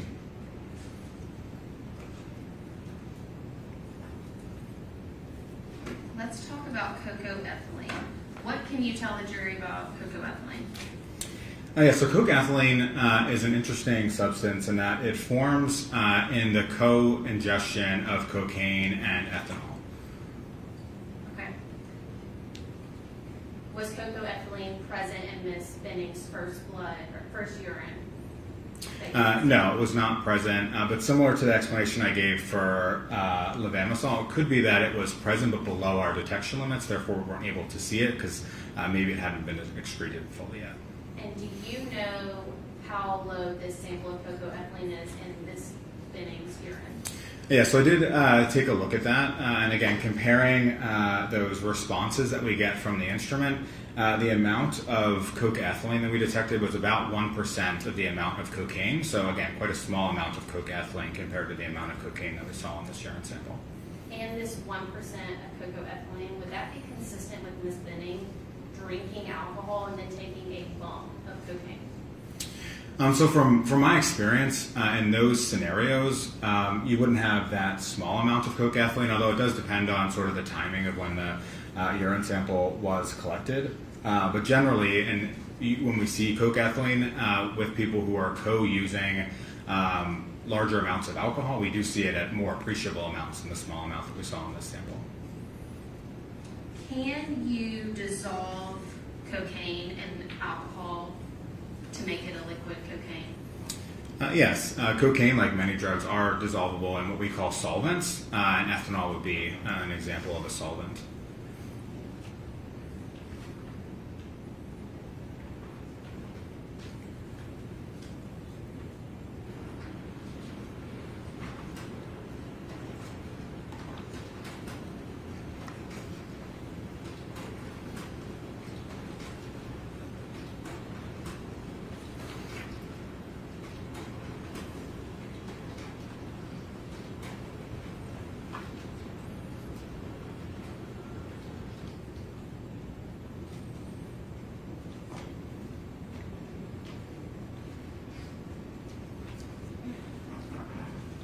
Dr. Kratulski, was cocoethylene present in any other samples for Ms. Benning that you tested? No, it was not. Cocoethylene was only detected in this specimen. Okay. And we talked about the hypothetical about or Ms. Benning's timeline. Would you expect to see more cocoethylene if Ms. Benning had been drinking alcohol? So in cases where we do collect urine samples from people who have been drinking alcohol and using cocaine, I would say typically those amounts of cocoethylene are larger. But again, there's a variety of different reasons as to how the level of cocoethylene could be in this case, including the dose of the substances, not only the cocaine and the ethanol, but also the time associated with it. Okay, and for that first urine to only have cocaine, benzo, and then the other metabolite, but no cocoethylene. If she had been drinking heavily and doing cocaine, would you expect to see that cocoethylene reporting above the threshold? Yeah, so she was drinking and taking cocaine together. I would have expected to see the cocoethylene in that first urine sample.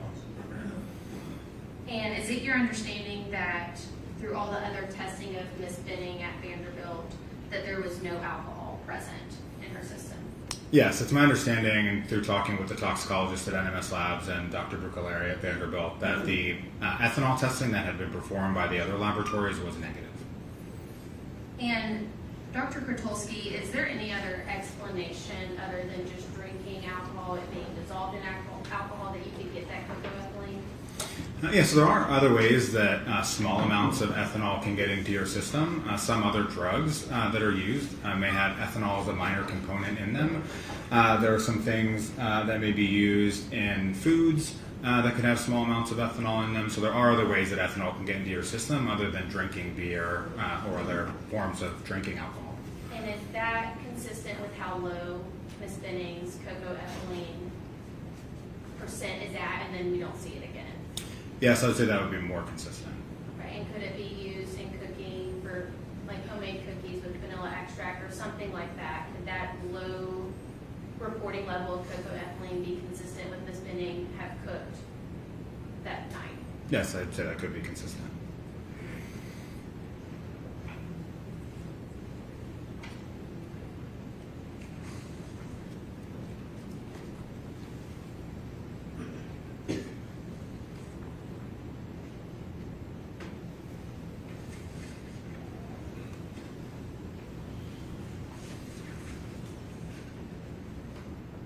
Governor, feel free to take a moment.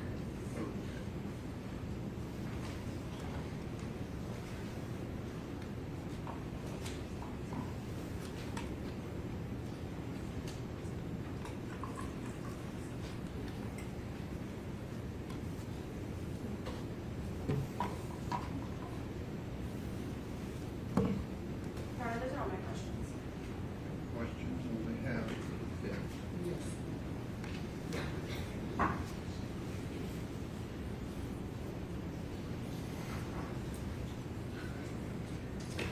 Good afternoon, is it Dr. Kratulski? Yes. I'm Letitia Quinones-Hollins, and I just have a few questions for you.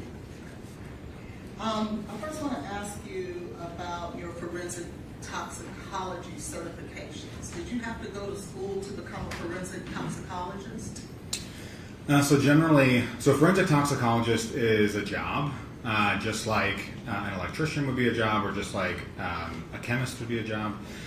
So generally, there's a variety of different programs that train individuals to become forensic toxicologists. There's a variety of different ways you can get to being a forensic toxicologist without a degree in forensic toxicology.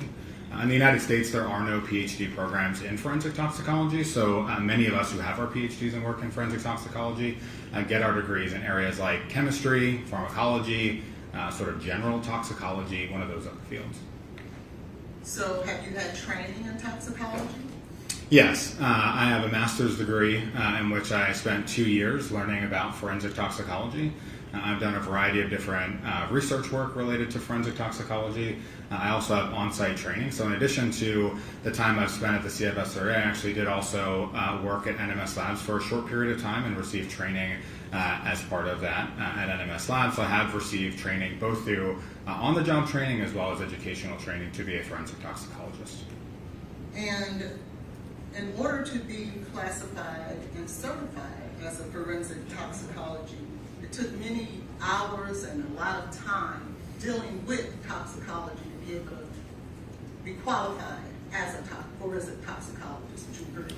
Yes, I would. It certainly has been a lot of time and education that I've gone through. The field of forensic toxicology is made up really of three separate fields: analytical chemistry, forensic science, and toxicology itself. So it's learning about all those different aspects and pulling all that together to become forensic toxicology. Thank you. Now, I want to draw your attention to, I believe that the first testing from the 2259 urine, where it's labeled 20230092 from the CFSRE. Yes. And I see there that we have positive results for what they call BZE, is that right? Correct. Benzoylacogene is called BZE for short. Norcocaine, Correct. which is another metabolite for cocaine, Yes. and then of course the parent cocaine. Yes. Why would you say that I wouldn't see something here for like heroin? Heroin is a substance called diacetylmorphine. It metabolizes to 6-monoacetylmorphine and morphine. Those substances are included in our scope of testing, so I would expect if they were present in the urine at our thresholds that we would be able to detect them and report them. Okay. So the fact that that isn't there, it means that it doesn't appear that it was in this matrix of the urine. Is that correct? Correct. And my point with that is that when you go now to 20230090, we see cocaethylene. Is that correct? Correct. And just so that we're sure, this is the urine in 20230090 of Miss Jade Benning. Is that right? Yes, I believe that's correct. And so we see that cocaethylene is in fact positive, right? Yes, and we're talking about the second urine sample that was collected. Yes, the 20230090.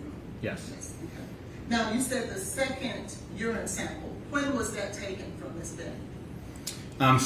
As forensic toxicologists in our labs, we take in samples and they come with a variety of different information. In this case, the case was not given to me with the date and time collected, so that's not something that appears on our reports. That's something I would refer back to the folks either at Vanderbilt or also, I believe that information is on NMS Lab's report.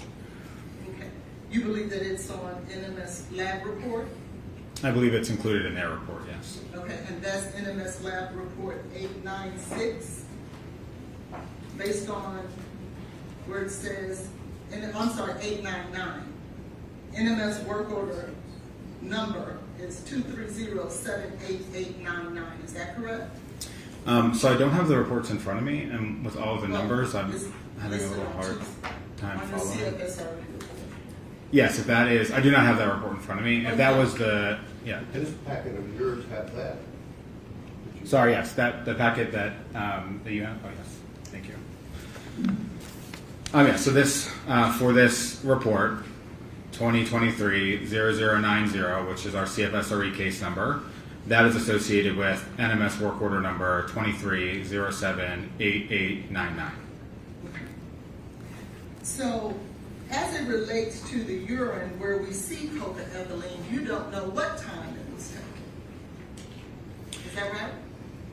Correct. As part of our responsibility as a forensic toxicology lab, we bring the samples in, and it's our responsibility to report the results out. It's not our responsibility to keep track of when the samples were collected and to sort of marry up that information. It's our responsibility to do the drug testing and report the drugs that we find.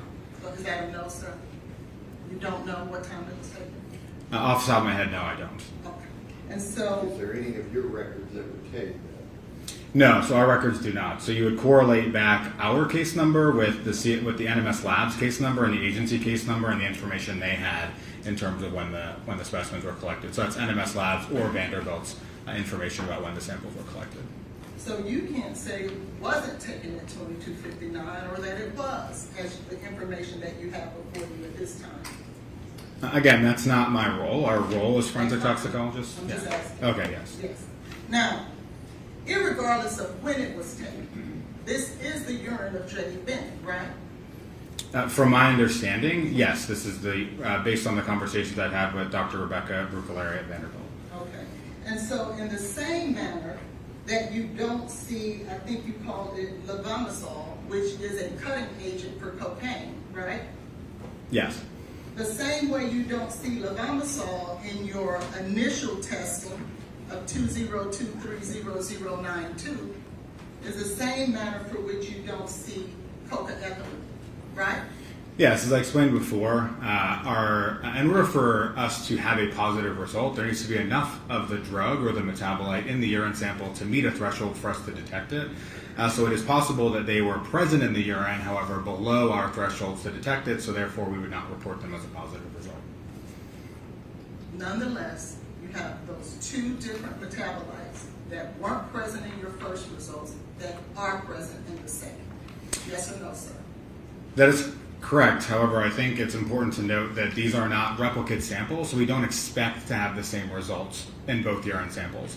These urine samples are collected at different times. We have different results because we know that there were drugs that were administered in the hospital that we don't expect in the first sample that we do expect in the second sample. We wouldn't expect for Vanderbilt to give someone something that would cause them to test positive for cocaethylene, or would we? So again, depending on whether or not cocaethylene was present but below our detection limits in that first sample, or whether or not the cocaethylene was formed after, that's not something that I can speak to because we don't have information about that, but it could be really either of those scenarios, or potentially either of those scenarios or others. Okay, the statement that you just made was that Vanderbilt had treated Ms. Benning, and so that's why you'll see a difference in what is present in her urine in this later sample than you would in the first sample, right? Yes, I said that referring to the drugs that would be administered in the hospital, things like levetiracetam, fentanyl, lorazepam, those substances that are medical grade drugs. Are they administering cocaethylene, do you believe, at Vanderbilt? No, I would not believe they would be administering cocaethylene at Vanderbilt. And so, if we see this in her system, then it is safe to say to this jury that she had to get it from somewhere other than the treatment she received at Vanderbilt. Wouldn't that be right? And I apologize if I hadn't explained this well, but cocaethylene is really not a substance that's available out there. People don't go out on the street and buy cocaethylene. You can't sort of get it as a prescription drug. Cocaethylene is something that's formed in the body when someone uses cocaine and ethanol. So again, this wouldn't be something that could be administered. This wouldn't be something that is ingested. It's something that's formed through those two substances. Exactly. That person would have had to have ethanol and cocaine in their system at the same time. Yes or no, sir? Correct, yes. Now, so what we do know, and the reason I gave you the hypothetical of the heroin is because the only reason that it's going to show up positive is because there was alcohol and cocaine taken at the same time from Ms. Benning, right? That's why your testing came positive. Yes or no, sir? So I don't want to confuse the terms ethanol and alcohol. Ethanol is a small molecule. Alcohol, while we refer to drinking alcohol as alcohol, alcohol is really a class of substances. Methanol, for example, is also an alcohol, and there's other alcohols as well. So what I'm saying is that cocaine and ethanol come together to form cocaethylene. The source of that ethanol, as I previously testified to, is unknown, but there are different sources as to where that ethanol could come from. Right. You said that it could have come from the vanilla extract that she put in her cookies. I didn't say that. I said it could come from different things that are used in cooking. Could also come from, again, ethanol could be a minor component in some medications that are used. I didn't necessarily say it came from a certain a certain place. We don't necessarily know where that ethanol may have come from. Well, actually, the prosecutor actually asked you, could it come from the vanilla extract? And your response was, yes, it could have. Correct. She said could, and I said yes. And that was my question. You just said earlier that it could have come from vanilla extract. I apologize. I thought you were asking me if I said that it did come from the cookies. No, I said you said it could have. But it also. Hypothetically, It could have come from her having a drink and then also taking cocaine, couldn't it? Yes, that is possible, again, depending on the amount of ethanol consumed. Ethanol can come from, as I mentioned, those other sources. It also can come from drinking alcohol as well. Now, do you know what a screen test is, sir? Yes, I do. And what is that? So in forensic toxicology, typically we do two tests. Historically, we referred to them as a screen and a confirmation. Screen is a way of saying, okay, well, I've tested this substance, usually for I tested this sample, usually for a large array of substances, and then we know what's present, and then we take that through a confirmation test, which is then usually quantitative in nature. So typically in forensic toxicology, you would do those two tests, a screening test and a confirmation. And so, is it fair to say that you don't go, a lab would not go past a screen test to a confirmation test unless something is coming up positive in that screen? Is that correct? Yeah, so the field of forensic toxicology has really advanced in recent years. Historically, when we thought about screening tests were usually things that were not very accurate. They may have tested for a class of drugs and you would get a positive result and you have to figure out why you got that positive result. A good example would be if you tested for benzodiazepines and got a positive result for benzodiazepines, you may have to do a confirmation to say, well, what exact benzodiazepine am I looking for? But as forensic toxicology has advanced, some have tried to get away from the term screen and confirmation because a lot of the instruments that we use now for screening tests are actually a lot more accurate and sensitive than they've previously been, but also sometimes are more accurate and sensitive than the instruments that we use for our confirmation tests. So typically, now you really have to understand what specimens were provided to the forensic toxicology lab and really understand what their methodology for testing was. It's not as easy to paint it with a broad brush to say, oh, absolutely this was a screen or absolutely this was a confirmation. Well, you're not telling this jury, sir, that your laboratory would be using something that you can't rely on and or is not credible, are you? Are you saying that? I'm not sure what you're referring to. No, I'm not saying that. Okay. And so I would assume and hope that whatever immunoassay testing or whatever testing that you are performing at your laboratory would be one that is credible and reliable for you to represent to the community and your clients that trust you. Is that right? Yeah, so we do not rely on the results of other toxicology labs. We perform all of our own testing in-house. When a sample comes to us, we may have heard of testing that's been performed externally, but we perform all of our own testing in-house. And then yes, to your point about our methods being accurate and reliable, we validate our assays, we run quality controls and different checks during our testing to make sure that the results that we are reporting meet a level of high forensic reliability. And so your assay, the ones that you rely on and the ones that you deem credible, tested positive for this cocaethylene, right? Correct. The second urine specimen. Now, in regards to the NMS lab, you see, if I can draw your attention to the 889, and we just talked about that you don't move on to a confirmation test unless there was something that was positive in the screening test, correct? Yeah, again, to yes try... or no, sir? Well, so I think that you're trying to use the terms screening and confirmation for the tests that we performed. And our laboratory really does not define them as a screen and a confirmation. The tests that we perform, we define as a drug identification. So we did not perform two tests. We performed a single test, a drug identification of these substances. I would not characterize it as a screen or a confirmation. I wasn't speaking about your test. I asked you to look at 889 of NMS. Oh, I'm sorry. I apologize. When you use the 4 numbers, I thought you were referring to my report. Yes, and I do not have a copy of NMS Labs report. Okay, can I?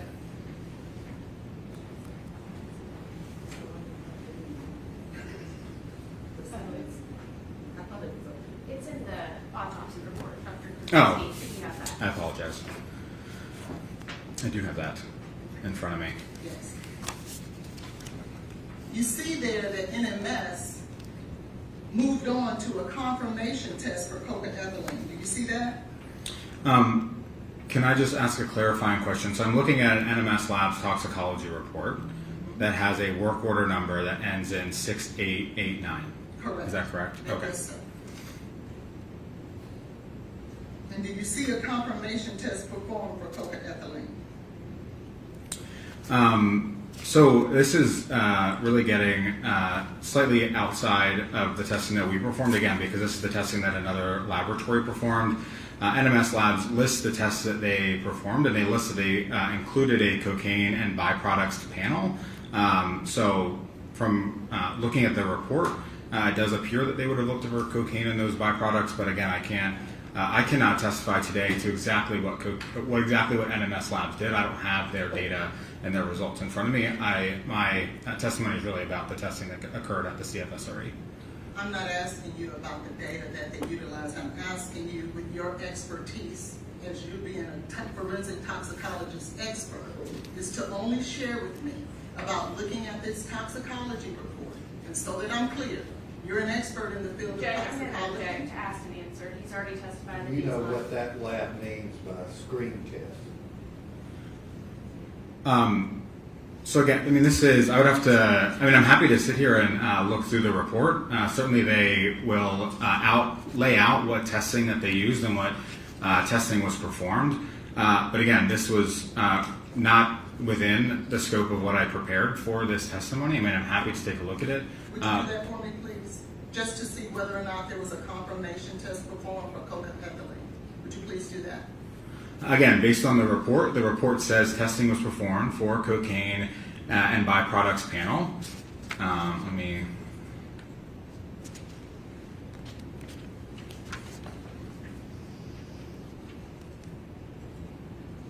And if you look then to 2 pages later where they describe what's in the cocaine and byproducts panel, it does list cocaethylene as an analyte within the scope of that testing, yes. Thank you. And that's for the scope of testing on a confirmation, correct? I believe NMS would characterize this test as a confirmation test, yes. Okay, thank you. Now, let's talk a little bit about the CFSRE lab. Do you see that? Yes, my laboratory, yes.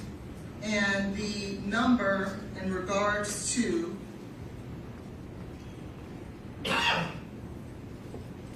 want 0092 or 0090? 0090 for the cocaethylene that's present there, correct? Yes. Okay. So, when the testing was performed for this particular urine, do you know whether or not the levels for any of those metabolites, do you have those levels?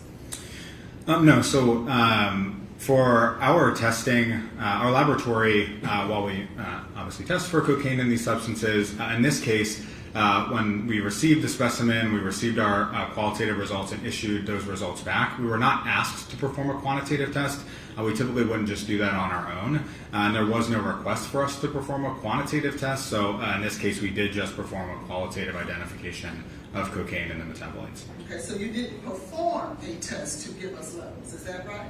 That is correct. Okay, so you can't tell us what level that cocaethylene is, can you? So with exact certainty, the exact concentration of that cocaethylene, no, I cannot tell you what the concentration is. However, as I mentioned previously, and is present in our data packet, there are pieces of the data, what we call peak area. So as every analyte is detected by the instrument, it generates a response. And that response is proportional to the amount of drug that is present. So a higher response means more drug, a lower response means less drug. So we can use that response to see whether or not it's a high or low amount of cocaine. So I cannot say that there's exactly, say, 120 nanograms per mil of cocaine. However, I can see what the response looks like based on what comes from our testing. So is that a no? You can't give us a level? I cannot give an exact quantitative level for the cocaethylene. Now, let's talk about what you were speaking with the prosecutor about in regards to, I think you said 8,000 nanograms per milliliters, is that right? Approximately, adding those two numbers together, yes. Okay. Now, is that the way that you would have calculated how much of that metabolite or cocaine, parent cocaine, was in that person's body or in that matrix? And so our laboratory actually does not quantify, does not test for EME, as I mentioned previously. So this is not a practice that that I would do on our cases because we don't have that data. I was asked whether I'm familiar with that practice, and I am familiar with that practice, but that's not something that I personally do. That's not what you would do. Is that what you're saying? Well, I was not. So as a forensic toxicologist, in addition to the testing that we do, oftentimes we're asked to render an expert opinion. And as you sit and prepare for that expert opinion, that's something to consider as part of that process. I was not asked to do that as part of this case. So I would have to, and every case is different. You can't say that necessarily you're going to,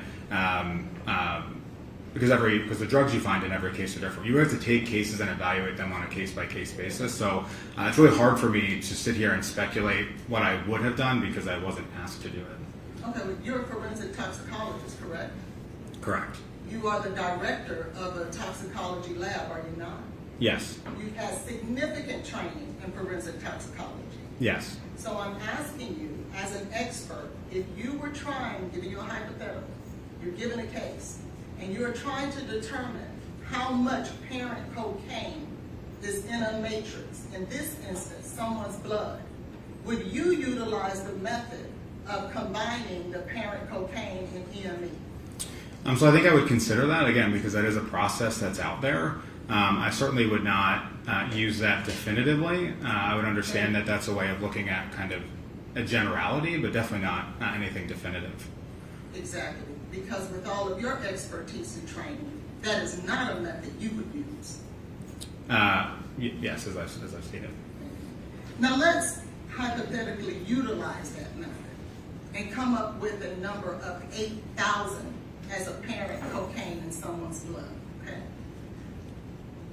The pharmacokinetics that you would utilize to try to determine how much cocaine that person took at a certain time, how much cocaine would that equate to, sir? If we were to go back 24 hours. Yeah, there's not really a way to correlate the amount of drug in this case to the amount that an individual would take. It's not, you can't say just because there's 8,000 nanograms per mil of cocaine there's not, or there was X amount of dose that the person ingested originally. That's not something that we would do in forensic toxicology to try to back calculate a dose. So then are you telling this jury that you cannot so first you said that's not a method you would use.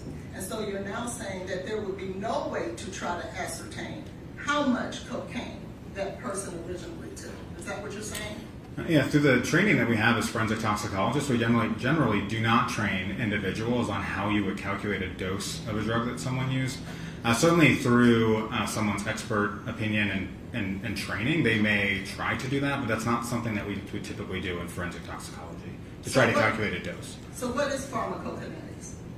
So pharmacokinetics is the way that your body processes a drug. So it's broken down into 3 different areas: absorption, which is how the drug is absorbed into your body; distribution, which is how it's distributed throughout your body; metabolism, so breaking down cocaine to its metabolites; and then excretion through the kidneys into the urine. So pharmacokinetics is that process of what's happening in the body to a drug, and it's a very vast field. There's a lot of other parts of pharmacokinetics as well. What is it used for? So in forensic toxicology, a lot of the substances we deal with are not legal. You can't give them to humans. So a lot of times when we think about pharmacokinetics, especially for substances of abuse, we would look at pharmacokinetic studies generally in maybe a rat, and we'd see, well, how much drug was given to the rat, how much drug we were able to detect if we collected the rat's blood, how much of the drug was excreted through the rat's urine. There are some substances that are used in humans, like cocaine. I mentioned previously that there were studies looking at individuals ingesting capsules of cocaine, and through that same process you can look at then peak plasma concentrations, as I mentioned, metabolites, all those different aspects. So you'll agree with me then that pharmacokinetics is sometimes used to try to determine a dose amount?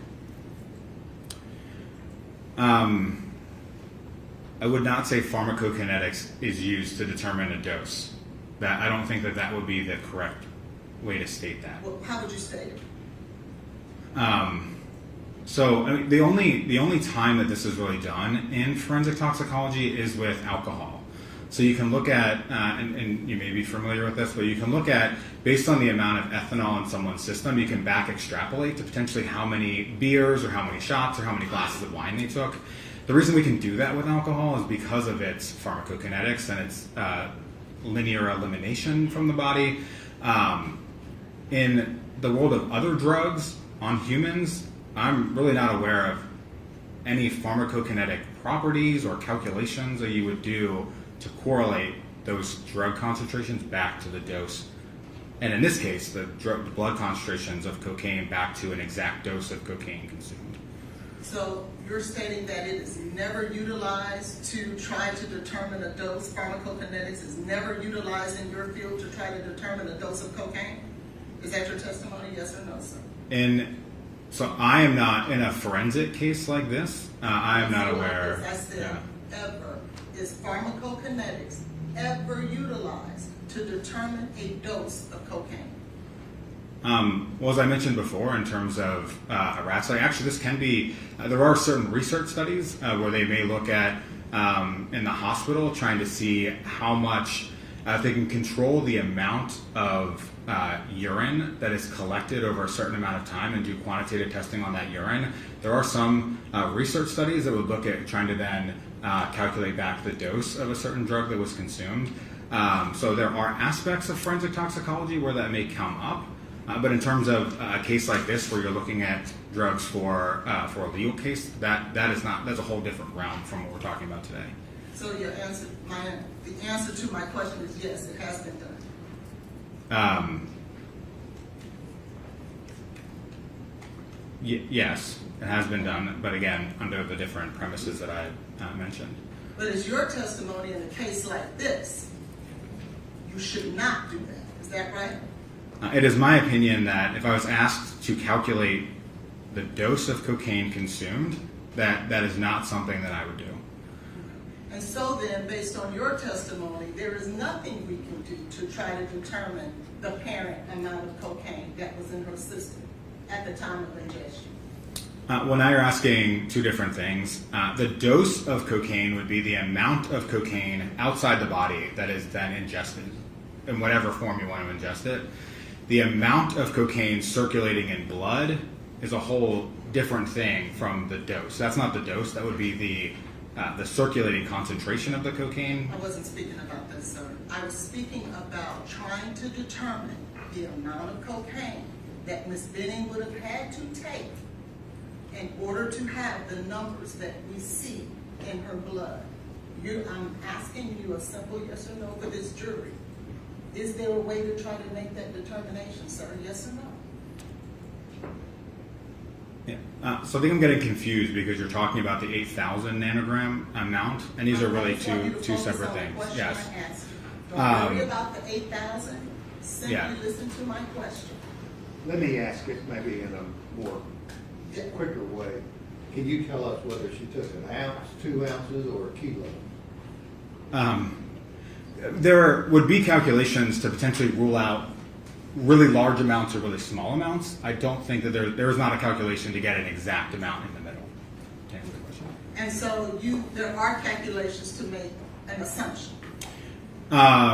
Yes, and in a hypothetical world, to make an assumption, yes, I believe someone could do that. And what would they use to do that?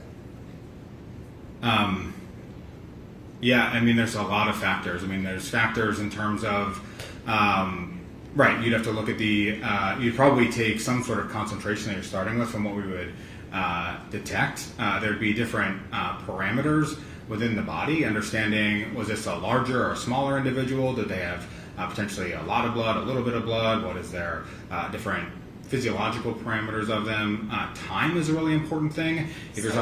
I'm not asking about the factors. I'm asking about what would you call it? If it's not pharmacokinetics, in order to get to that answer, what would you call it? Okay, so I would call it that it would be some sort of pharmacokinetic calculation, but it is not the entire field of pharmacokinetics. Well, so then you can use pharmacokinetics to try to get to an assumption.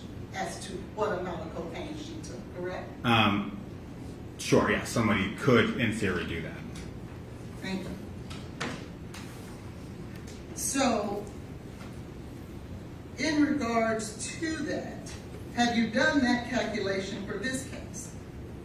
No, as I previously stated, that would not be something that I would consider doing. Now, and a number of, well, let me ask you this. What is a half-life of cocaine? So the half-life is defined as the amount of time it takes for a concentration to half. So say, for example, at 1 hour it's 800, and at 2 hours it's 400. The number is halved over 1 hour. The half-life would be 1 hour. And you would expect then the half-life to continue 400 down to 200 down to 100. Okay, so what is the half-life for cocaine? I do not have that number off the top of my head. That's not something we typically would memorize. Okay, but you will agree with me, there is a half-life. Correct. There is a half-life of cocaine. I just don't have it off the top of my head. And would you utilize that half-life if you were to employ the methods of pharmacokinetics to try to get to a number? I know it may not be accurate, but would you utilize that half-life? Yes. If you were going to do this back calculation, one of the things in that equation that you would use, I would imagine, would be half-life. Yes. Okay, very good. Thank you. As you sit here today, the number that you see on that NMS lab that's with the CFSRE lab ending in 889, you'll agree with me that I believe it's, 78? Is that right? Yeah, so the econyl methyl ester concentration is 7,800. No, the parent cocaine, is it 78? Oh, I apologize. Yes, the parent cocaine concentration is 78, yes. And that number in and of itself is not just an abnormal high number, is it? No, but again, this was not something All I'm asking is about the parent cocaine and that number 78. That's not an abnormally high number, is it? Yes or no, sir? No, it's not that 78 alone is not a large amount, but again, there's a lot of factors that will go into it, and I've not reviewed this, so I'm not exactly sure sort of the time course of this. I wasn't asking about the time, I was just asking about that number. Yeah. Okay. And so you'll agree with me also that that number 78 is in fact a number that someone could take on their own. Yes or no, sir? Well, certainly cocaine can be taken on its own by an individual, yes. Thank you, sir.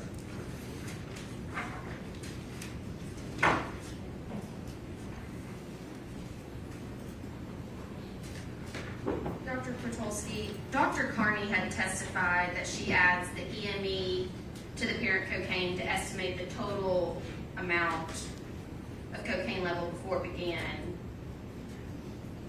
creating the NE or breaking it down. Do you agree that that is a common method to use to estimate the value? Yeah, so one thing I didn't explain it, cocaine is a very unique drug. It's actually quite unstable. It can go through different processes of breaking down by enzymes or through hydrolysis. And it can break down to things like benzoylecgonine and econyl methyl ester. So because cocaine is sort of so unique, there have been different research studies looking at saying, okay, well, because we know it's an unstable drug, is there a way that through different calculations we could potentially estimate how much cocaine was present at the time the blood sample was collected, rather than a few days or weeks or months later when that cocaine broke down? And your testimony as a toxicologist is that you would not estimate that value because your testing is very precise, but you don't disagree with Dr. Carney using that. Correct. value. I'm not disagreeing with Dr. Carney. Right. And the state never asked you to calculate a dose, but you can't calculate the dose Ms. Benning ingested. Judge asked you about an ounce or a kilo, but it could have been much smaller than that, especially if it was dissolved in a liquid. Is that fair? Yeah, I mean, one of the other factors is, as I mentioned previously, time. There's also, a lot of times if you're going to do some of these pharmacokinetic studies, there's assumptions you're going to make. One assumption being that this was likely a healthy individual, normal processes, their heart was beating, their blood was flowing. If you're outside of those normal processes, some of these calculations start to break down. So again, I was not asked to do that, and again, it's a very complex process, and I just don't believe that that's something that would really be I don't think you can probably do it with the information that I have and the understanding I have. That's what I was about to ask you. You cannot calculate the dose Ms. Benning ingested. Correct. Thank you. Those are all my questions, Your Honor. Now, you stated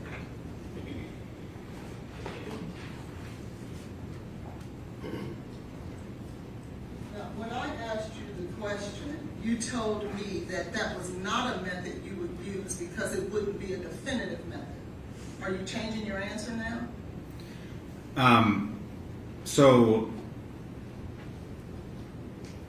Right. So when you say definitive, No, you said definitive. oh, sorry. When we use the word definitive, for example, in this case, when you have 78 and 7,800, I don't think it would be wise to put the two of those together and definitively say 7,778. If you're going to use it as an estimation for the amount, that's one thing. But using the word definitive here, in my mind, that says to say exactly what this concentration is. And again, that's not. I don't know exactly what Dr. Carney's testimony was, but that's what I meant by not being definitive. Actually, I think you said in a legal case like this, you would not utilize that type of method to get a definitive answer. I believe I said that based on the calculation of the dose when you asked me. By adding EME and the parent, right? He's talking about your questions when you wanted to see if he could determine a dose. No, my question was to determine the parent What is your amount question? of cocaine. I want to be clear that you're saying if we were trying to determine the parent amount, we would not take the EME and the parent amount and put them together. So again, I want to just make sure we're taking these two things apart. We're not talking about dose. So now we're talking about circulating amount of drug in the body. And in this case, taking the parent amount of cocaine and then the substance that the cocaine broke down into, understanding that those two substances are related and doing an estimate based on that is something completely different. And that's what I was just asked by the prosecution. Again, this is completely separate from the question of dose, how much someone ingests. And when you were talking about the CFSRE record that did not show the fentanyl, and that would be 202300092, this was an opiate screen, was it not? So our testing for Yes or no, sir? Was this an opiate screen? so Number one, you're way beyond what was asked on redirect. So number two, let him answer the question. So the testing that we performed on both urine samples includes opiates and opioids. So this was in fact an opiate screen? So I would not characterize the testing that we did as an opiate screen. We consider it sort of a broad-based drug screen that includes opiates and opioids, as it does stimulants, benzodiazepines, and everything else. So if fentanyl was present in the first urine sample, it was in the scope of testing, and if we would have detected it, we would have reported it. Okay, so I just want to be clear, it would have, if fentanyl, if it was there, it would have been positive. If fentanyl was present in the first urine sample, case 20230092, if it was present at levels detectable by our analysis, yes, it would have been reported. So it could have been there, but it just wasn't at your detectable level. Yes, that's how forensic toxicology testing works. As I mentioned with the levamisole and the cocaethylene, if something is below our threshold for detection, right, we would not be able to detect it, therefore not report it. I just wanted to be clear so that the jury What is your understood question? is that it was possible it was there, but it just wasn't above the level. Correct, and we have a pretty low detection level for fentanyl. I don't know what it is exactly off the top of my head. I'd have to go look it up. Any other questions? No, sir. Thank you, sir. Thank you. And can Dr. Toxicology be excused? This stage is done with Dr. Pathologist. We would say subject to recall. Your Honor, if we can approach about that. Okay.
how many other exhibits does the defense have some issue about chain of custody, if any? We don't, I believe. Okay, Yeah. then they don't have an issue about Detective Reese.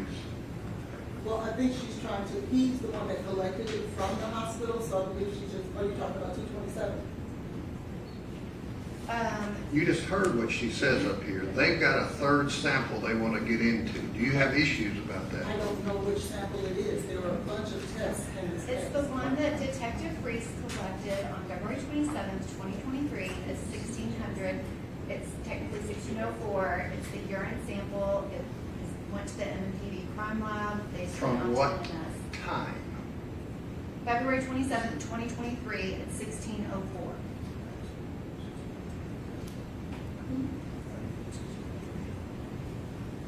Issues or not? Sorry. I would like for him to testify to establish it. But if he can testify that he was the one that picked it up and labeled it and put it in the Metro Nashville Police Department's vault, I would have no issues with it. Okay. Or let the jury step back then.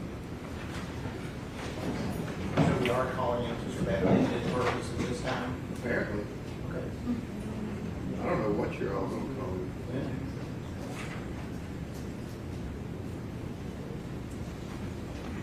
Would Dr. Grugaleri know when the second sample was taken? Is she here? Judge, we have Dr. Methvin here, and she has that information. Okay. Please take a break.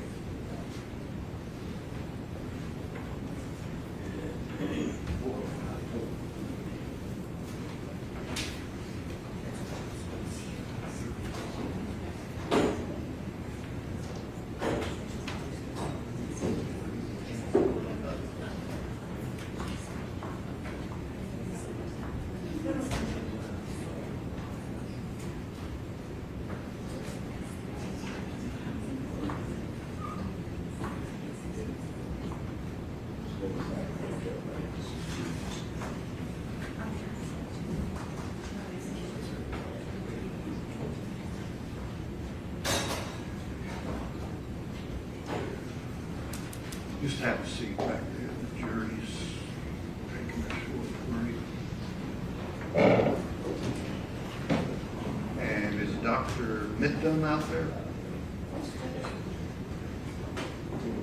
Yeah, bring her back in so we don't have to take another break about the comforter.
Yes, step up, raise your right hand. You swear to tell the truth, so help you God. I do. Have a seat.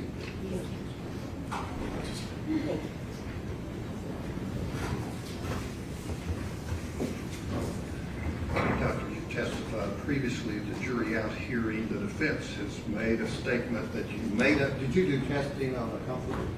I did. They've made a statement that you made up that test. Is that accurate? No. Do you have questions about whether she made up a test? Yes, briefly. Okay, go ahead. The testing that you You did. can, so we can hear it on the mic. I'm sorry, thank you.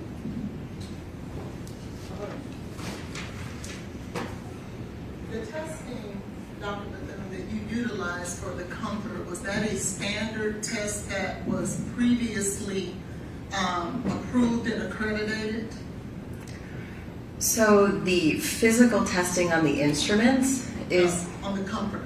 yes, but The preparation of the sample is unique, so how we figure out where to sample on the comforter, and then we do an extraction method to pull biological fluids and samples off of that inanimate object. But once that is extracted off of the comforter itself, it's run under the same methods that have been validated in the laboratory. So the testing itself is the only step that's unique is that initial preparation step. And the preparation would be the gathering of the matrix from the actual comforter. It's selecting the portion of the, in this case, a comforter, but selecting where you're going to be pulling samples from and testing. And then we prepare control samples in parallel along with the unknown sample being tested to show that the extraction is working properly, that all the steps in that process are working properly. So it's still following all those same scientific methods. Once you get the actual matrix to test, but in order to remove the actual substance to test, that is something that is unique, correct? It is unique in this case, yes. And that is something that... Why is that? Why is that? Because they're so rare that we get these kinds of cases, and each case is different. It could be a bloodied t-shirt. It could be a bloodied napkin. Off of an undergarment. I mean, we don't do DNA testing, but we only do the drug testing, but it's... So you cut something off of something that was on the comforter. We cut, squares, sample squares out of the comforter where stains were, and in other locations where there were no stains. Is there anything in that process that affects your findings? We use the controls to make sure that they're not going to impact our findings. Is there anything in that process that affects your findings? Not that I'm aware of. I mean, we run the same internal standards and the same controls that we do with a normal blood sample. Didn't you have to use another control in order to make the test work that wasn't actually assigned to this particular matrix? We do that as a safety control. Hang on. I don't know what a matrix is. Matrix is just another term for a specimen, whether it's blood, urine. It's just a general term. Now, what is your question? The control that you developed originally didn't work, right? No, that's incorrect. The controls worked. What is it that you had to utilize from something else? Oh, Yes. I believe you're asking about the external control. So in addition to, we take control spaces on the garment when possible, places where there are no stains. We also do an external control.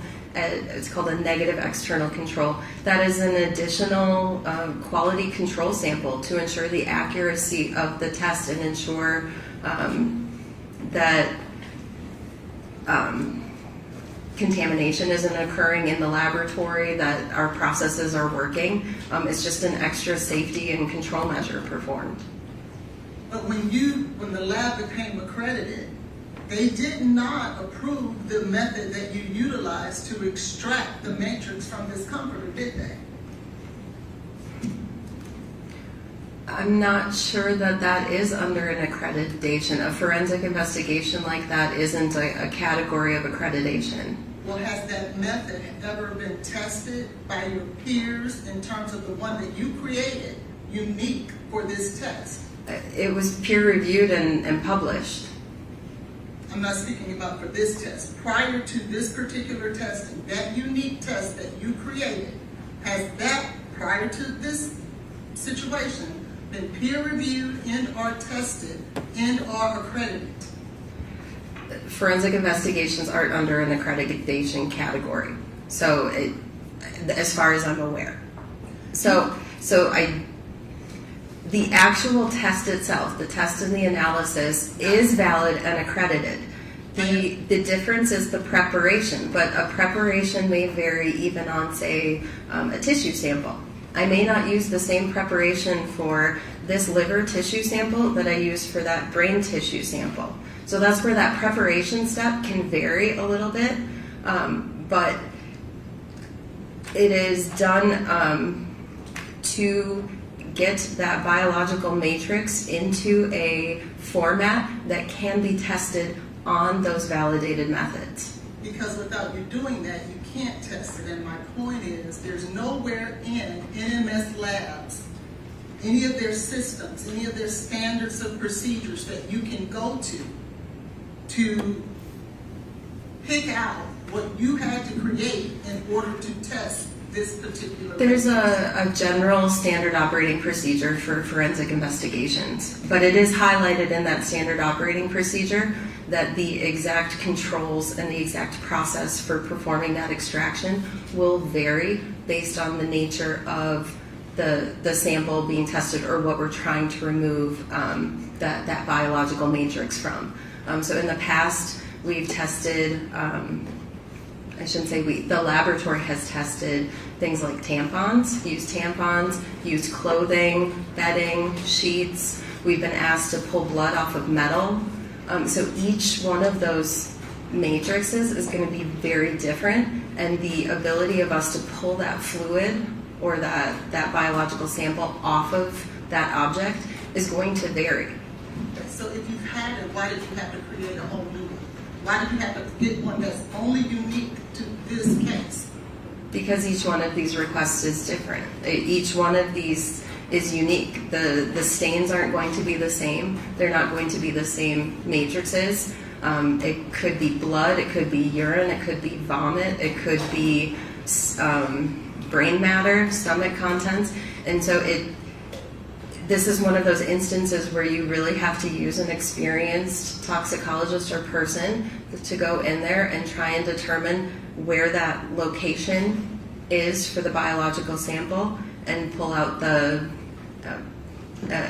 proper sampling from the article of clothing or metal or wood or whatever it is. So can you explain then why is the standard written as opposed to one that NMS normally utilizes? This is not what you normally do, is it? That's my handwritten notes that I was taking contemporaneously, telling you every step that I did that day. Okay. Isn't this what you had to use in order to extract it? That was me writing down exactly what I did during that extraction process. And that is something that was unique to this case that has not been peer reviewed and or tested. It was technically reviewed. It was technically reviewed by another scientist at the laboratory.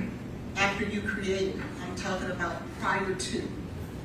But I was still following my standard operating procedure. I was using a methanol extraction. I was creating all the proper controls that are written in that standard operating procedure. I was following the method, but that method or that procedure gives me some flexibility in how I need to do that. So I was giving you very specific documentation of how I specifically did that. If you could please just answer my question. Outside of the individuals who tested. You'll just ask a question instead of adding what you want everybody to hear and what you think is very flashy. Just ask a question. Your Honor, I promise I'm not doing that. I just want her Don't to answer the ad-lib question. everything.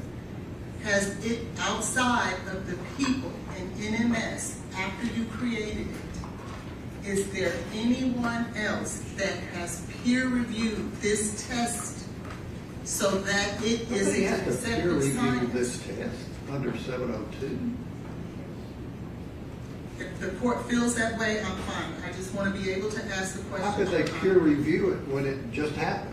And that is my point as to why we were objecting to the validity. Have you ever had you personally, had any samples taken from a comforter that you found vomit on with some drugs in that you published or had peer reviewed I mean, so this was included in a publication afterwards? after the test was performed, along with other forensic investigations that our laboratory has performed. What you're saying is unique is taking it from a comforter. It's not even that part is unique. It's just the having to do some extra steps to really prepare that sample is unique. I can't treat it just like a blood. So what you did that makes your results unreliable. I don't believe so. Okay. Anything else? No, Your Honor, we would object ask for a ruling from the court as to Object based on what? that it has not been peer reviewed What or hasn't tested. been peer reviewed? The methods that she had to create in order to perform this, in order for it to You've move. never done any samplings from any garments or blankets or The- blouses or? The laboratory has, that's what I'm trying to say, and we published on it. We share those duties. So I performed this one physically on a comforter. Other toxicologists within the company have performed them on other items of clothing. And so we did write up this unique preparation. It's not, and I wouldn't say it is unique to MMS. It's a similar method that's used for other types of unusual matrices, so dried blood spots. That's a very common test that's used in toxicology. It's a similar technique to that. You've done that? Dried blood spots I actually have in a previous job. Does the state have any questions?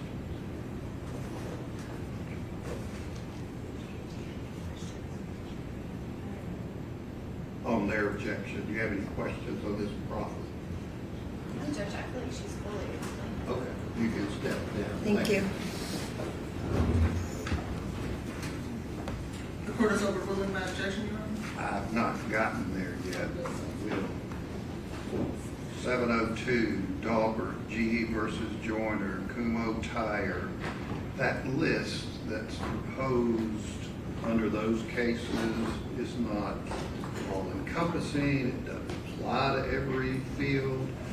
This lady, according to my understanding, sufficiently says that her findings are reliable just because you have in her notes that she's never cut up a comforter doesn't mean that her findings are not reliable and would assist this jury. So I'll allow her to testify about the comforter. All right, let the jury step out there.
All right, if you'll sit up with us to check. Yes.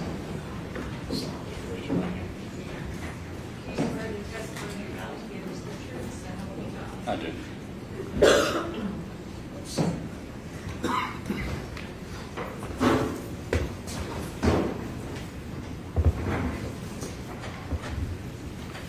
Sir, would you please tell us your name and spell your first and last name for us? It's Detective Adam Reese, Adamreese. And Detective Reese, by whom are you employed? Metro Nashville Police Department.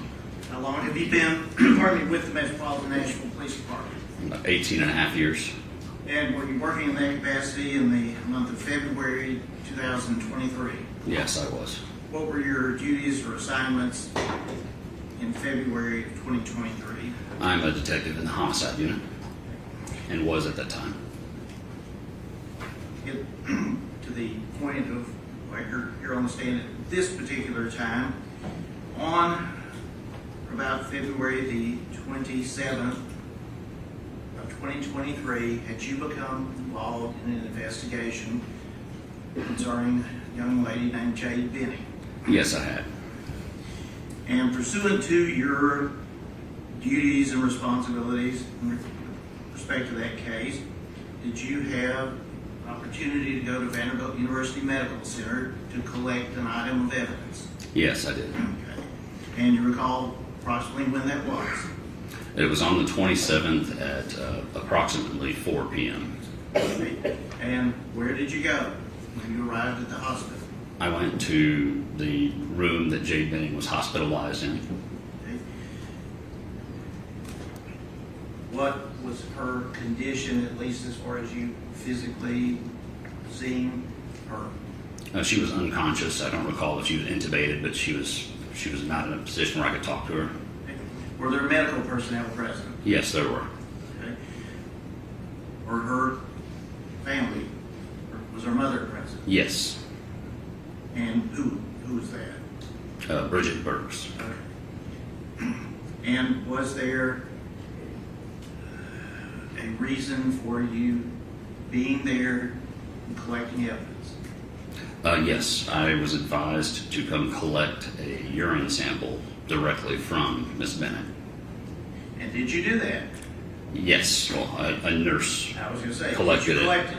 in my presence and then handed it to me. And how was that collected in your presence? Just what did the nurse do? She collected it from a catheter bag where Miss Benning's urine was collecting. And what, if anything, was it collected in? It was collected into a specimen cup. And what did the nurse do with that specimen cup? She put a lid on it and gave it to me.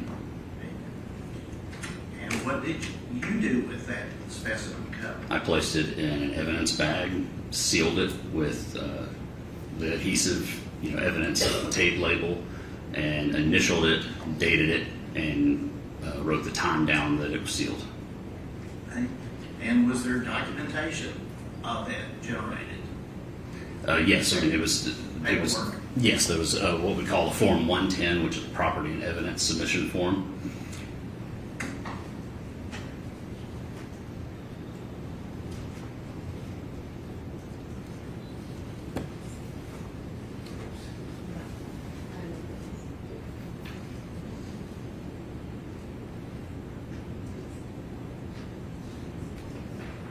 No objections. All right, if I could have this group of 5 photographs be passed to you. Detective Reese.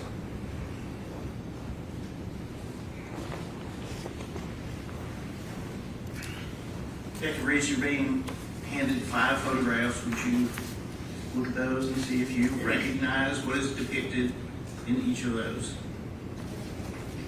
Yes, 4 of these is the bag, the biohazard bag that the item was placed in. From 2 of them are before it's placed into an additional bag, and then the additional bag looks like it was probably applied by our property and evidence clerk that I gave the sample to. And then the item that's of a document is a photo of the property and evidence submission slip that I completed at the time that I submitted the urine sample. All right, I would tender those as the next numbered exhibit, athlete 36. All right. And of course, permission, could I publish them briefly and ask? You want these? I think just here. Okay, let him.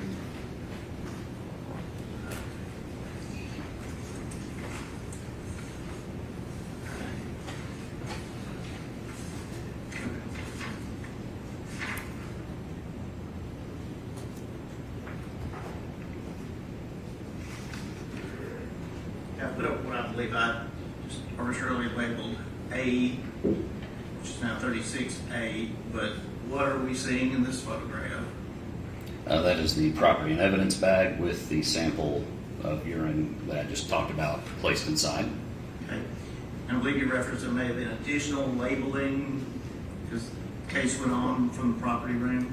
Correct. So I placed it in one bag initially that was labeled for biohazard, and I sealed that with evidence tape. And then when I took it to the property room, they put it in an additional bag, and this barcoded label you see here is applied by them. So is that the same specimen cup of urine that you watched the nurse get out of the catheter bag? Yes. And this is letter B. thought I might need to zoom in a little bit on that, but can you see anything that you recognize as being your handwriting? Yes, there on that blue evidence tape. It's a little bit washed out by the light, but I can read it. It's a AR, which is my initial, and then a 2/27/23 for the date of February 27th, 2023, followed by 1603 HRS, which is 1603 hours military time, 4:03 p.m.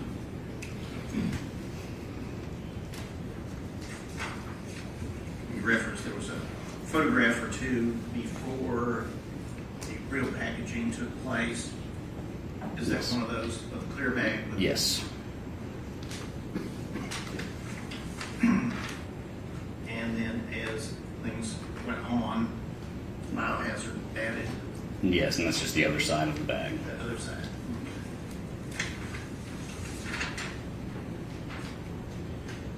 And is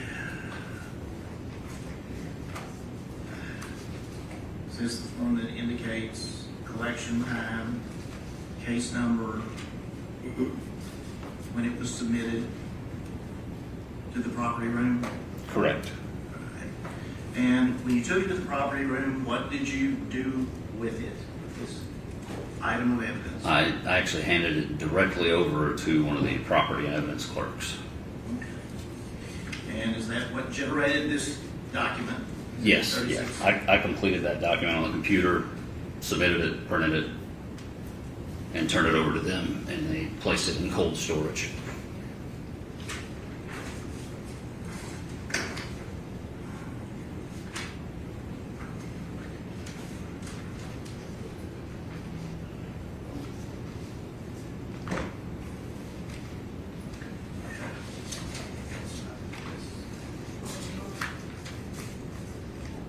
Those are my questions relevant to this issue.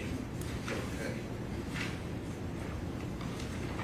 Any questions from the defense? No, Your Honor. Thank you. Who's the next? Amanda Sweet.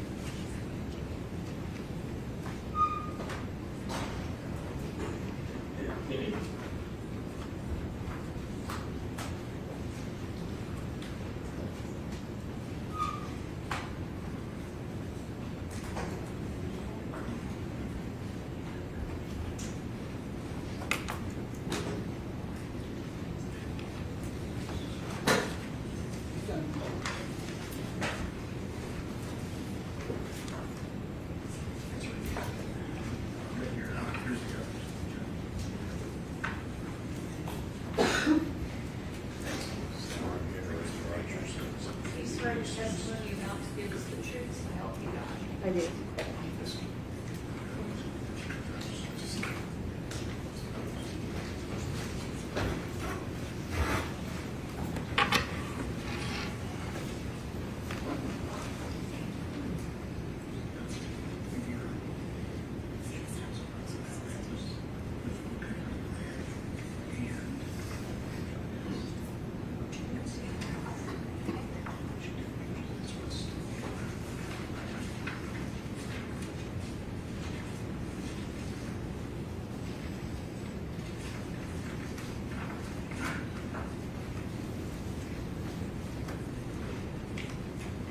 Thank you. Could you please tell us your name? Amanda Sweet.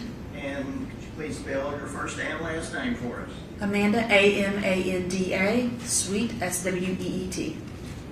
By whom are you employed?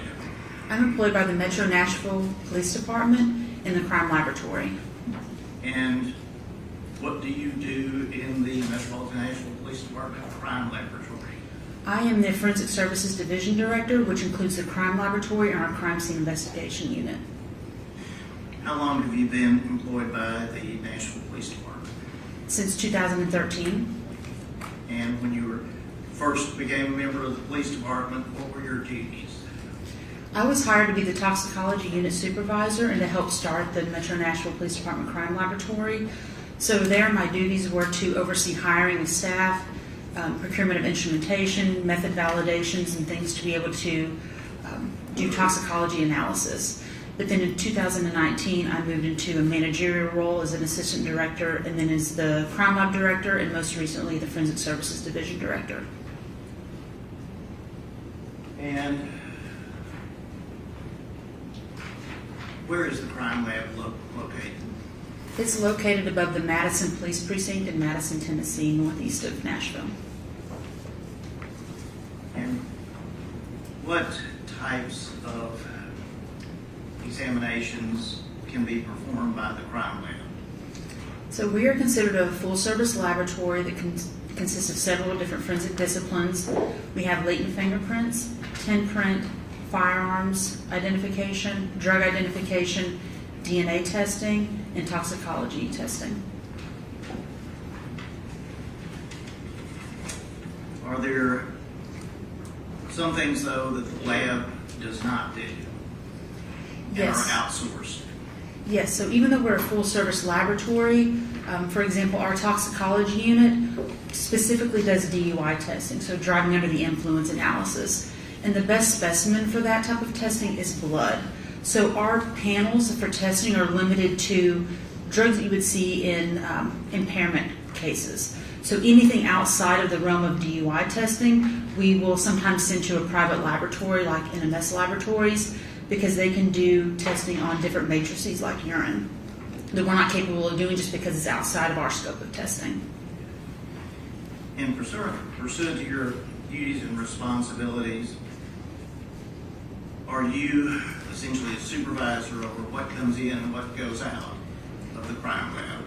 Yes, so as the division director, the crime lab falls underneath me in all those disciplines. Those supervisors report to a crime lab director who ultimately reports to me. So I oversee the operations and what samples come into the laboratory, what evidence we accept, and make sure that it's within the scope of testing that we can perform. And are there certain protocols as far as accepting evidence into the crime lab? Yes, we have an evidence receiving unit that has their own set of standards of how evidence is received and accepted. And we also follow accreditation guidelines. Our laboratory is accredited by ANAB, so we follow a set of national guidelines on how we receive evidence, how things are documented, and how reports are issued from our laboratory. And is that documentation retained with each specific case? It is. We have a software called Justice Tracks, in which we image all evidence that's received. That's where we have all of our notes, all of our analytical testing results, and our reports are issued through that system so that everything is tracked and documented. And specifically, with respect to your laboratory case number 23-001060 involving Ms. Jade Benning, have you reviewed the materials and chain of custody, everything to do with that case as far as the crime lab is concerned? Yes, I have. All right, this time, could she be handed exhibit number 9? It's the previously introduced.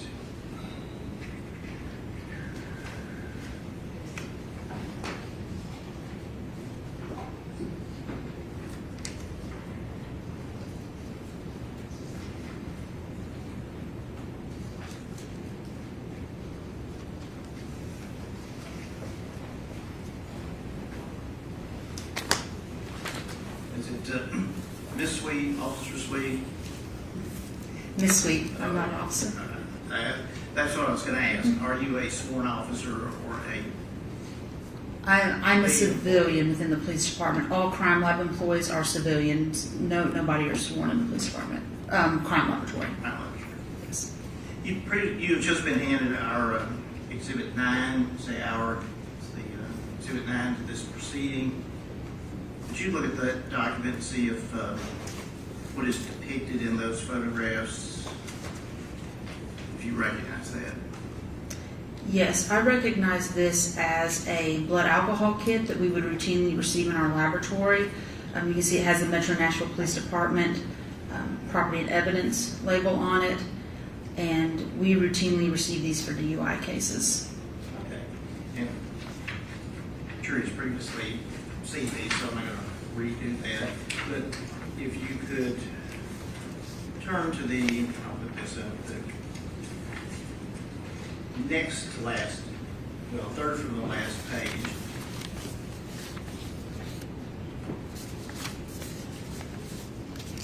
Alcohol.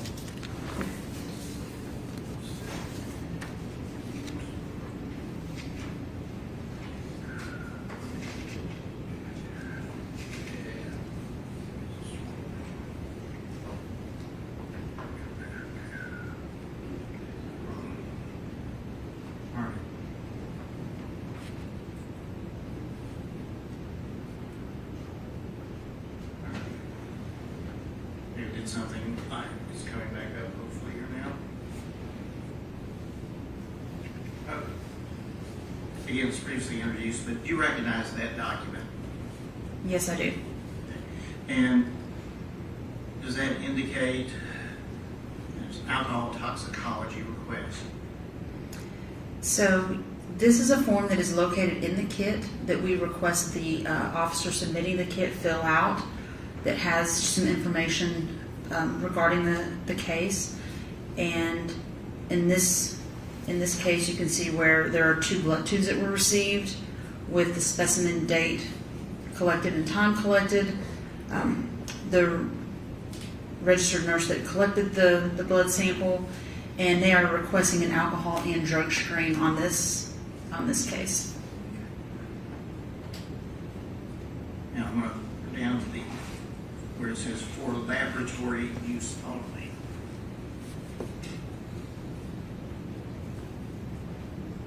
What is that part of the document reflecting? So the top half of the document is where the officer will fill out the form. The bottom half is once we receive it in the laboratory, the technician that receives the blood actually opens the kit up, will document the specimen, the session date and time. So that's the date that she received this into the actual toxicology unit from our evidence receiving unit. The time that she opened the kit, she is indicating that the kit is sealed, what the unique crime lab number that was assigned this kit is, her name, and what specimens were received. So in this case, there were 2 blood tubes. They were labeled 001-01, 001-02, an approximate amount of blood in those. And these were full tubes, so there were 10 milliliters of blood. And down, excuse me, at the very bottom of is that a picture of the tubes? Yes, it is. That's a picture of the tubes that were received within that kit. When you say received, how does that take place? From the Metropolitan National Property Room, or where stored? How does that get to you, and is that accounted for in your chain of custody document? So we receive samples directly from our property and evidence storage location. An officer will bring evidence out daily to the laboratory and hand it off to our evidence receiving technicians to log it into our system and to store it in the evidence in a vault until it's ready to be analyzed by a scientist. The property room is also ran by the Metro Nashville Police Department. It's located off of Trinity Lane, and they will go around to police precincts daily and collect evidence that is submitted, or people can drop evidence off at the property room directly. Can we say people can drop evidence off? I'm sorry. Would it be law enforcement? It would be law officers? enforcement. My apologies. Yes, it would be law enforcement officers would drop evidence off at the property room. Just briefly show you the last photographs. Again, there is a little bit of a glare, but can you see what is depicted? Yes. This is a copy of how the tubes are currently located in the laboratory. So the first page was how the tubes were received from the hospital with the hospital labels. This is an image of the tubes once we received it, once we put our labels on it and how it's being stored currently. There appears to be a little something that's yellow. We can see on one of them. Does that have any significance? Yes, so that is a return label from NMS Laboratories. So we kept tube 1 in-house to perform an alcohol analysis. We shipped tube 2 out to NMS to perform drug testing on this sample. So tube 2 came back to us with a return label from NMS Laboratories.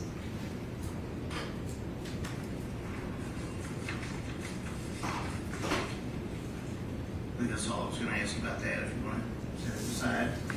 But do you have your chain of custody report, a copy of it with you? I do.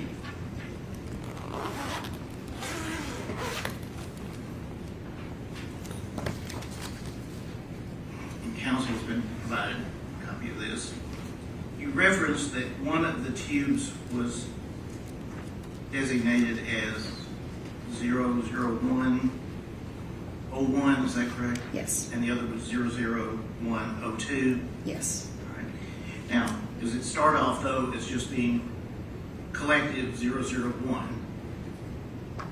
That is correct. 001 is the actual kit. It's given that number, and then any item within that kit is sub-itemized and given a unique number.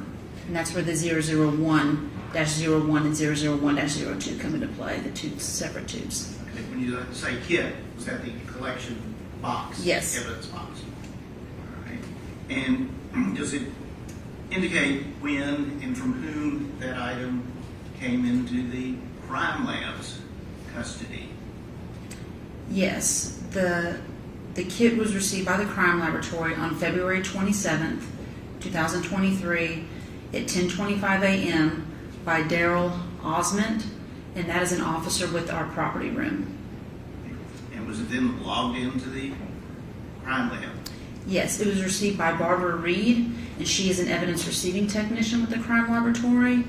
And she, once she received it, that's when she would image the kit, and then she would give it a unique crime lab number, and then it goes to a storage location, which is a vault within the evidence receiving unit.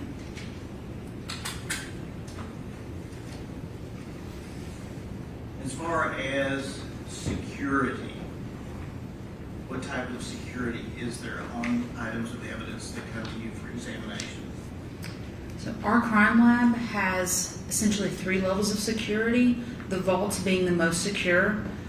There are other people within the police department that have access to the crime laboratory hallways, but the units are locked down specifically to crime lab employees.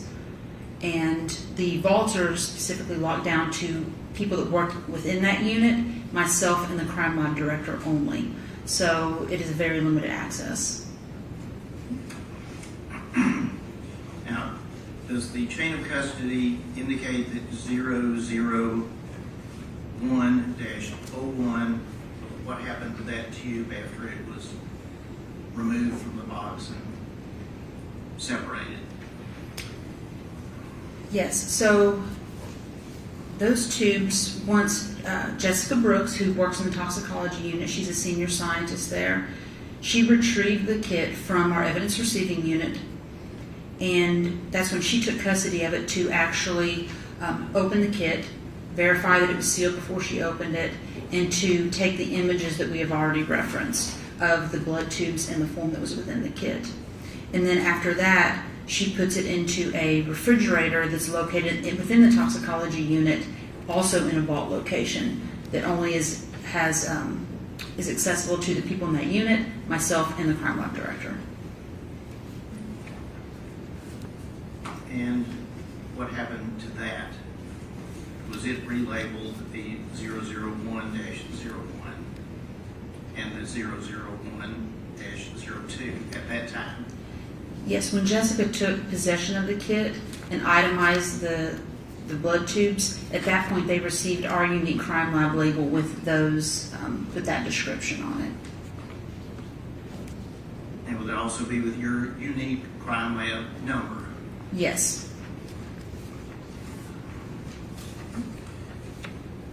And what, if anything, occurred with 001-02? It followed the same steps where she took images of the evidence and she put a crime lab label on it with our unique crime lab number, and labeled that second tube 001-02. And those are also on the images that we previously referenced, where you can see the unique number on each tube. And what, if anything, happened with that tube, the 02? Was it examined by a your lab or referred out? 02 was the tube that was sent to NMS laboratories. 01 is the tube that remained in-house for the alcohol analysis that was performed. Now, are you familiar with NMS labs? I am, yes. And how so? We have worked with NMS labs for approximately 6 years to provide some testing for our toxicology unit. We had to use them for testing. We have to make sure that they follow the same accreditation standards that our lab does as part of our accrediting body requirements. So they are also accredited by ANAB, so we know that they follow the same set of guidelines that we would follow in testing. And we also had to get approval from the police department to send cases to NMS laboratories for testing.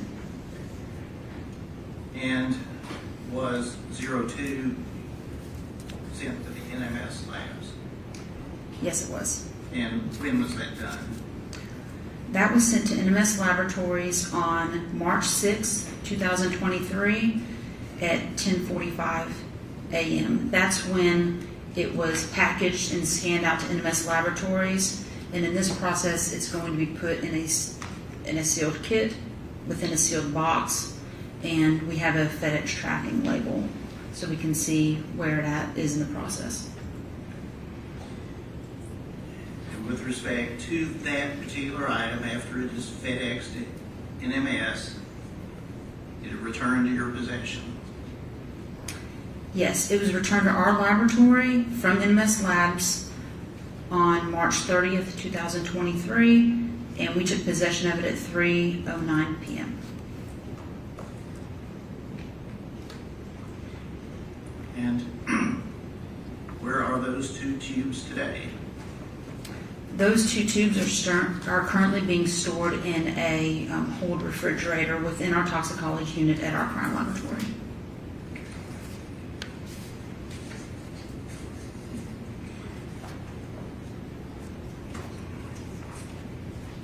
Were there other items submitted to the crime lab with reference to Jade Benning's case? Yes, there were. Yeah. Was one of those urine specimen collected by Detective Reese? Yes. And did it go through the same protocol as far as being brought to the lab, checked in, and given its own number? It did. Okay.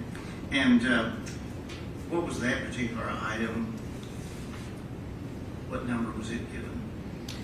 The specimen cup of urine was given item number 002. And, pardon me, when was it received into the crime lab? That was received on March 2nd, 2023 at 12:21 p.m. from our property room. The same officer, Daryl Osmond, also brought that sample to us, and it was received by Barbara Reed, our evidence receiving technician, and then placed into an evidence freezer for storage. So by being an evidence freezer, was the urine sample frozen? Yes, it was stored frozen at that time. And is that protocol? Yes. Policy? What was the progression of that item from the freezer?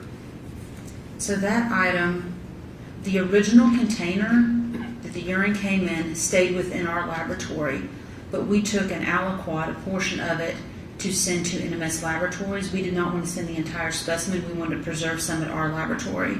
So it was itemized as the cup of urine was 002-01, and then the aliquot taken to send to NMS laboratories is 002-01-AA.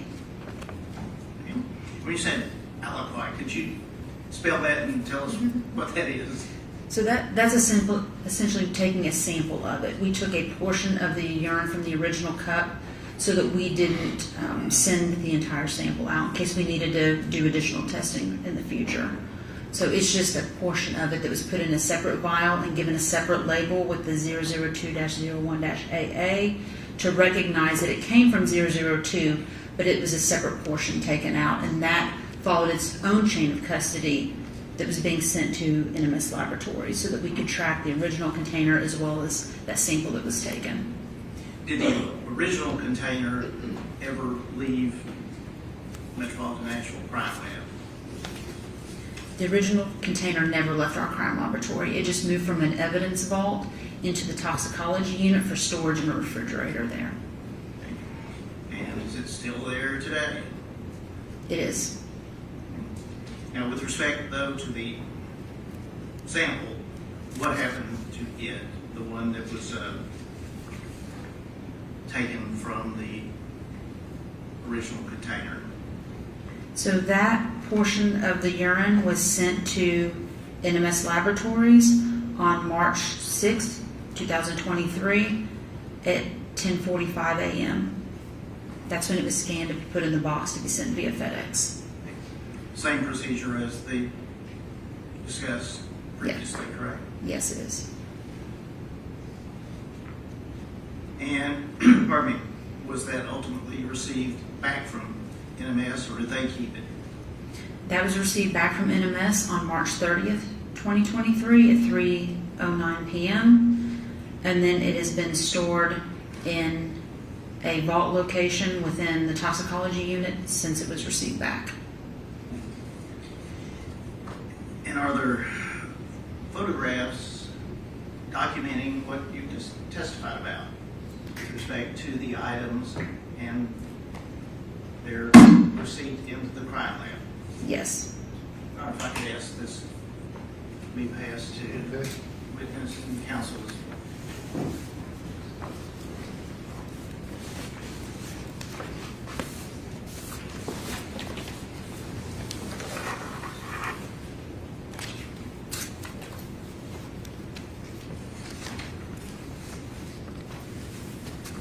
This is what you look through them and see if you Yeah, recognize. And see if they're pertaining to the urine specimen we've just been discussing.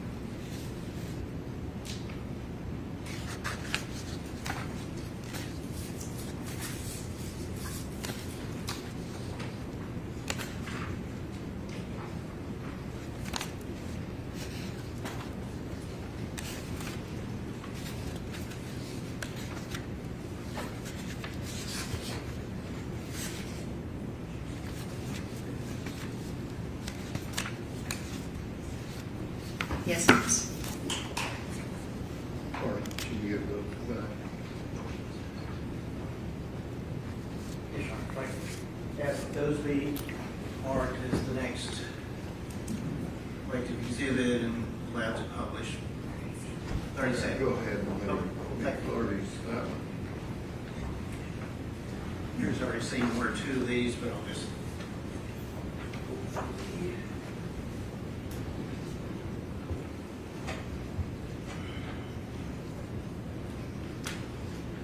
And does that appear to be standard Metropolitan Police Department packaging and have the documentation?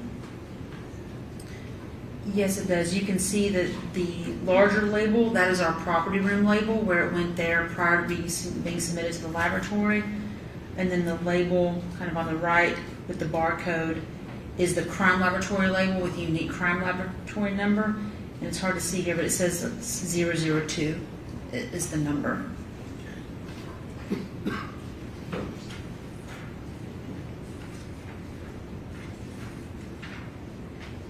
And is this picture of the backside of the bag? Yes, it is.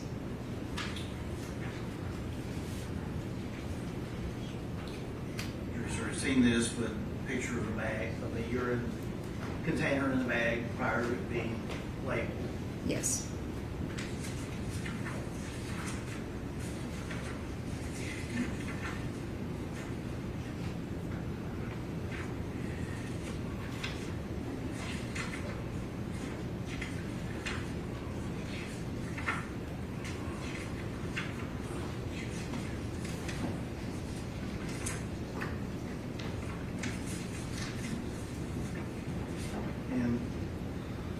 established barcode and the identifying information. Does this also contain the crime lab number, case number? It does. That is our crime laboratory label with our unique crime lab number. And you can see now the outer packaging was labeled as 002, but then now the sub-item for the actual urine is 002-01. So that's the label that went on the actual urine. The one that went into the freezer? Yes.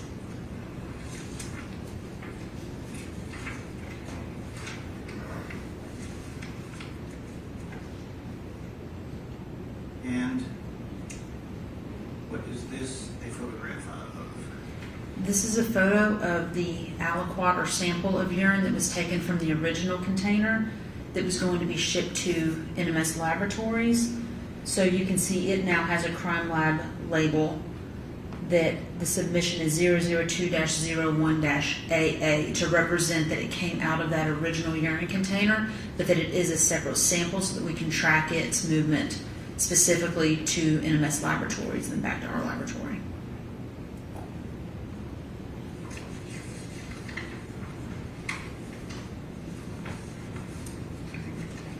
And last one.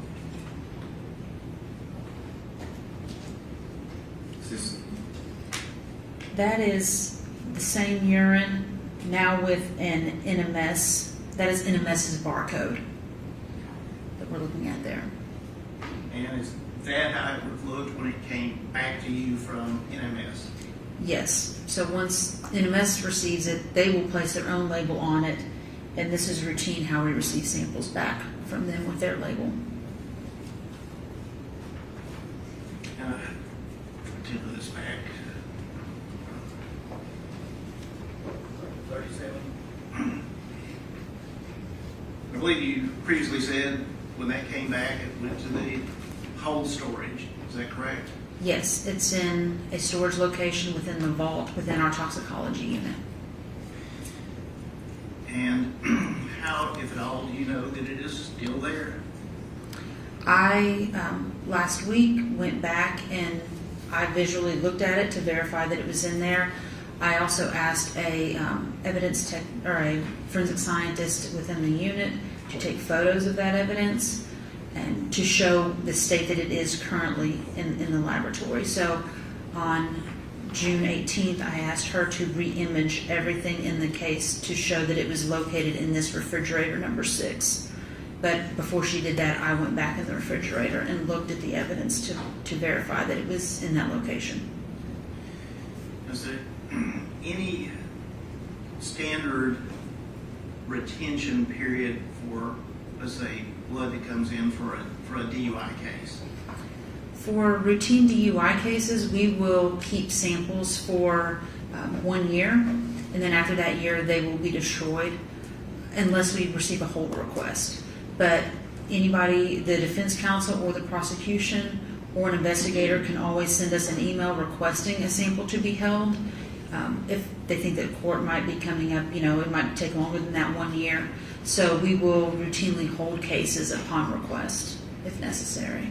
And was there such a request made in this case? Yes. And you referenced having someone take pictures of the items that you visually saw were still there. Yes. If I could have this counsels.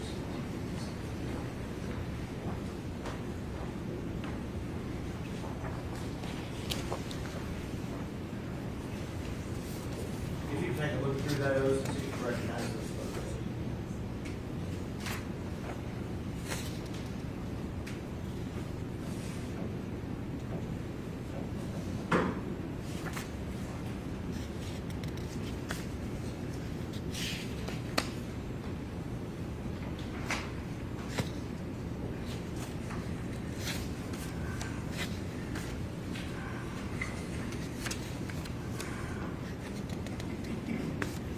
Yes, I do. I believe that would be 38. Publish at least one or two of these to the group. Where is the refrigerator located where these items are? It's within the vault of the toxicology unit. Is it in a secure part of the building? It is. It's badge access only, and only the individuals that work within the toxicology unit, myself and the crime lab director, have badge access to that vault location. Put up one, and this appeared to be a, well, you tell us, what are we seeing here? This is with the refrigerator door open. This is the location where the case is being stored in the refrigerator. And one thing I'm going to try to zoom in here, if I can. There in the corner, what do you see there?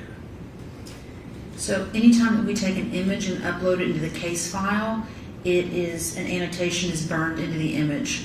So this represents the case number, the technician that took the photographs, and the date that she took the photographs. And June 18, 2026, last week. Yes. And does that image appear on any and every photograph of everything that's at the crime lab? It does, because our software actually puts that in there, whoever's logged into the computer that scans the image in. So it's a timestamp that's put by our software on that image. So if somebody scans that picture, we know the date. We know the date. Okay.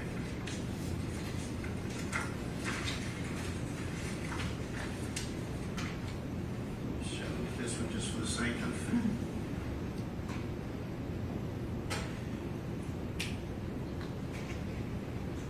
So we see the word hold on that. They write that on the bag just to make sure that it doesn't get destroyed.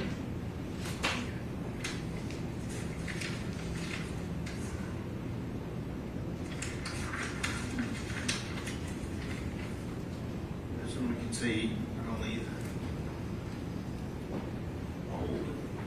Does this also appear to be what you talked about, the tubes that are still there? Yes, and you can see the actual crime lab number, the CL-23-001060. You can see that on the labels within that bag, within the hold bin.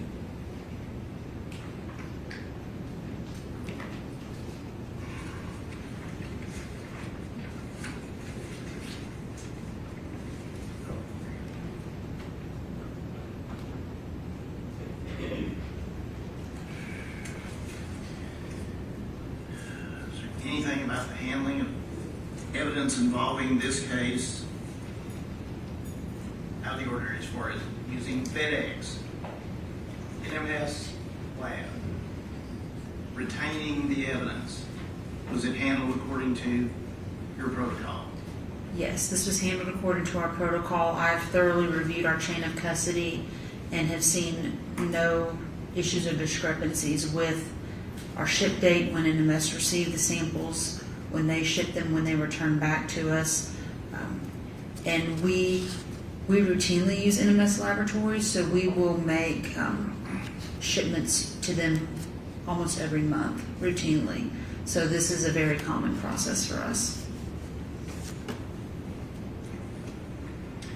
And would that be true for any other items that may have come into the crime lab regarding this case and then gone out for further testing?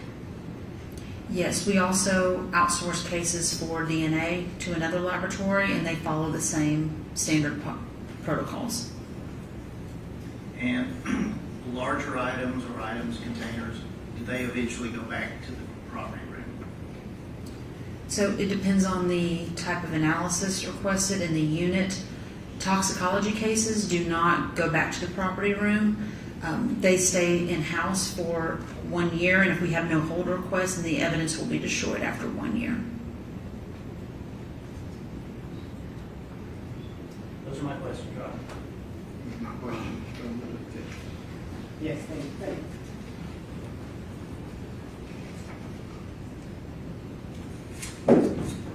Good afternoon, Mrs. Reed. Good afternoon. Saw a whole bunch of pictures that just came up, and I'm not going to ask you about individual pictures, but one thing I was kind of noticing as they were coming across is we're talking a lot about labels and how things were labeled, and that seems to be a very important part of what you do and what the crime lab does. Is that right? That's correct. So you take a lot of care to make sure things are labeled accurately. Yes, we do. And there's a lot of different kinds of labels too, is that right? We have, in our laboratory, our labels are pretty uniform on what we put on the case as far as a crime lab number and specific item number. Well, let me clarify that, because that was kind of a bad question. I noticed different types of labels, like you have a label for your crime lab, right? Yes. And NMS Labs has their own label. Yes. There's sometimes tape across the top that says evidence on it. That's a kind of label, right? That would be, I would consider that a kind of seal. Okay, Yes. seal. And that's important too, right? It is. There was even on one of those outside bags that someone wrote in marker hold on it, right? Yes, that was somebody in our toxicology unit. That's a direction, but that's kind of a label too, right? Yes. So there's all, and I'm being a little like, big picture here, but there's all kinds of labels that help people know what to do with certain kinds of specimens, right? Yes. And it's important that those labels are accurate, right? It is. And part of your job, you're maybe not doing all the labeling, but you're kind of overseeing, making sure that everything is done in the right way, or that your lab is operating in the right way, right? Yes. And that's part of because you're a manager, right? Yes. And then, am I right, and did I understand it that in your managerial role, you're kind of like a in-between person for communications between these different entities? I am. I'm an in-between person communicating with our police department, with other laboratories and agencies, yes. Sure, so you work for the police department. Yes. In the lab, but still for the police department. Yes. Sometimes you communicate with the actual detectives or whoever's investigating the case. Yes. Right? Sometimes you communicate with NMS Labs. Yes. Sometimes you communicate directly with the district attorney's office. Yes. And as part of that, you're one of the people that helps make sure everybody knows what needs to be done at various parts of the investigation. Yes. So if NMS Labs needs some information on what kind of test needs to be done for what specimen, are you the person that helps kind of connect that information between agencies? Myself or the toxicology unit supervisor specifically would probably be more involved in that in most scenarios with our DUI cases. But they are the ones responsible for what testing panel is being ordered. So, for example, and let me know if you remember this, I think we even maybe had a call about this several months ago. There was a situation in this case where there was some testing requested and some testing not requested. Do you remember that vaguely? And I'll ask more specifically if that helps. Yes, if you could, that would be helpful. So do you remember there was a comforter in this case there was some testing done? Yes. And some initial, and we don't have to talk about the reasons for this or the specific results necessarily, but like initial panels suggested that there was cocaine, fentanyl, marijuana, and amphetamines at a very kind of low level screening. Remember that? I do remember that. And that there was some subsequent communications about what do we want further testing on. And you were involved in those communications, right? I was with some of the specimens. I don't know, I'm not aware of all the specimens, only what came through our laboratory and was sent. But I was involved in some of what was being tested as far as ordering the panels. Sure, and ultimately the decisions were made, we're just going to test for cocaine and fentanyl, right? Yes. And there were probably reasons for that. There was a lot of communication surrounding that. You may or may not have been the person making that decision, but you're involved in the communications, right? I was. And those communications are really between kind of the toxicologist and maybe the DA's office and law enforcement who are investigating the case, right? Yes. And you are kind of involved in coordinating that. I was. And ultimately, you did end up being kind of present at like this final team meeting before a charging decision was made in this case, weren't you? I was involved in a meeting to discuss some of the the samples and what was ordered and things like that, yes. And that was sort of with the detective and the district attorney's office, and you were kind of there to help explain what was done in toxicology in this case, right? Yes, what samples we had received, what samples had been sent out in regards to what we had in our laboratory. Thank you. Those are my questions. Any redirect? No, Your Honor. Thank you. Thank you.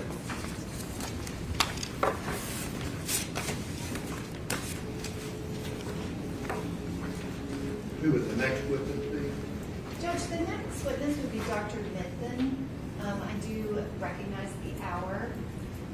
If I might suggest a possibility, she could clarify the collection time for the 2 CFSRE reports. Okay. You're ready to call her as a witness. I am, but Okay. I am also understanding of the time. Or we'll go till we finish.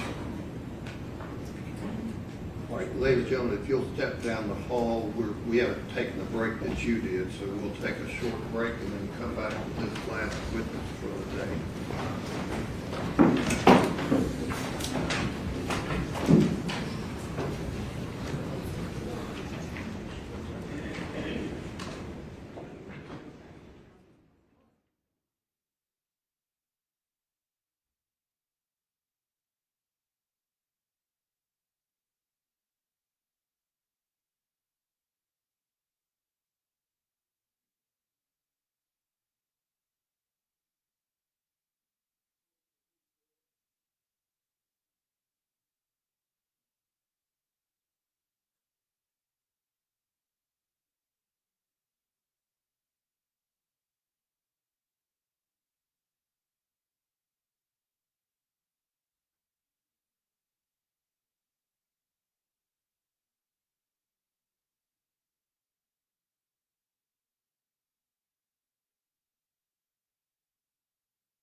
Please raise your right hand and be sworn.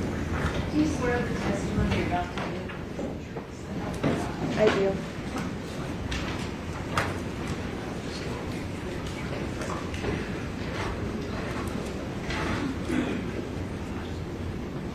Good afternoon, Dr. Mendez. Would you please state your full name for the record? Carrie Midthun. And could you please spell your first and last name for the court reporter? First name is Kari. Last name is Midthun.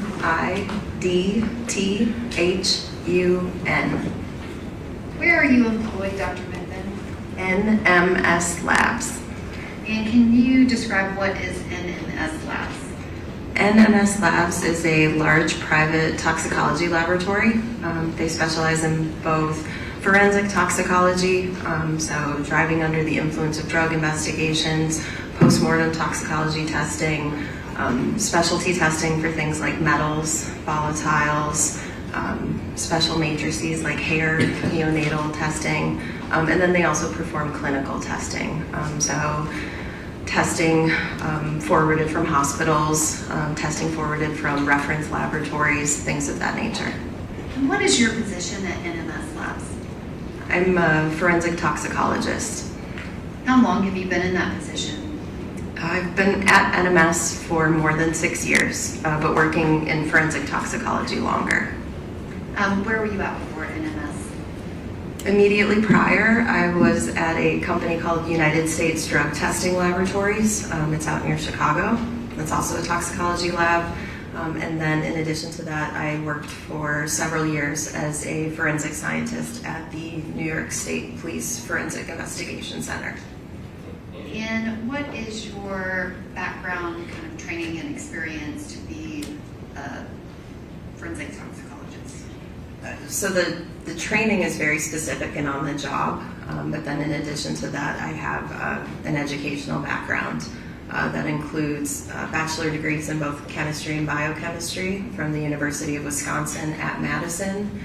And then in addition to that, I've earned a Master of Science and PhD in chemistry and chemical biology from Cornell University in New York.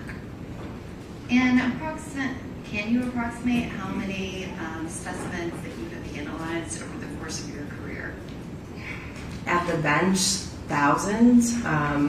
In the capacity of a case reviewer, tens of thousands. And have you been previously qualified as an expert in toxicology? Yes. And have you, I guess, how many states have you been qualified as an expert? I have no idea off the top of my head. It's more than 10. This year alone, I've testified in California, Montana, Florida, Pennsylvania. Trying to think if I did any video testimonies. I did a video testimony with the state of Washington. And you were qualified as an expert witness, is that correct? Yes. Did you analyze samples related to Ms. Jade Benning? I did. Or at this time, you would tender Dr. Midthun as an expert in toxicology? No objection. Okay, all right, again, ladies and gentlemen, this witness will be allowed to give an expert opinion. You can place such weight as you choose to upon it. Okay. Dr. Mithun, are you familiar with CFSRE? Yes. And can you describe what kind of experience do you have with that lab? So NMS Labs and CFSRE, which is the Center for Forensic Science, Education and Research, they are owned by the same family of companies or families. So the NMS side is more of the for-profit routine testing side. So individuals and agencies submit their samples. We perform the testing as a for-profit. The CFSRE side is more academic and research-based. So it's just a separate side to kind of two different heads and for different purposes. And are you familiar with Dr. Alex Koltuski? Yes. Did you forward any samples to him during the process of analyzing different samples from Ms. Benning? The laboratory did, yes. Not you personally? Not me personally, correct. And can you describe, how does that work? If someone wants to have some type of sample tested, do they request a certain person? Like, do they request that it be sent to you? Or how do those assignments get made? It can happen in many different ways. It can happen during the course of testing for an NMS case where we've identified a possibility that there's a drug or something in the background, and we don't have the capabilities to perform the test, but we think CFSRE might have that ability. So then we would ask permission from whoever submitted the sample.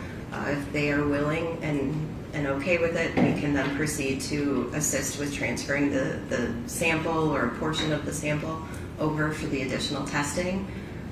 Sometimes the request is made without us having to reach out. They just indicate that they would like that sample sent over. It happens organically, it just depends on the nature of the case. And how many scientists from NMS worked on different samples related to Ms. Benning? I have no idea what the total number is. NMS works in a very departmentalized system. So we have different departments performing different functions. So one department may just perform the alcohol testing. Another department may just perform the screen test. A separate department may perform some of the additional tests, such as a marijuana cannabinoids test. And so all of those different pieces are working simultaneously. When that finishes, it comes to my department, which is the toxicology department. We perform a final case review. So we're bringing all those pieces back together. So before the case ever reaches me, it could have touched dozens and dozens of individuals, depending on how much testing was required. But were there other toxicologists that performed the same testing that you do that tested different items related to Ms. Benning's samples? Yes. There were at least two others. Actually, there were a total of 5 that were involved in the case review for the number of cases that came through with that naming. And have you reviewed and done your own testing for any of the samples that we're presenting in court today? I re-reviewed 2 of them by request. And the others, you were the original examiner, is that correct? All but 2 of them. All but 3 of them. One of them went out without a signature. It was a clinical request that did not require a forensic toxicology review. And then 2 separate work orders were reviewed by other toxicologists within the department. I am going to ask that this witness be handed Exhibit 34. And Dr. Mithun, I'm also going to hand you several pages from your litigation packet related to NMS Work Order 230788891.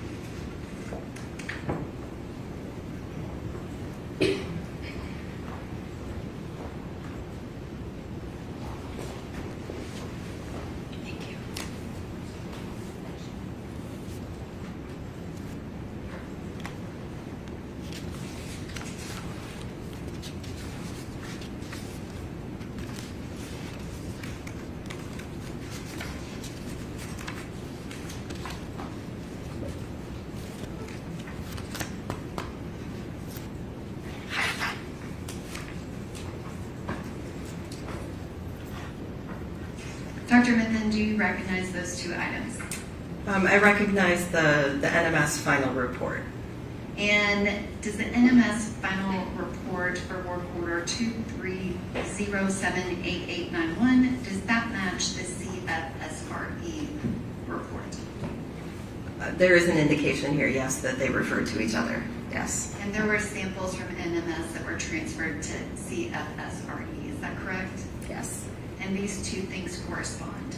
Yes. There was a page denoted with a post-it in the litigation pack paperwork. Yes. Can you describe that barcode in the middle of the page that is titled Analysis Requisition?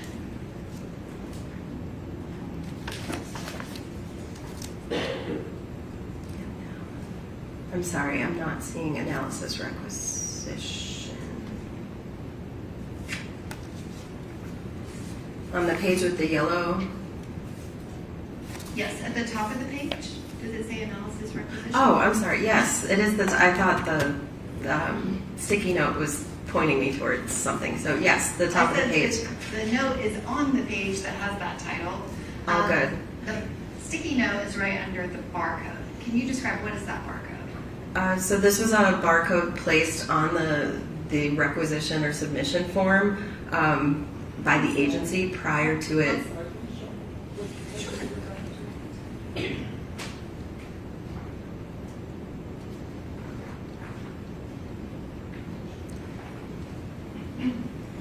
So it's some form of a sticker barcode placed by the agency prior to them sending it to NMS. So it is adhered to the form, and then this is a photocopy of that. And can you read out the barcode specimen ID number that's under the barcode for the record? Yes, there's 23-056-007049A.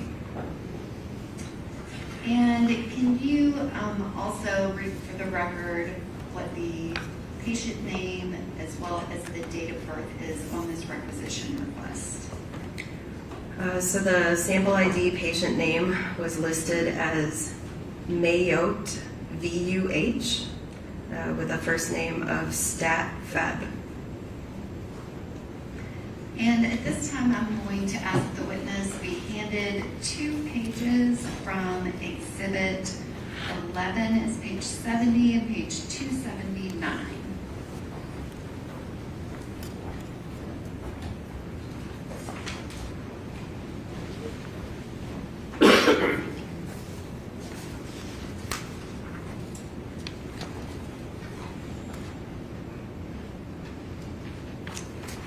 And there is a sticky note on the first page. Is there a corresponding specimen ID number on that page 70 of the medical record? So there is a specimen collected with a test ID noted that matches that number I just read from the barcode, which matches the same number that was on the sticker of the requisition form. And is that specimen collected at 2259 on February 25th of 2023? According to the timeline here, yes. And that was submitted to NMS Labs for the NMS work order 23078891, correct? Yes. And then that sample was then transferred to CFSRE, is that correct? Yes, no testing was performed on that sample at NMS. It was transferred directly over. And Your Honor, at this time I would ask that the NMS litigation packet be entered as the next numbered exhibit. And I would also ask to publish the first page of that along with previously introduced exhibit number 34. Okay, cool. Let them pull out the exhibit they're wanting marked.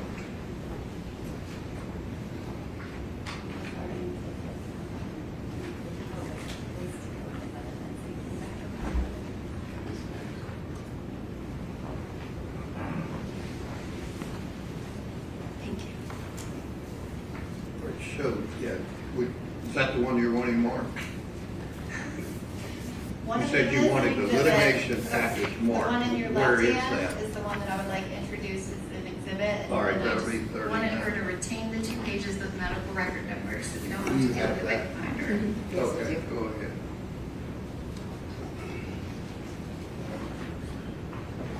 Is there anybody that can turn on the system? Yeah, switch it over.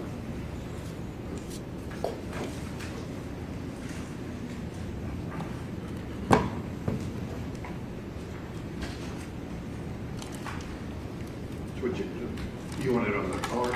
I want it on the Computer. computer.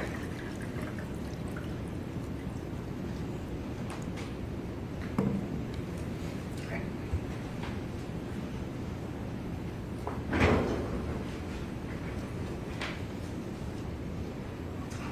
And Dr. Mitten, again, you have your work order on your report, and then that same work order number is on the CFSRE report, correct? Correct. And this is for the urine specimen from Vanderbilt University Medical Center, February 25th, 2023, collected at 22:59, and you have matched up that specimen ID, is that correct? Correct.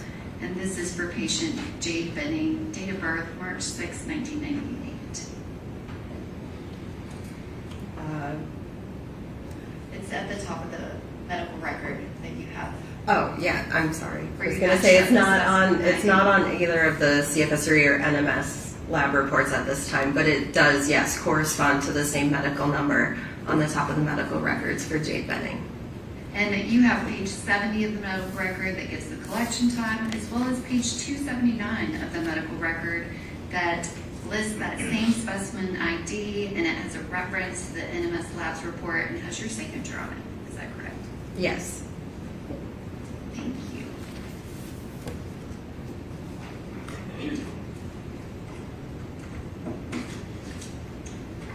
And I can ask that the witness be handed exhibit number 35.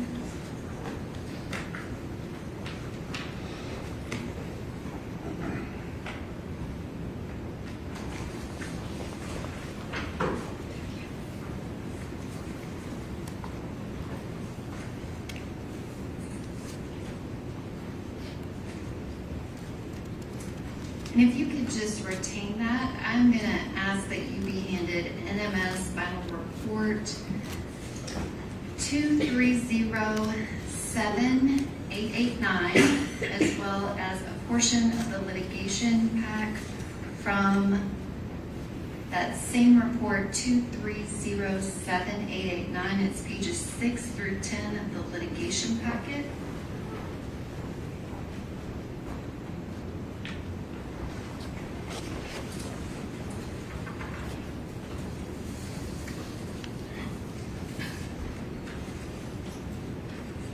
Do you recognize those documents, Dr. Mitten?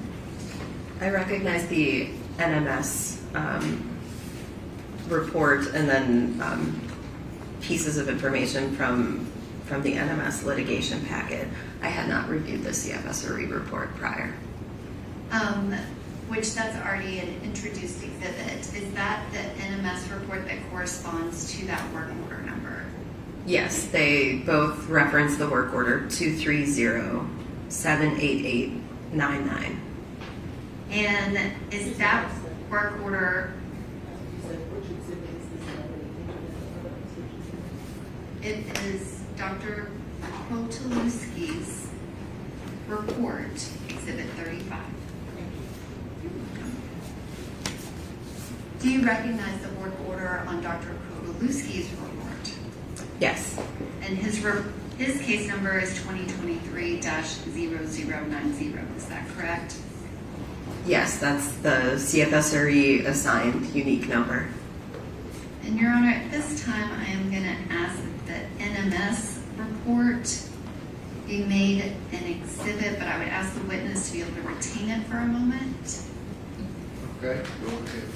And may I publish that exhibit, which is now exhibit number 40, along with previously introduced exhibit number 35.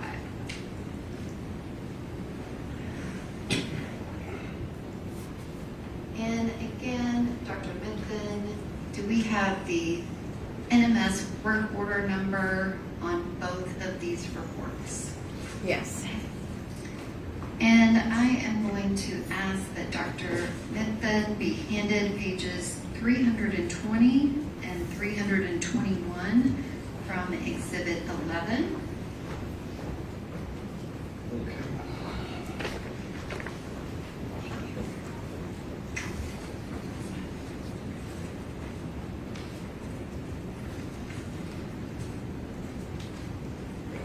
Dr. Mithun, do you have the analysis requisition form as part of that paperwork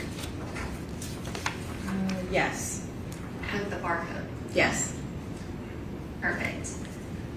Can you read out the barcode for that analysis requisition form? So beneath the barcode, the number is 23-057-004, I believe it's 143A.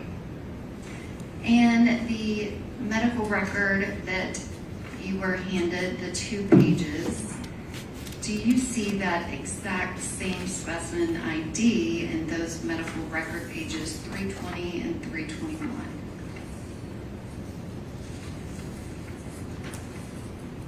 I do see it on the bottom of page 321. I'm looking on page 320.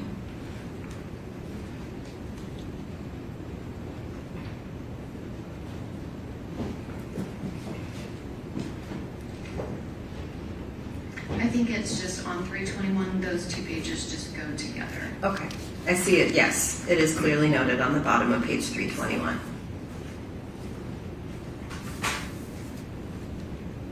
And does that have that specific specimen ID? Yes, it does. And do your NMS records reference the date of collection for that specimen? They do not.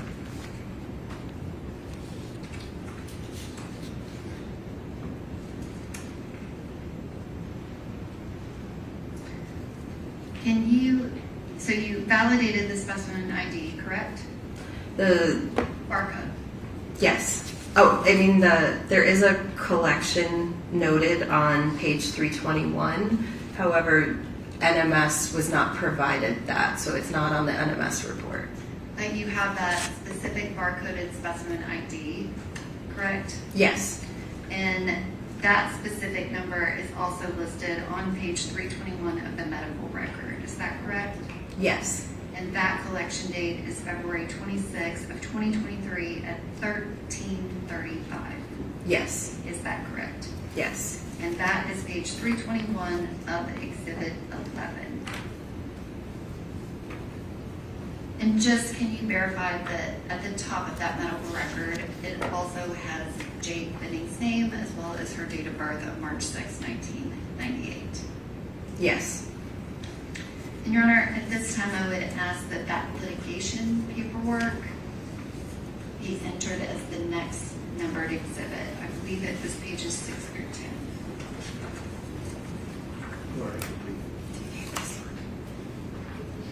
Get her report, she was gonna hold on to it. It was gonna be 40, and then you want the package? To be 41. Okay. Right, yeah, get those to the clerk.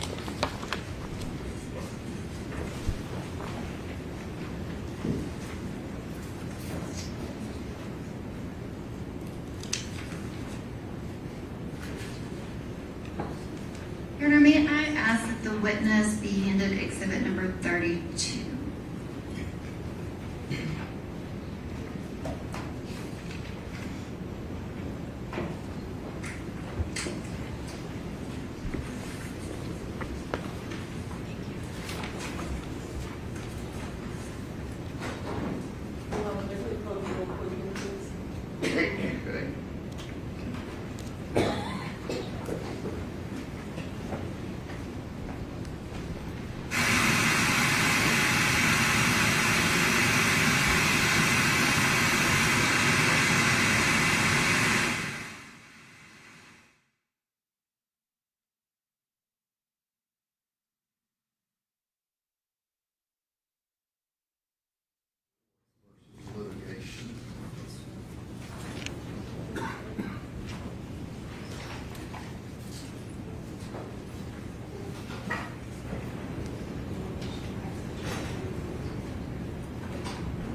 Do you have Exhibit 32, Dr. Nathan? Yes, I do.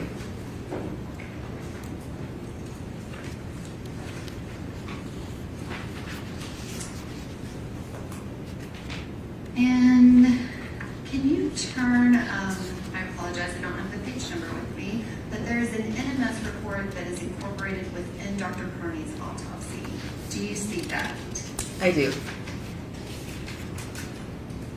And I have pages 15 through 27 of the litigation packet, as well as a copy of NMS Report 23126889, report issued March 19th of 2026. I'm going to ask that the witness be handed these two items.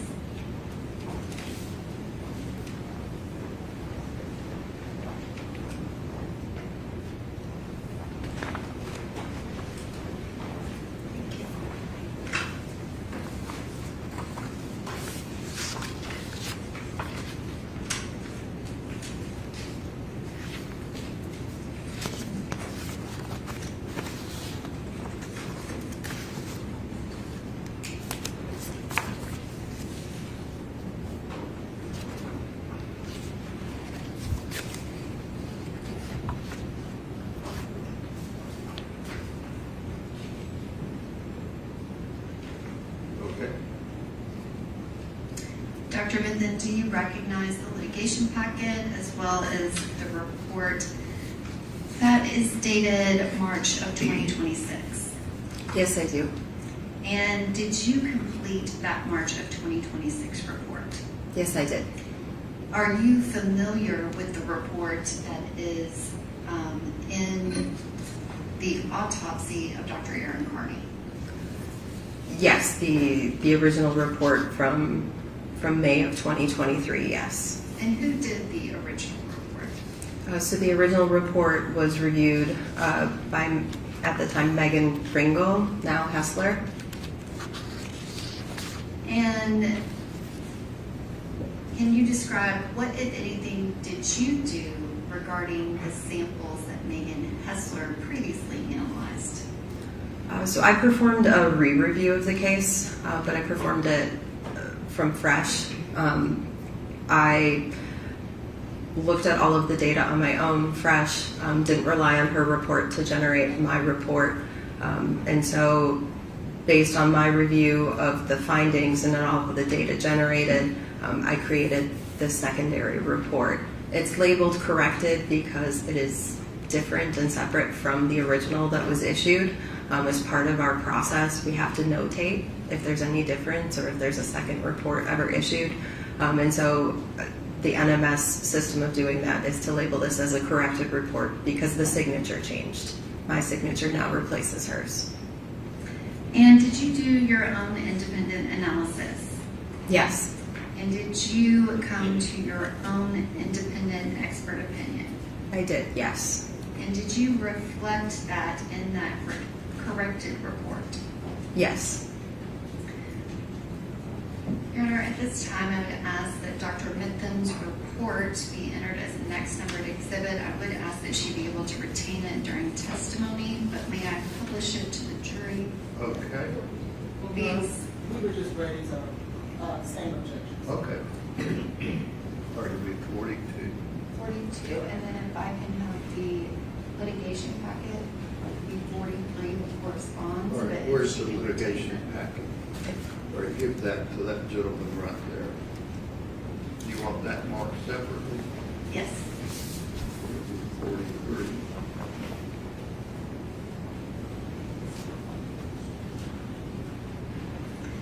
And Dr. Mithen, do you recognize the document that is on the screen next to you? Yes. Which this is just the first page of your report. Your report is actually multiple pages, is that correct? Correct. But does this summarize your findings? Yes, the front page is a good summary of the findings.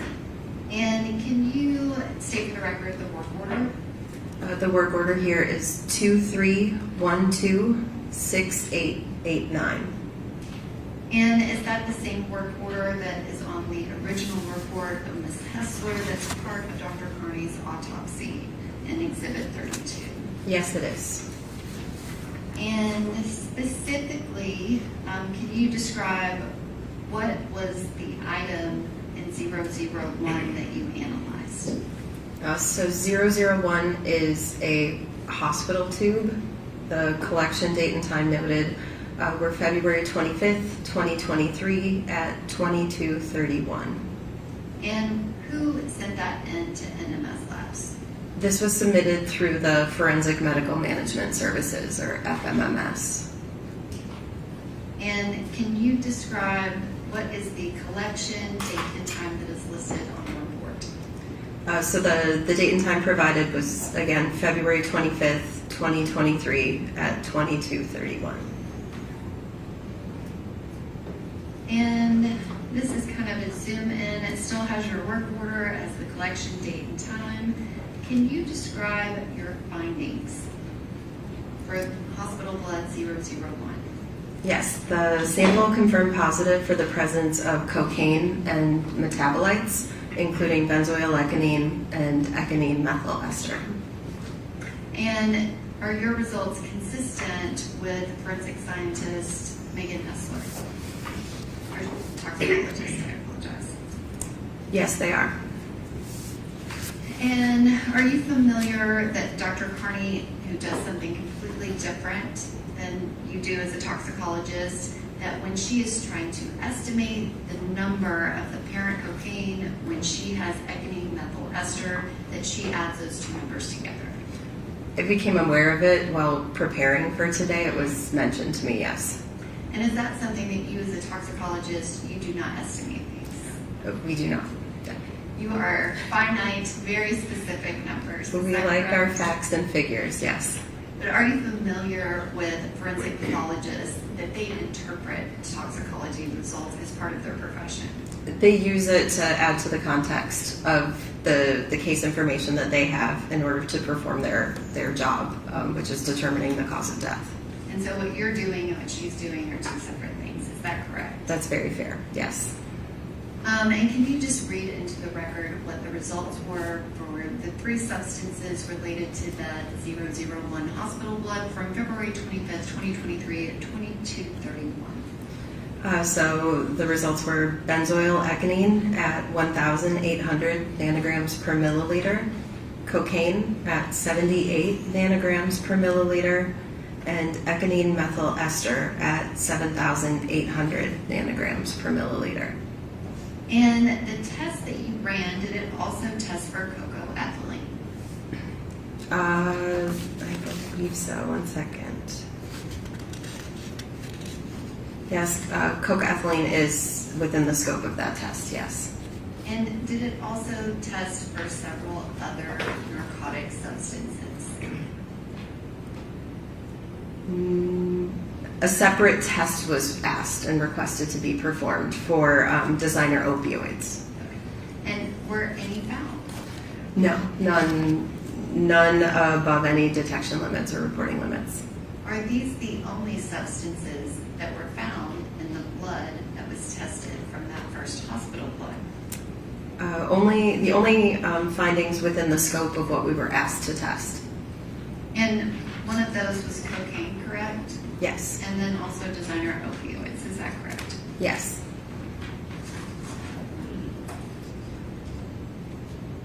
And specifically, did you also test the item 003 of the liver tissue? Yes, there was a homogenate liver tissue that was tested. And that was also submitted by Dr. Carney with Forensic Medical Services, is that correct? Correct.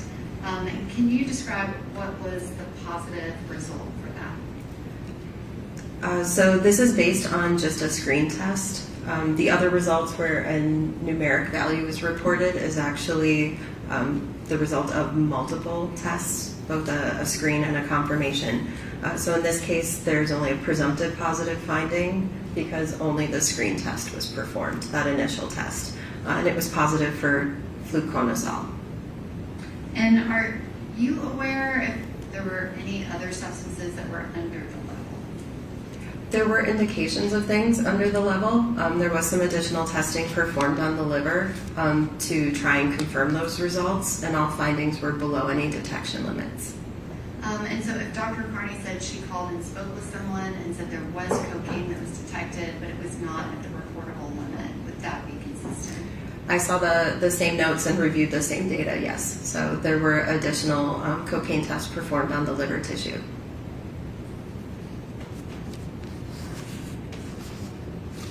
Thank you, Dr. Smithson. I believe I asked that she be able to retain the last two exhibits, but if those could go to the clerk, I believe it's 42 and 43. Okay. I think you already took the one. I think it's just that one.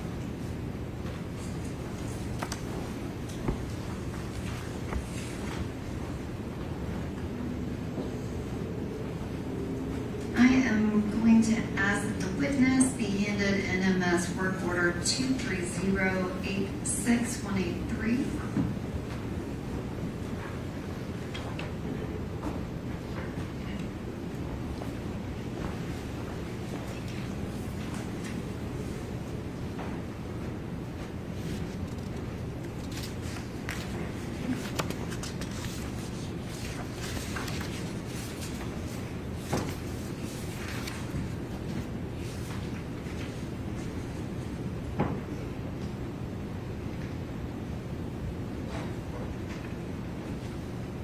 Do you recognize the report that was just handed to you? Yes, this is the original final report for work order 23086-183. And is that report dated March 17th of 2023? Yes, it is. And I am going to ask that the witness be handed a second item, which is also labeled work order 23086-183, but with a report issue date of March 19th, 2026.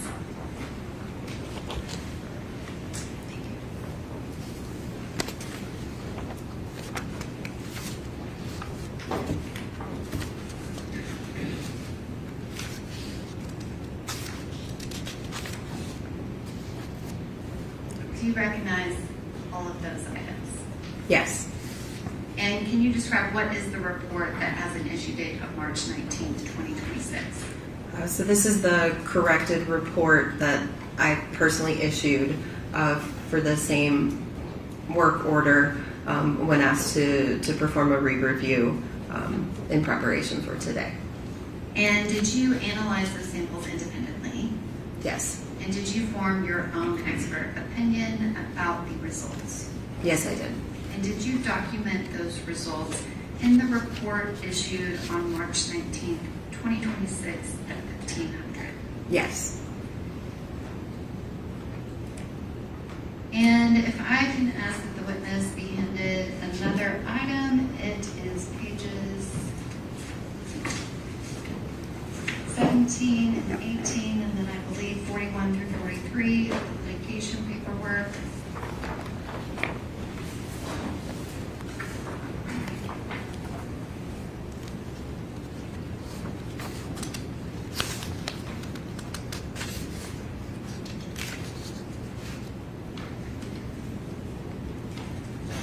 Do you recognize those pages? Yes. And can you describe what those pages are?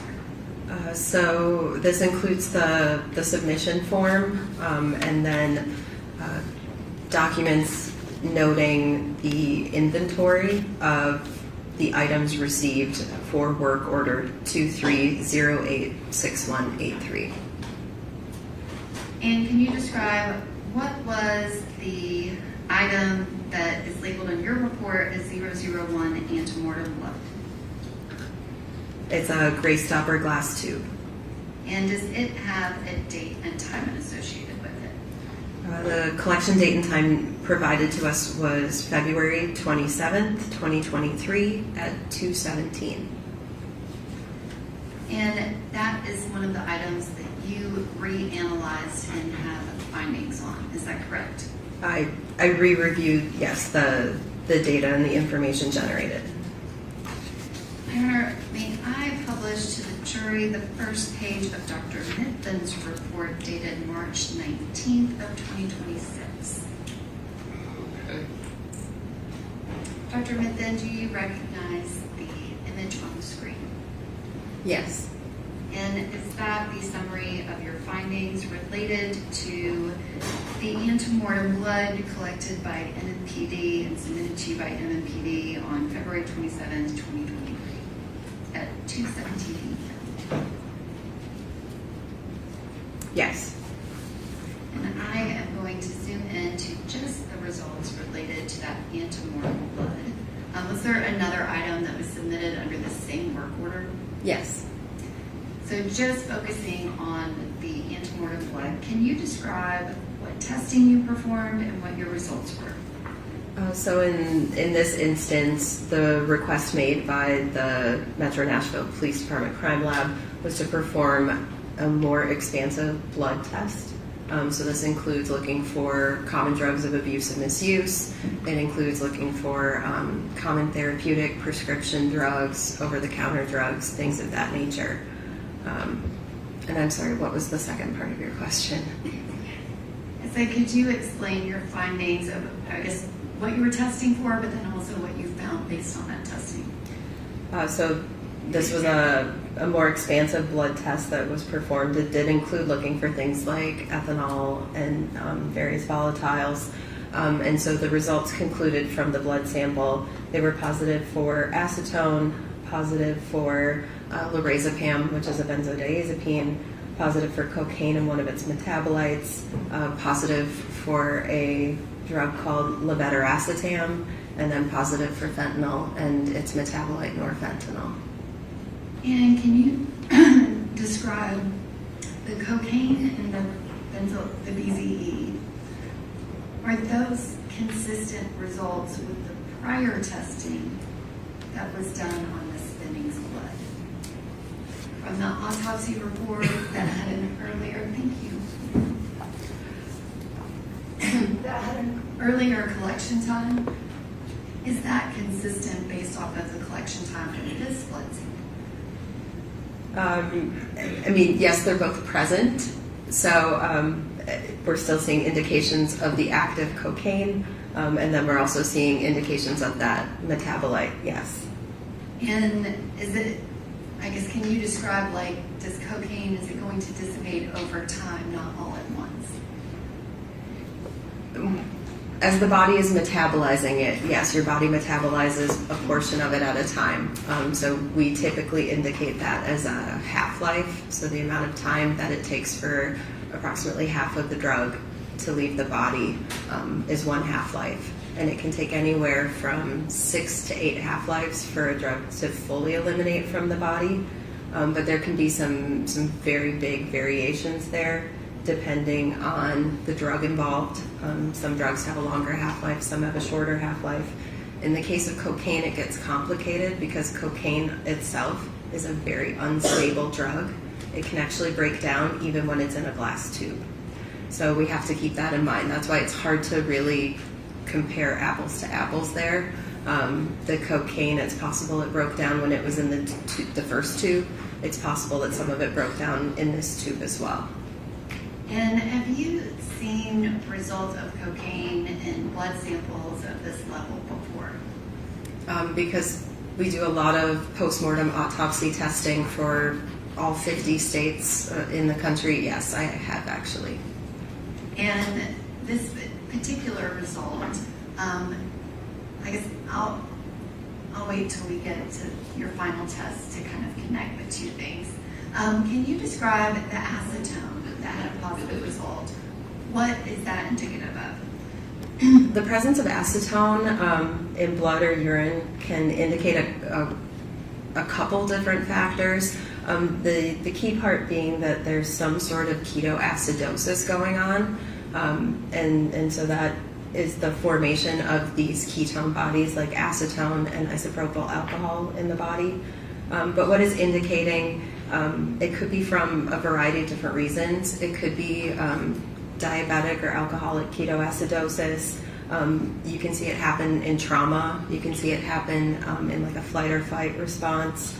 You can see it happen during times of starvation, when the normal way that the body digests food and metabolizes food isn't working, and the body actually starts to work on using its fat reserves as a food source. So it could be in there for a variety of reasons. And is it consistent with Ms. Benning arriving at the hospital dead, having to be intubated, and then placed on a respirator to help her breathe? Your Honor, I'm going to object to this witness answering that line of question. She answered when she was being qualified that she is. Okay, do you want to rephrase that to see if she has an opinion about where that may come from? Dr. Mithen, is it major surgery or extreme stress that you would receive in a hospital if you're on a ventilator? Is that something that might cause acetone? It's possible.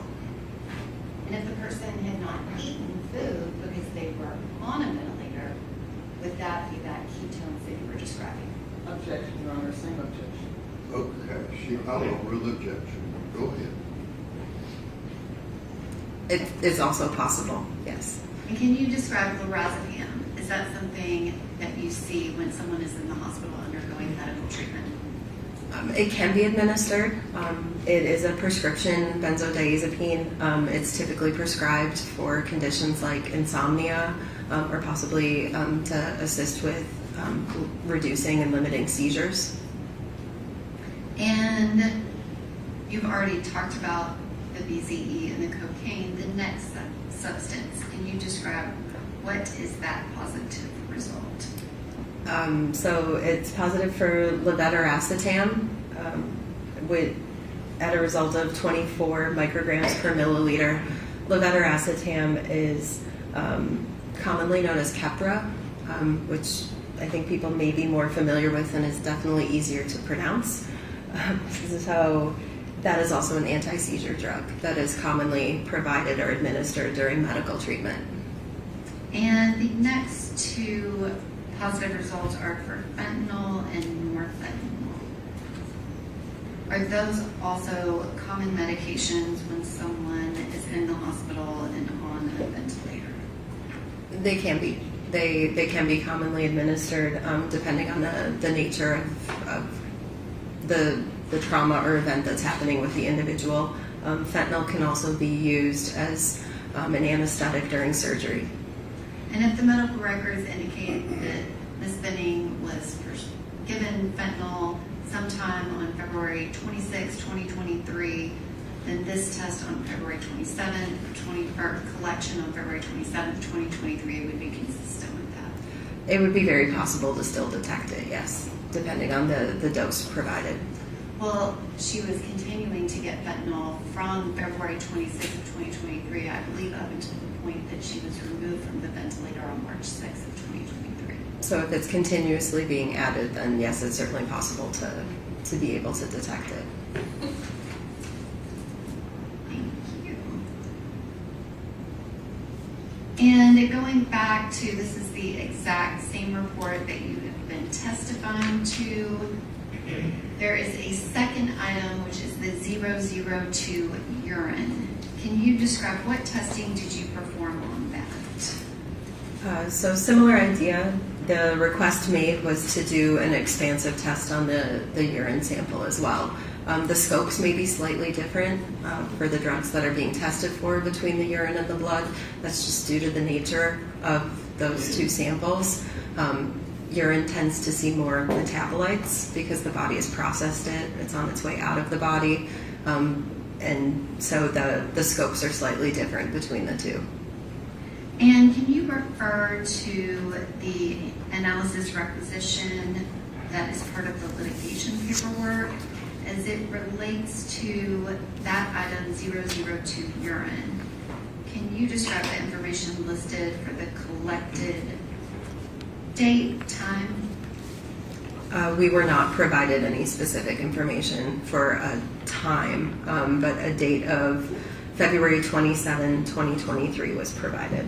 And can you indicate which officer requested that testing be done? This was requested by Adam Reese with the Metro Nashville Police Department. And can you review the subsequent pages of the litigation paperwork, and can you verify where that sample came from and where it was returned to?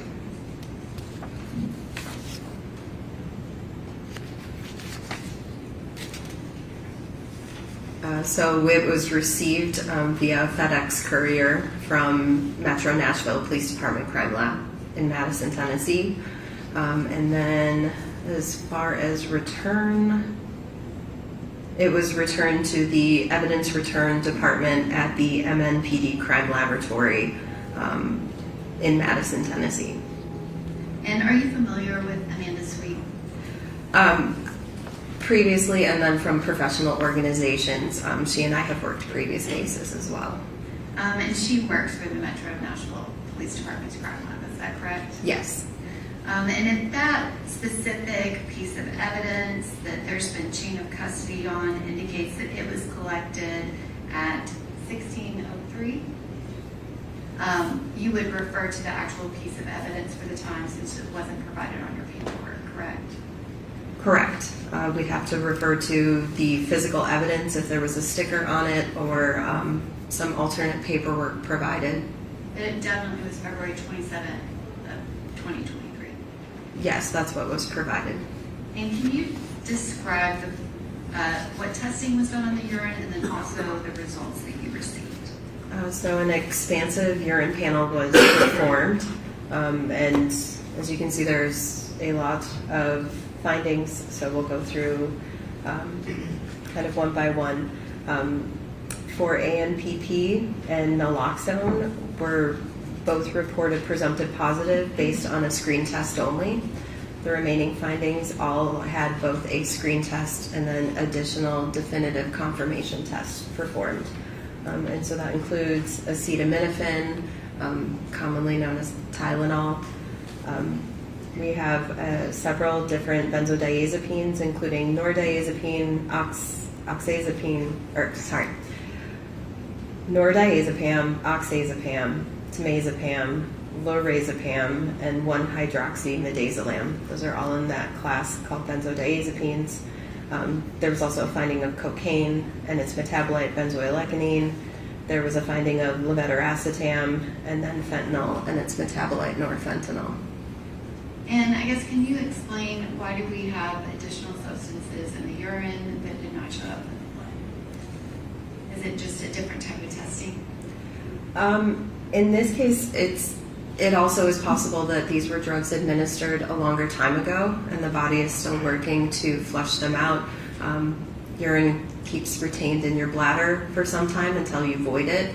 So it's just possible that those drugs were administered longer ago. And in the instance of some of the benzodiazepines, it's very likely that some of these are metabolites based off of a different drug that was provided. And this is during the time that Ms. Benning is admitted to the hospital.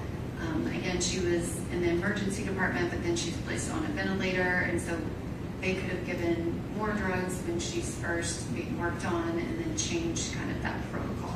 Would that be consistent with these results? It's definitely possible, yes.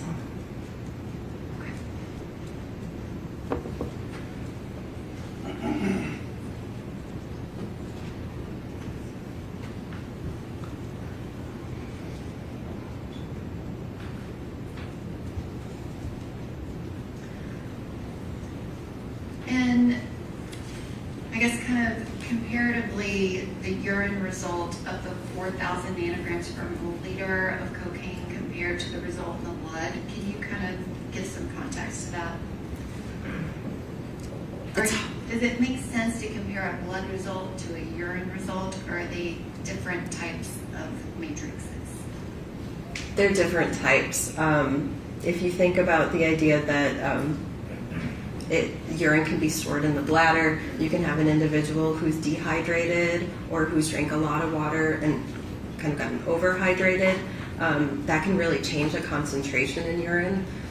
So I would say we look at urine more qualitatively, typically, and look to see if there's a lot of a substance in there or a little of a substance in there, but we don't necessarily rely on the hard values.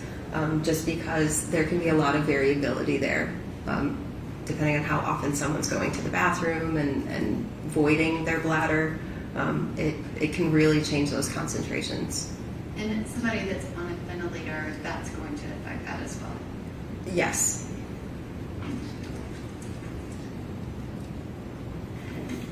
And Your Honor, at this time I would ask that her report, the original report, and the litigation packet be made a collective exhibit 44. That's the one that I handed to y'all. 31926. I'm sorry. Yes, and 230861183. It has one litigation pack with 2 different samples. Okay.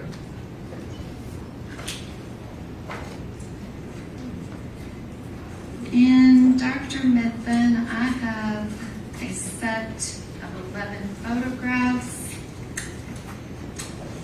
as well as an NMS report, work order number 23129-285. I'm going to ask that you be handed both of these items.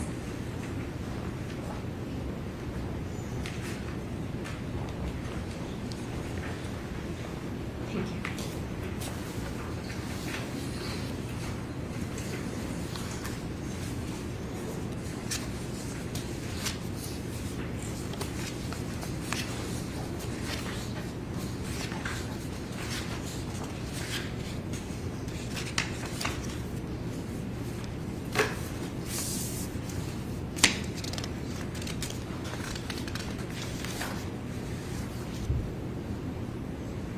Dr. Mithun, do you recognize that report? Yes, I do. And can you describe what is that a report of? This is a manually created report that I authored with regards to a request that came for testing of both a washcloth and a comforter that were received with biological stains on them. And who submitted those and made that request? This was submitted at the request of Metro Nashville Police Department in care of Officer Adam Reese. And do you recognize the 2 samples that you received? Are they reflected in those photographs? Yes. And did you examine, at least visually examine, both of those items during your analysis? Yes, I physically performed actually I took most of these pictures myself too, but I physically performed the visual inspection and the inspection of the items. And did you do the original sample collection and analysis of these 2 items? I did. I did the original sample selection, so where we were going to be testing which parts of the fabric we were going to physically cut out and test, because we obviously can't test a full large bedside comforter. And then I prepared the samples and got them to a point where they were then able to be entered into the laboratory in the normal flow of samples. And the first item that you've just been describing, can you just state for the record, what was that item? The item that we physically tested was item number 2, which was a large blue comforter. And I guess I call it the second item, but it's labeled as 00. Well, I'm sorry, the one that is labeled 23129285001. Sorry, you are correct. I have them flipped. 001 is the large blue comforter, and then there was an item 002, which was a normal sized kind of golden yellow washcloth. Okay. Sorry, I misspoke. It is late in the day. Your Honor, may I publish Dr. Mithun's June 30th, 2023 report, work order number 2312928?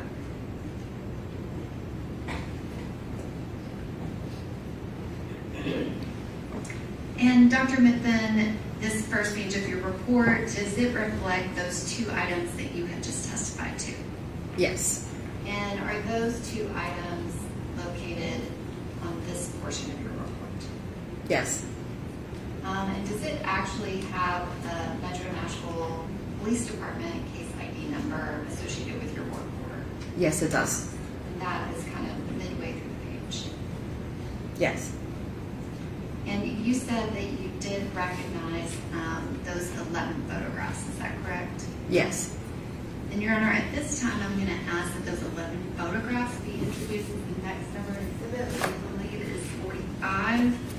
And I can't remember the 11th number of the alphabet, but I'm sure Madam Clerk will assist me with that. Do you need these back? No, Your Honor. Okay. May I have permission to publish those? Sure. Thank you.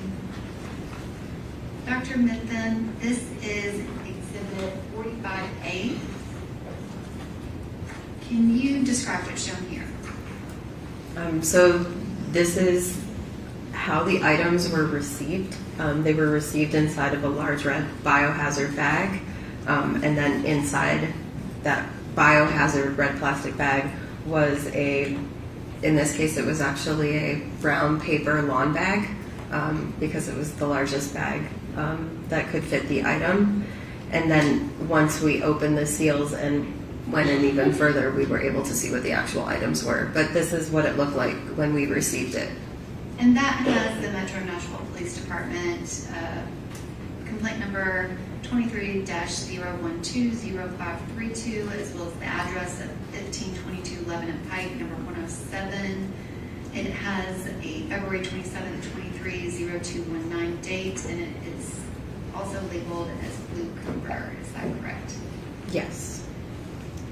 And the next image is 45B. Can you describe this exhibit? This is just the back side of the first image that you had, so you can see the seals and how the item was received, completely taped over and sealed. And the next image, which is a zoom in of the label from 45B, could you describe what's shown here in 45C? So this is a sticker applied to the outside of that lawn bag that was provided with Metro Nashville PD's information on it. So this appears to be their way of labeling their evidence. And the next image is Exhibit 45D. Can you describe what's shown here? So this was the biological stain located roughly near the center of the comforter. It's a little hard to see on the picture, but there is a discoloration. It's a darker blue color, roughly the size of a dinner plate. And then there is some pink solid material kind of towards the center of the stain. Dr. Minton, if you touch the monitor in front of you, you should be able to draw on the screen to show what you're referring to. So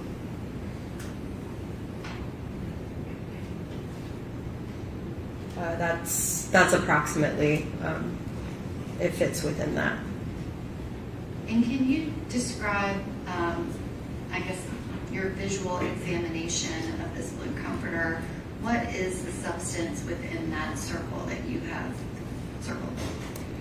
It was labeled vomit as we received it. So we believed it to be some sort of gastric contents, vomitus. It's unclear. We don't necessarily know when we receive items what they are, but it was labeled and told to us that it was some sort of a biologic. And the next image, which is 45E, can you describe what's shown here?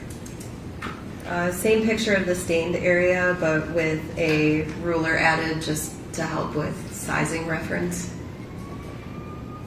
And the next image, which is 45F, can you describe what's shown here? So the first image was trying to get kind of the width of the stain. This is trying to provide the rough height of the stain, but same thing, trying to provide a scale for how large the stain size was. And the next image, which is 45G, can you describe what's shown here? So this is if you flip the comforter over, Some of the stain was actually visible all the way through the comforter onto the back side. So it was a smaller surface there, and so the ruler is provided to help with scale. And can you describe the process that you went through to analyze this particular item that was submitted to you? So these are a more unique type of testing that NMS can perform. It's called a forensic investigation.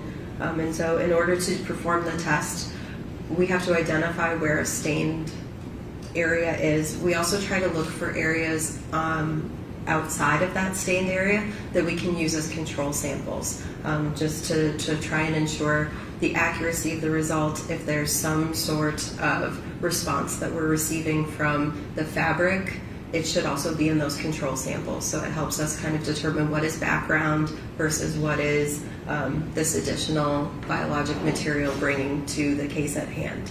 In addition to that, we also prepare some external samples that are external to this blanket. So we'll find some fabric that is unrelated to the case and use that and test that in parallel as well. So as part of analysis here, it's identifying the region where the stain is, and then identifying a relative size and area that we can actually cut out and excise from the stained area. That becomes our case sample for testing. And then areas external to that, so in this case I chose areas towards the outer portion of the comforter that did not appear to have stains, that I could also cut and use as my control samples. And did you cut that portion of the comforter? We physically chose to cut the portion that we saw that was stained all the way through, just because we thought that represented kind of the most saturated portion, and had our best chance of trying to extract whatever that biological fluid was. So yes, that square directly was what we tested. And what type of testing was performed on, I guess, the sample that you collected? Once prepared and we were able to, using methanol, we were able to extract off what was in the fluids off of the comforter and the fabric and the batting. The test procedure that we used is just a general basic drug test. So it ran under what's called an immunoassay. Immunoassays are looking for general drug classes.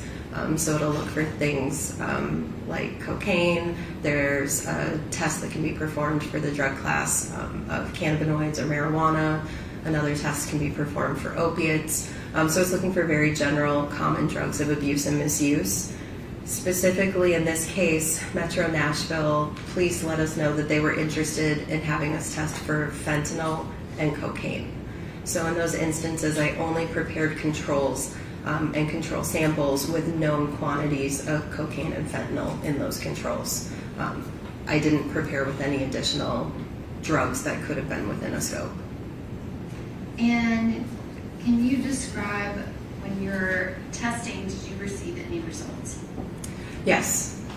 And what were those results? So because we don't know how efficient our ability to extract those biological fluids out of the blanket may be, we don't quantify. It's really a positive or a not present. And so in this case, we were able to detect the presence of cocaine and benzoylecgonine in the stained portion of from that stained portion. We did not detect fentanyl or norfentanyl. So there was no fentanyl whatsoever, but you did have cocaine and the BZE. Not in that stained portion. And can you describe that testing process when you run kind of a first screen? Is it possible that the concentration of the sample that you're running is too high for the, I guess, testing equipment that you're using? Can you describe that testing equipment a little bit? One issue and limitation of immunoassays, just because they work like a lock and a key with antibodies. So the antibody is your lock. If a drug is present, it's the key, and it goes and binds in. And then it's called a sandwich assay because we have a detection molecule that then comes back on the other side. And so they sandwich the drug in between. And one limitation of performing a style of test like that is that if you have too much drug present, it can cause something called a hook effect and lead to a false negative sometimes. And that means that you have so much drug, it's binding to the antigen on this side and the detection molecule on that side, and they aren't able to fully form that sandwich. And so it can actually interfere with your ability to properly detect. And what was the, I guess, concentration level of the cocaine in this sample? Did you have to run it multiple times? We did have to repeat the test. The initial attempt with the cocaine exceeded the ability on our confirmation testing. It exceeded our analytical range. So when we create these tests in the laboratory, we set them up so that we can run them repeatedly, and they fit the vast majority of our case samples. So the concentrations usually fall within a specific analytical range that we're looking at.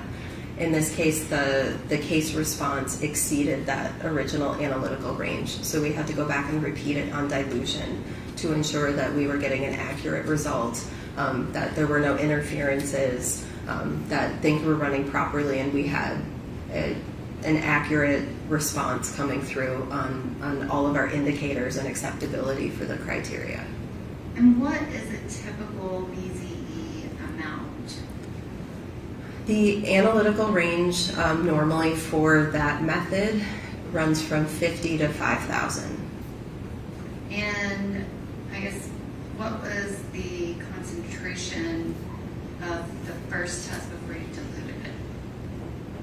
I'm trying to recall it, and it far exceeded the 5,000. We ended up repeating the test at both a 10-fold dilution and a 100-fold dilution because we weren't sure whether a 10-fold dilution would properly get it into that analytical range. So you diluted it 100-fold to be able to test it properly? We ran it both 10-fold and 100-fold on the same run. We ran them together. And was the amount at 10-fold, was that too high to report? Is that why it was diluted again? I don't recall off the top of my head if the 10-fold result was acceptable, or if the acceptable result came from the 100-fold run. I'm sorry, I don't recall the exact. My notes based off of our many conversations about this particular test is that you diluted the sample 100-fold to get it down to a level that your machine could test. We ran it on the same batch. We were able to run both dilutions, and so that's where I'm fuzzy on if we accepted the 10-fold result. You can find that out by tomorrow? Yes, Okay. it's in. Go ahead. It's in my notes. Their notes are here. In the back of the room, yes. Wait, how long was Get it? her notes. Sure. Where are they? I believe the binder. Perfect.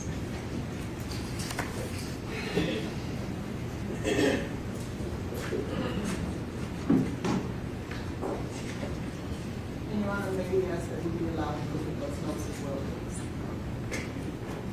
Are your notes included in the litigation packet? No, these were just my notes for trying to remember all of the runs today and trying to keep all the work orders straight. That you've made recently. Yes, in preparation for today. Okay. Find them and we'll make a copy.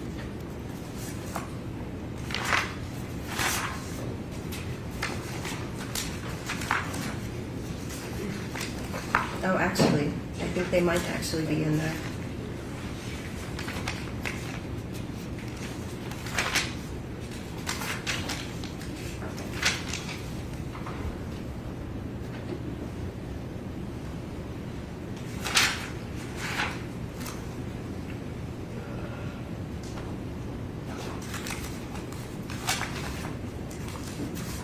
I'm sorry.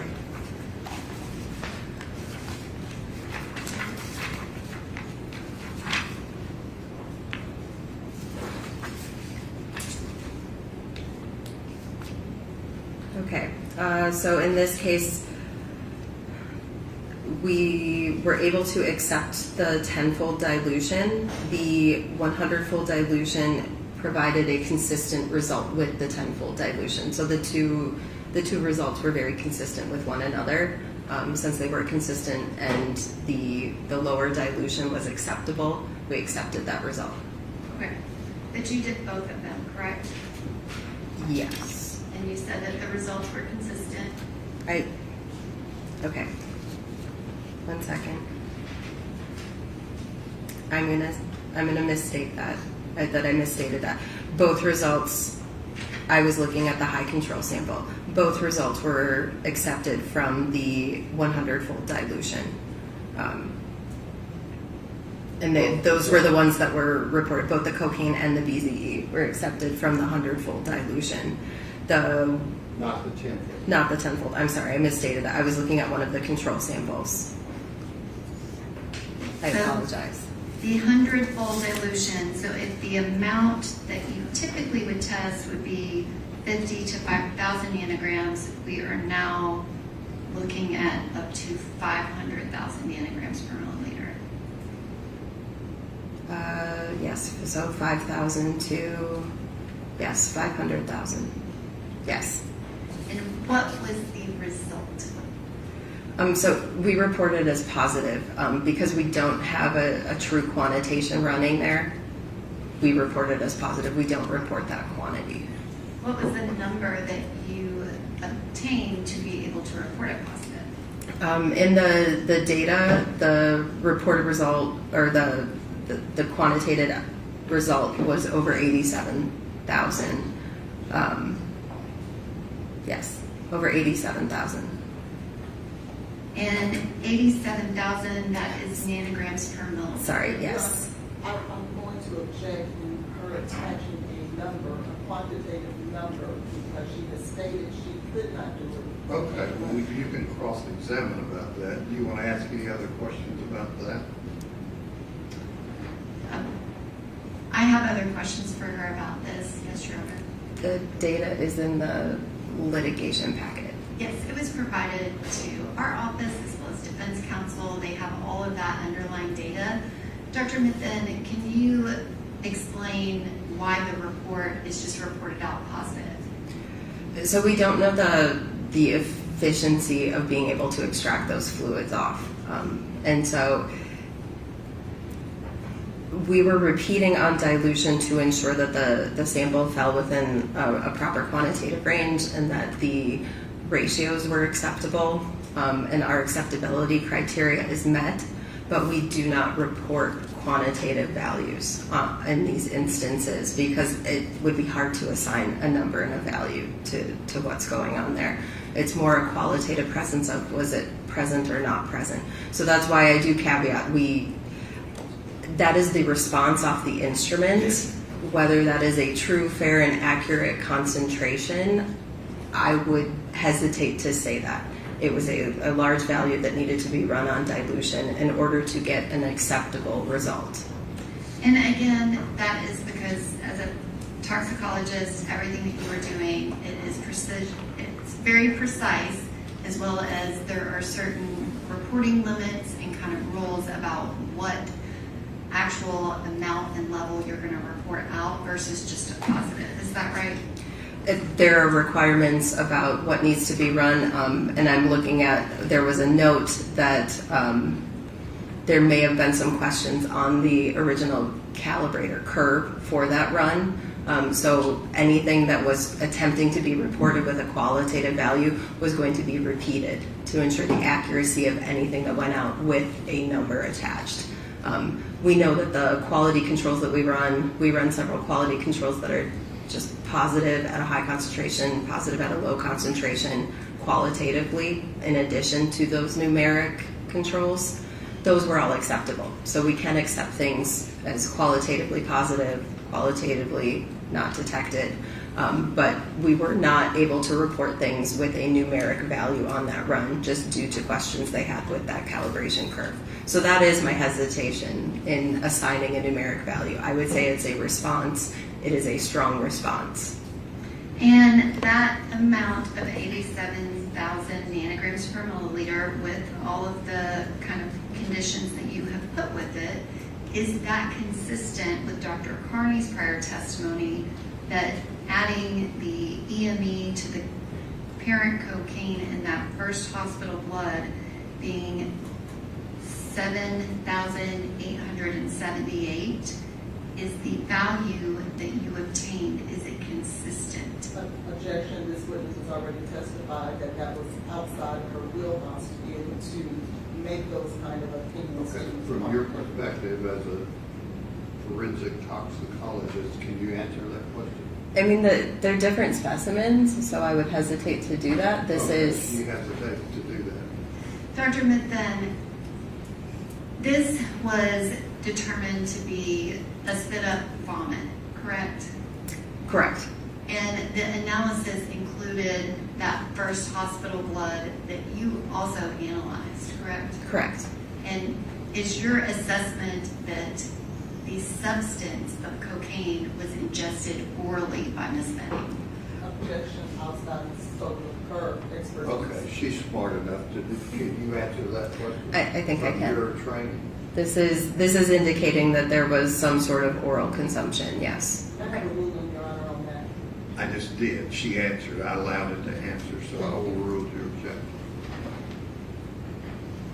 And if that substance on the comforter that you tested that came back 87,000 nanograms per milliliter, which I know that is just the Okay, what number. is your question?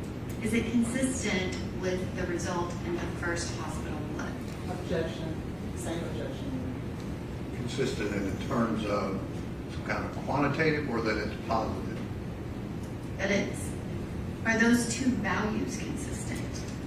Objection. Do you have an opinion on that from your training? I mean, they're separate. They're distinct matrices, so it's not comparing a blood to a blood. They're two separate matrices. What's your next question? Is it a high value? If we're just looking at the numbers, it is higher than the blood number, but again, they're different matrices. They're not the same. And now I have page 2 of your report on the screen. Can you describe the additional testing that you did to kind of verify the validity of this testing? So as I said, we prepared a number of control samples.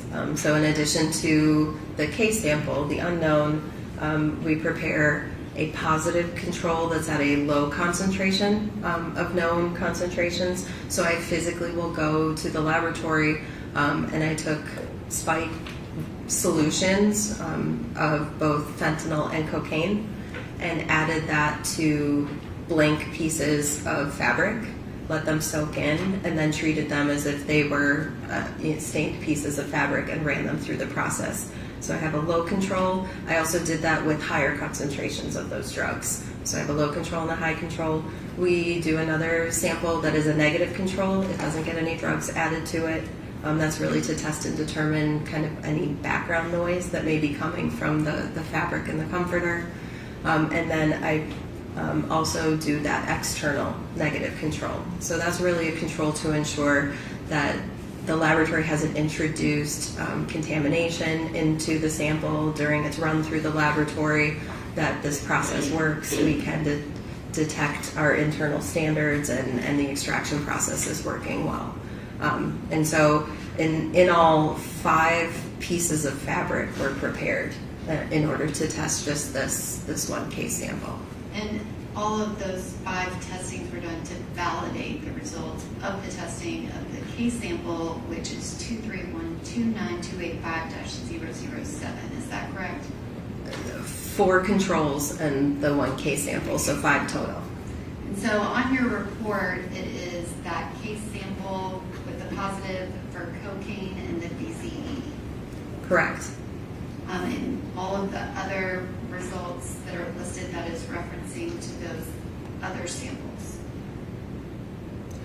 Yes, there is a result for one of the negative control samples, and then other findings, none were indicated. Can you explain what is the case blank in 004? The case blank is that negative control from the comforter itself. So it was not spiked with any intentional fentanyl or cocaine solutions. It was from the outer periphery of the comforter in an area that we believe to be void of any stains. And can you describe what area of the comforter did you take that sample from? If I'm looking at the comforter, it was the lower left corner. And did you pick a spot that was as far away from the actual case sample as you could? That was our attempt, yes. And can you describe the testing and the result that came from that case blank in 004? During the course of testing, the result that came back, there was a slight positive indication for fentanyl and fentanyl only on a piece of that negative control piece of fabric. There were no indications of norfentanyl, no indications of any other drugs. And it was just above our instrument's reporting limits. So it was a very low concentration, very low amount. And can you describe, what does that mean that there was no norfentanyl in that trace amount? So it can be contamination. It can be contamination from the environment, from someone handling it. It's hard to know how that got there. It did not appear in any of our other control samples. So it does not appear to be something that was caused during the testing in the laboratory, but how that result got there, I can't explain it other than to state it was likely some sort of external contamination from an environment somewhere. But there was nothing about that sample that indicated in any way that it had been consumed and processed by a human body. Is that correct? Nothing visible to our eyes. And it didn't have any of the breakdowns of fentanyl that you would see if it had been ingested.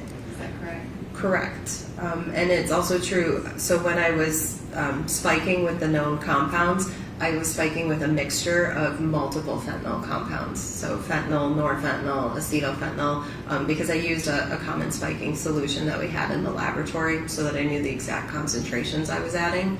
And I didn't see any of those either in looking at the data. Those were not present. So it wasn't from, say, me misspiking the sample or some sort of issue in that way. And can you describe kind of the value? Was it a small amount? It was just above the detection limit for that assay, which was 0.5 nanograms per milliliter. 0.5 nanograms. Correct. And it was just above. The response was just above that, yes. And did you try to duplicate that result? How so? Did you do any testing to try to, I guess, put fentanyl on a piece of fabric to get that same result? Yes, that's the control samples we run. So there was a low control sample. I'm trying to remember. I believe I attempted to spike at 2 or 3 nanograms per milliliter of fentanyl in that low control. It might have been higher, but 2 and 3 nanograms per milliliter are ringing a bell in my head. And then the high control was a significantly higher concentration. It was, I believe, 20 nanograms per milliliter. And so, are you saying that you weren't able to reproduce it? Those controls came back positive for the drugs that they were supposed to come back positive for. And it was also appropriately resulting with norfentanyl and acetylfentanyl and the other drugs that I spiked in that instance. So those responses were agreeable there and what was expected. And can you describe, you testified that it was a trace amount that you feel like came from environmental kind of contact. It's some sort of contamination externally. I want Jade to testify in the leading nature of the question. I don't remember the witness testifying.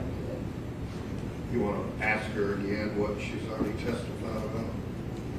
Yes, can you just clarify what you mean by external in the environment? So it's somehow it was placed onto the fabric, and I'm unclear how that happened. There are a lot of ways it can happen, just from the movement of that object between different individuals and different environments.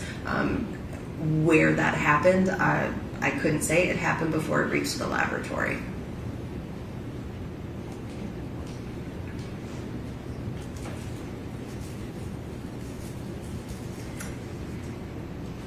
Thank you, Dr. Mithen. You have described that you also analyzed a second item, and I have 45H on the screen. Do you recognize that? Yes. And can you describe what it is? So this was a secondary package, also received, also noted under the same work order, 23129285. And the next image is 45I. Can you describe what's shown here? So it's the backside of that same brown paper bag, and then it contains all of the agency markings when it was submitted. And it has that same address of 1522 Lebanon Pike, number 107. Is that correct? Yes. And the next image, which is 45J, can you describe what's shown here? So this was the yellow golden washcloth that was received. And the next item, or photograph, is 45K. Can you describe what's shown here? So it's the same washcloth. It's just a movement of the ruler so that we can get the width. And did you end up doing any testing on this washcloth? We chose not to. And why is that?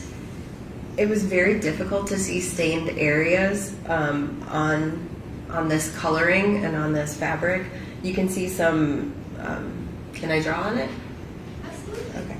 You can see some pink markings kind of in here, roughly in that range. There's a few spots with that same kind of pink solid material, but it was difficult to tell where any kind of that clear fluid may have been on the washcloth, and so it was very unclear where we could take a case sample versus a control sample, and feel comfortable and confident about it. And I am now displaying page 3 of your report. Can you describe what information is on page 3? So you see my signature at the top, because this is the final page of the report. It explains the testing was performed under chain of custody, and then it also provides a summary of what testing was performed and which instruments were used to perform the testing. And again, your result is on page 2 of your report, and the case sample is 007, correct? Yes. And that is for the comforter, and it tested positive for cocaine and BC. Yes. Is that correct? Yes. Thank you, Dr. Mithen. Your Honor, at this time I would ask that Dr. Mithen's report that is labeled AMS Lab Work Order number 231-29285 be admitted as the next numbered exhibit, which is 46. We did the 11 foot. What's in your right? Those were 45A through K. Those are my notes. Right, the 11 photos that you said plus the work order. 11 photos So were now you're wanting the work order. is the next numbered exhibit, 46.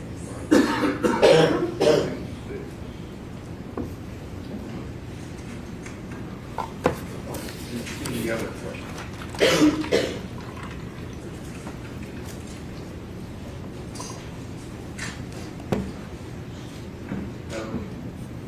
don't have any other questions, Your Okay, Honor. let the lawyer step up.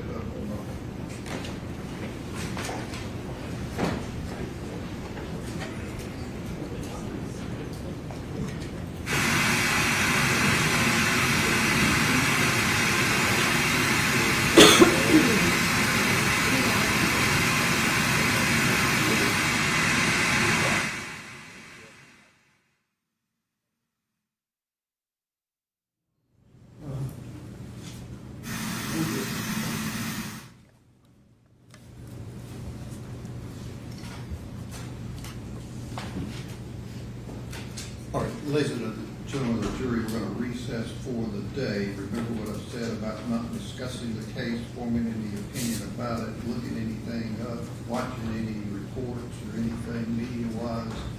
Leave your notes up here. Tomorrow, if you report like you did this morning, downstairs in the jury assembly room, 8:45, 8:50. Been pretty good on being on time. So thank you for your service, and we'll see you in the morning. You can step out with the court officer. Are you making a photocopy of that, or? Okay. Thank you.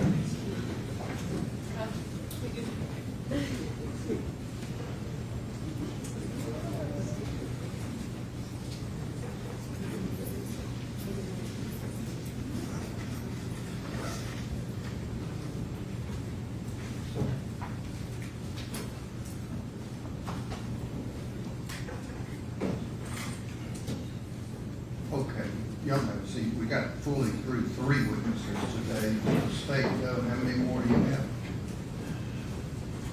Judge, some of it depends on the cross-examination of Dr. Benton, I would think, before we can develop. Who do you know you've got left? I know that we have 4. Who's that? We have Miss Denny, we have Michael Johnson, we have Detective Reese, and we have Miss Benning's mother, Bridget Parks, that I know we are definitively calling all 4 of those. Okay. So I'm just trying to give the defense, they can have some of their people ready tomorrow. Judge, I have one thing that I need to address before we adjourn, if it's possible. Okay. There's been this issue about the iCloud. They filed a motion to suppress anything outside the range. Your Honor didn't rule on it. I was specific, we were not using it in our case in chief. I said, but if it comes up because they open the door on cross-examination or defense proof, then I would request Your Honor to. We had a discussion yesterday about the iCloud. Yes, we did. So there is a message that was in the iCloud search warrant return from 2018. It is a message between Ms. Denny and Mr. Blaise Taylor. In that message, Ms. Denny references, it's a longer text message, but she references the girl who I had. If I may I ask that at least that the media be shut down if she's going to go into any substantive evidence that has not been. How can I shut down the media under Rule 30? Well, may we approach? No. Tell me how to do that. Well, you don't have to, may we approach? No. May I ask that she not. The right jurors now, aren't going to hear this. We haven't opened the door to anything, neither do we plan. I don't know. Judge, I'm just making the court. Okay, well, you don't have to read it. You're making them aware that if they mess around too much with Miss Denny, you may try to get into that. Correct. Okay, I mean, like I said Monday, I'm kind of a bottom line kind of person. Yes, I have the same message from Miss Denny that was in the iCloud search warrant return. She has it on her phone. So I have it separately from the iCloud return. Okay, so is it outside the time frame or inside the time frame? Well, this doesn't have a time frame because I got it from her today. Okay. Well, do they have a copy of the items you're holding in your hand? I do. That's why I was You do? addressing I do the not. No. court. Because I am You don't have to providing- give them to them. Are those copies? Okay, let them look at them and then they can go into their thought process and think tank about how they're going to dwell with Miss Denny. And Your Honor, just for the record, there is a separate iMessage that specifically references another part of Ms. Denny's testimony that I may ask the court to be able to use as well, depending on the cross-examination. Okay, well, let's just deal with what the court's approved Ms. Denny testifying about, and then we'll see what the cross is. Thank you, Your Honor. And I'm trying to, Can I just clarify? This is the message from Ms. Denny's phone. This is the message. they're both, one's in the iCloud and one's on her phone currently. And I had Detective Tom Miller. I sent him the images from her phone, and he validated that it was exactly the same. Can I just inquire why the state is looking through Mr. Taylor's iCloud outside the scope of the search warrant? I don't know, I thought we weren't gonna do that. Your Honor said that we could not use it in our case in chief. Yeah. The detective already reviewed it. Okay, it was already done when we had our last hearing. He's making as fast as he can to decide. It sounds like they found this message and they asked him to go back in and look through his iCloud. You know, and if I get guess, did she show you this? I've never seen this before. I'm not Yes. asking you. We asked her if she Miss still had. Denny. We asked her if she still had her messages from Okay, 2018. Miss Denny recently told them about that still in her phone. And then they went into Mr. Taylor's iCloud? Had already done But that. that was already done. Again, the court said, The tip is, Mr. Brand, be careful. Who would be careful? You, or whoever's cross-examining Miss Denny. I understand. I understood. Okay. I do understand. Just a polite tip. Could somebody get me those copies? They weren't that lengthy. See where we are. I'm trying to get this lady out of here with her copies.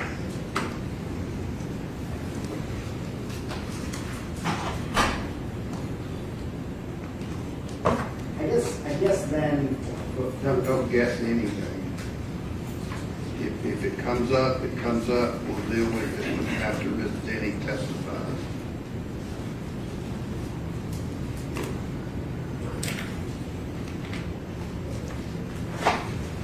Thank you. Putting it together, but these are her notes. Those are her notes. They're getting, I Making need one copies. copy. He putting them together. They're getting you copies of the notes that she's referenced here. You get everything back? Just double check.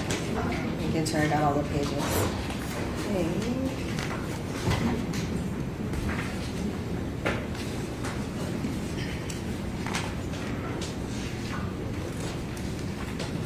I think so, yeah. Oh. Article will be in recess until 9 a.m. tomorrow.